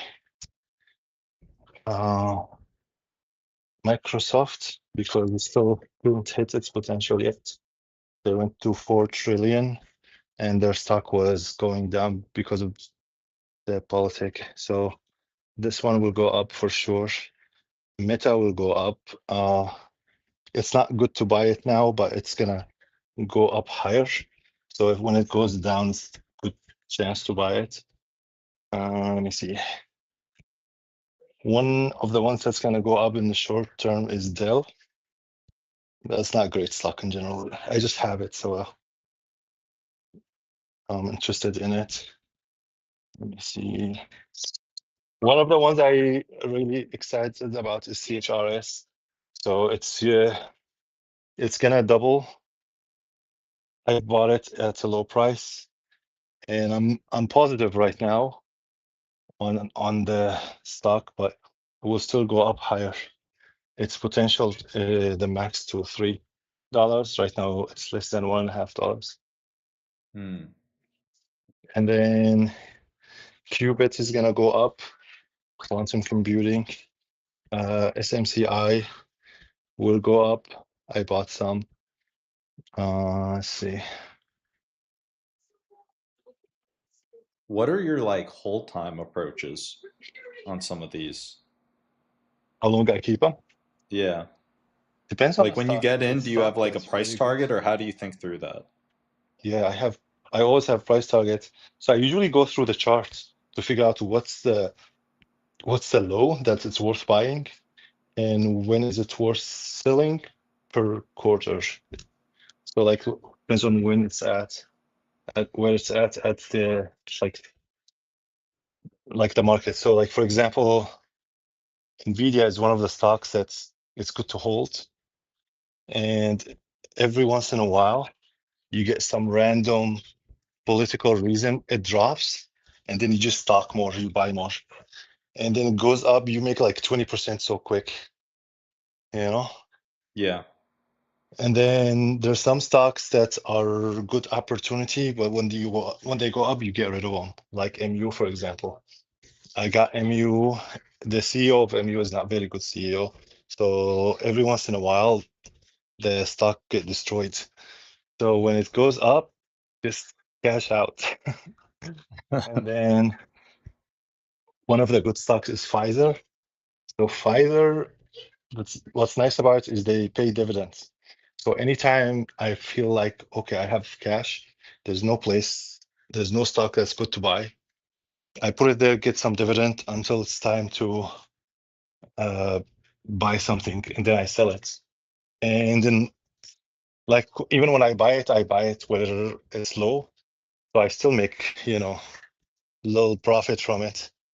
But it's more for dividends when you have cash and there's no place to keep that cash. There's no like good stocks to buy or.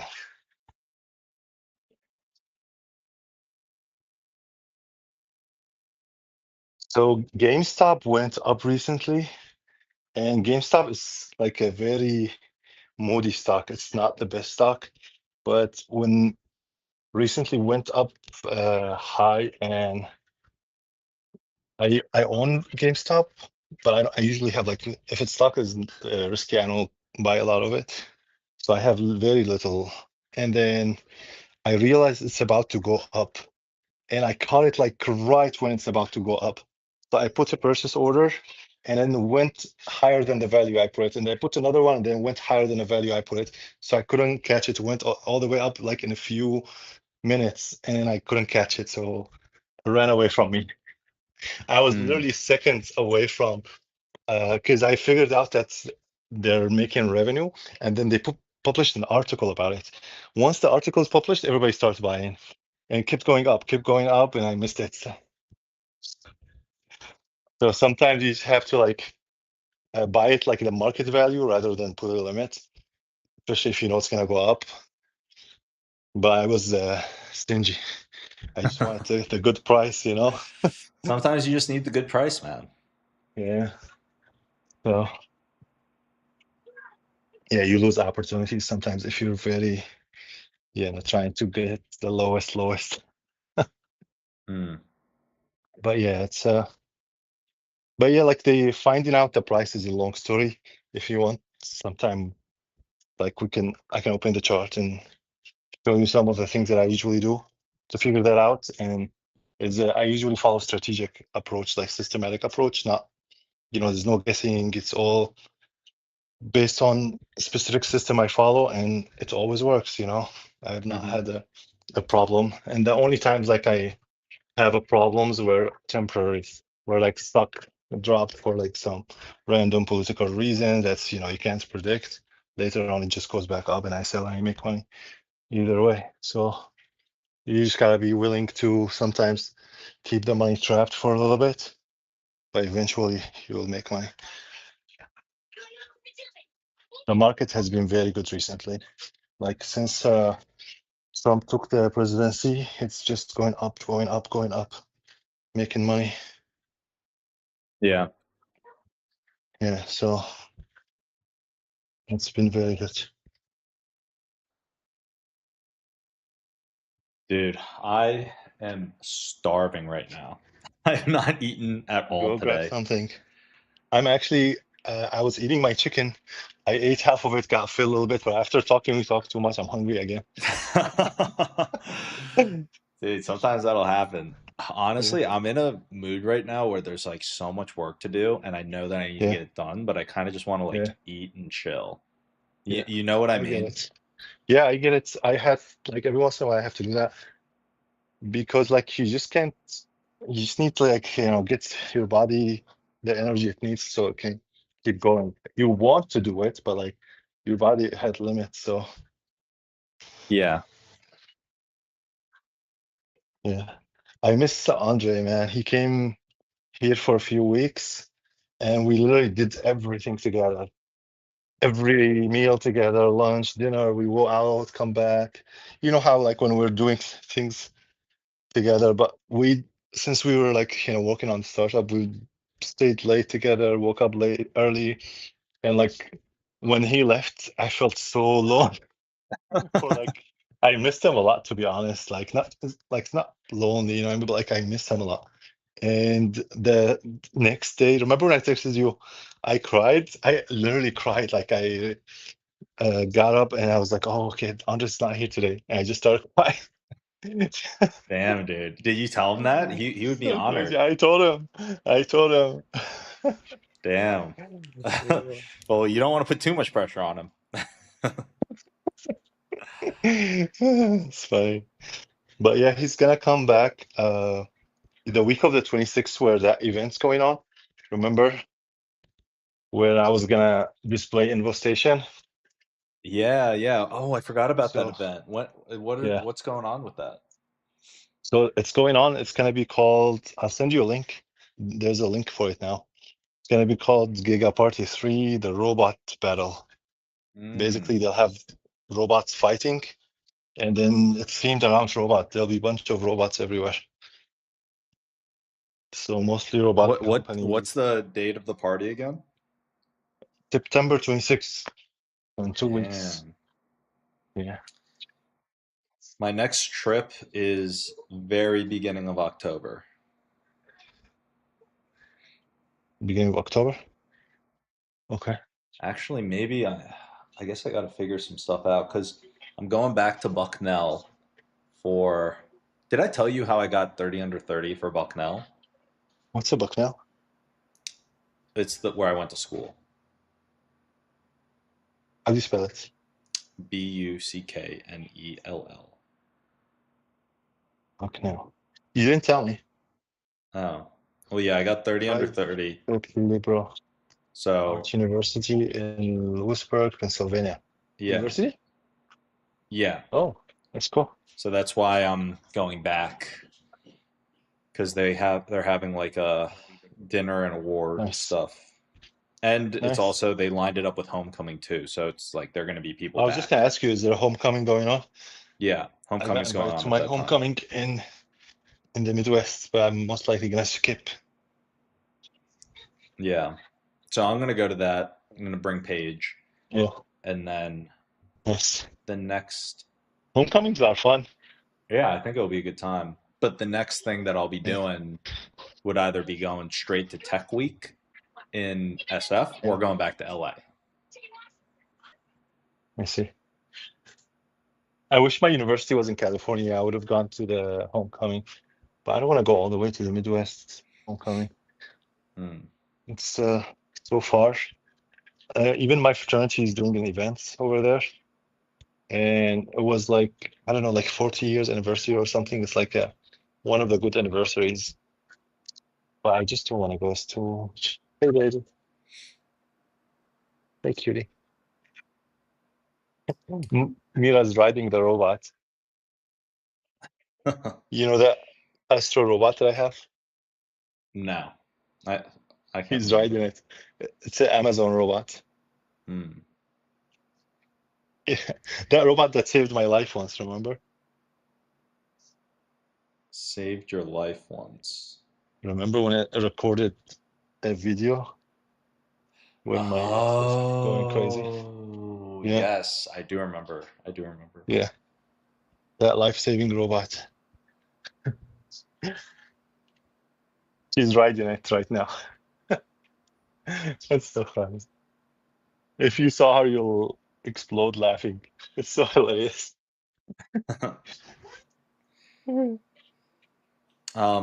Yo, I'm probably gonna have to hop off stream now just to go and get some Sounds good. food. But Okay. dude, great catching up. Yeah. We should maybe I can hit you up sometime tomorrow too if you're free. Pick up. We could chill while I'm on stream again. You know Yeah. what else we Do could that. do, which actually might be Mm. even better instead of just calling on WhatsApp? I could just Mhm. send you. Have you ever heard of Riverside before? Yeah. I Okay, yeah. have So I it on could my just send you computer. a Riverside link, and then that way we could Yeah. both be on video and just hang out. Okay. Yeah, let's do it. Yeah. You reminded me, uh, man, I totally forgot about that. Remember when I told you I wanted to do like a podcast? Yeah, Riverside's perfect for podcasts. Yeah, that's what I was gonna use for. But since you mentioned it, kind of reminds me of like I abandoned that idea. Yeah. I mean, it's a lot of work. It is. So what I did is I moved my office from that separate room into the living room, and then I restructured like my entire apartment. Hmm. So, but it's like because last time I got Andres, it's nicer like when you have more people and there's more room, like bigger room, and then you can have lighting everywhere. So I did the setup. I moved the setup out to that room, and now it's like more comfortable, more like breathy. You get fresh air. Hmm. So it's nicer. But yeah, like I can't wait for you. You come here sometime when you get a chance. We could when Andres is here also. We could like hang out here. And so, are you gonna come for the 26th? I Or you need to think about it. am gonna have to look at the schedule. I'm probably Think about gonna. it because it's like 2 weeks left. You know what I Yeah, mean? yeah, it's coming up on it. So yeah, I'm gonna Yeah, have to get that piece yeah. together. Think about it. There'll be like 1,500 attendee, and there'll be like a lot of investors. So I think it's worth it. Could I bring the cameraman to live stream? Yeah, I think so. He just needs a ticket. Could we hook him up with a ticket? Yeah, honestly, even like I'm supposed to be like sponsor. I don't even know how's that work. Yeah. I don't. Well, what you could do is like if you're the sponsor, because you could even just position it as, hey, it'll get us more free press, and he'll Yeah. cover the cost of the cameraman and give you Yeah, what I and was pay thinking for is I editing don't know what clips. else can I do because the event has tables. You can pitch. There's bunch of things, you know. Yeah. And usually, Marianne, at the end of the event, after people pay for things, starts giving out free tickets Mm. and like free VIP tickets. She So actually I'm gonna follows ask me her. on like we're connected on LinkedIn and she follows me on Yeah, Instagram. So she yeah, might already know about just mention it next time you chat with her and see like say, yeah, hey, Will would be down and he yeah, could pay for a cameraman and pay for clips if him yeah. and his if we can hook him and his cameraman up with like, Well, what I was VIP stuff. thinking, I Cause like will. I think if we get a pitch out of it, that would be great. I'm Yeah, not. She probably charges for the VIP it's packages a good there, idea. So but that's like the what I whole was thing thinking, is I would have to invest in like making that happen to yeah, do, but yeah, it would be worth it if she could like hook that up, you know? yeah. So what I was gonna tell you is I'm setting up my own like team of people doing cool stuff over there, and we can just have it as part of it, where that cameraman can record all the stuff that we're setting up. So we have, like full package. So I can do it as part of that package. What I was saying though is I don't know like how the other stuff, like getting table and pitching and like speaking on stage and all that stuff. How can like what would it take to get someone on the calendar, on the agenda? You know what I mean? Mm-hmm. But I need to actually talk to them because it's only in 2 weeks. And I need Yeah. to talk to other people that were supposed to help me with the stuff. So the thing Yeah. is, I'm not bringing the vehicle just because it's going to cost me too much money, Mm-hmm. and just because of that, I kind of dropped the ball, and I wasn't, I didn't reach out to anybody yet. But yeah, Sounds yeah. good. So Yeah. yeah, I'll let you know, but I can for sure have it as part of that whole package. Sounds good, man. But then after I talk to them, I'll ask them what else can we do, like for these people, how can people be on stage? How can people pitch and all that stuff? Mm-hmm. Yeah. Okay. Cool. All right. Well, you'll check in with her about that, and Yeah, we'll stay in touch. we'll stay in touch about it, man. Sounds good. All All right, this right. is like half an hour after we said we're gonna go eat. Yeah, I So know. I'm let's starving, make it dude. happen. I'm gonna go. I'm withering away. Sounds good. Yeah. All right. All right. I'll catch you later, man. Great chatting with you. Yes, I'm glad. I was gonna ask you about you and Paige. Hopefully, you guys are doing great, and hopefully now, since you're close, things is a lot easier for you. But Yeah. I don't want to strand you for 10 more minutes. Yeah. And I'm excited for you to meet We her. haven't talked for a while. Yeah. Yeah, All sounds right, good. bro. Well, All I right, will let's talk to chat. Maybe you we can stream tomorrow. later, like tonight, if Yeah, you're or able. maybe Do you later know? tonight. We'll see. Yeah, I'll message in the group. let's see if Andre's still available. Yeah. All right, man. Cool. Peace. See you later. Bye. All right. Yeah, guys. I think I'm gonna have to wrap up the stream here. This has been good though. We'll let it hit the 6 hour mark. We'll let it run for a few more minutes. I'm gonna listen to this message.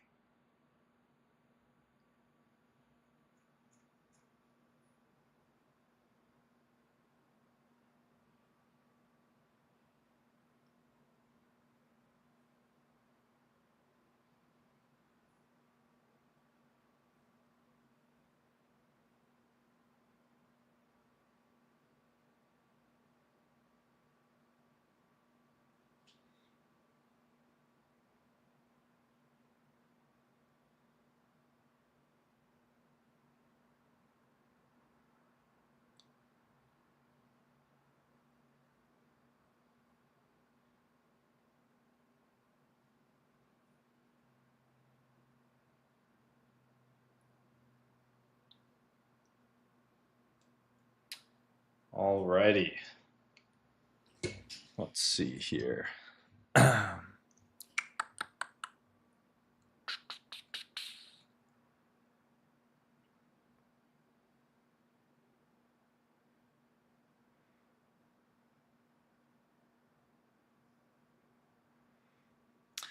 All right, guys. We are almost at the 6 hour mark. Let me see. I'm just gonna fire off a message real quick.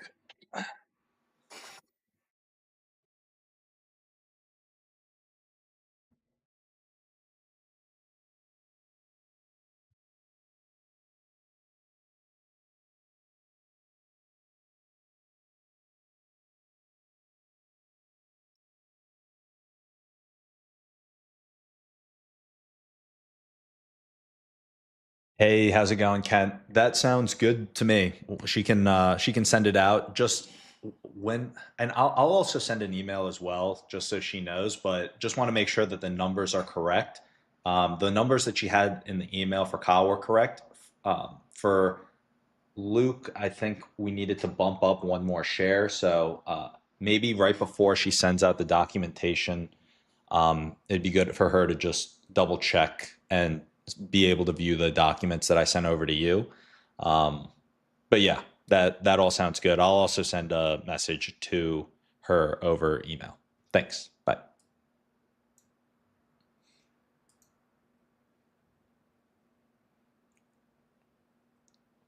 Okay, and then I'm gonna send this one final one.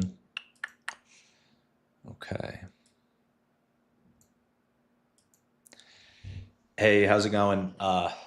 We got the documents sent out last second. The CEO decided to just have the lawyer send out the documents, and so we want to make sure that all of the stuff that we had in the documents, like these proper numbers, et cetera, are all properly put in by her.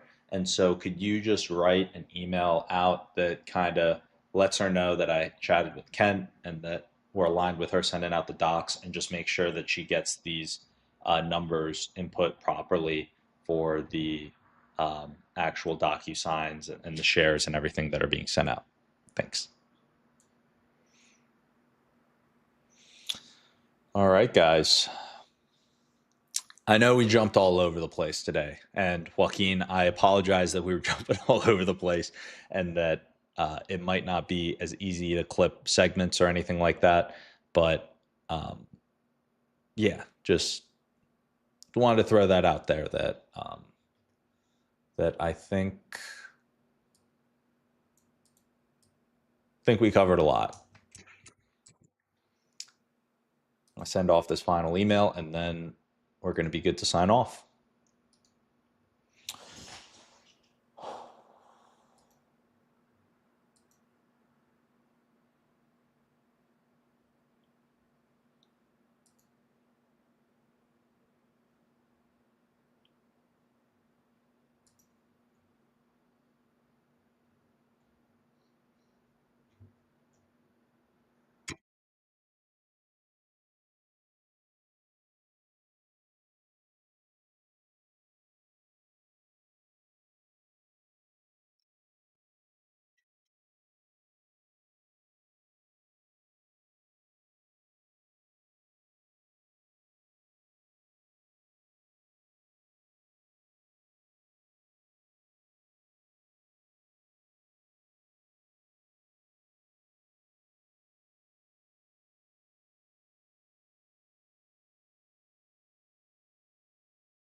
Also, let her know that there were some typos in the document that you just reviewed. We also need to update my address.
Okay.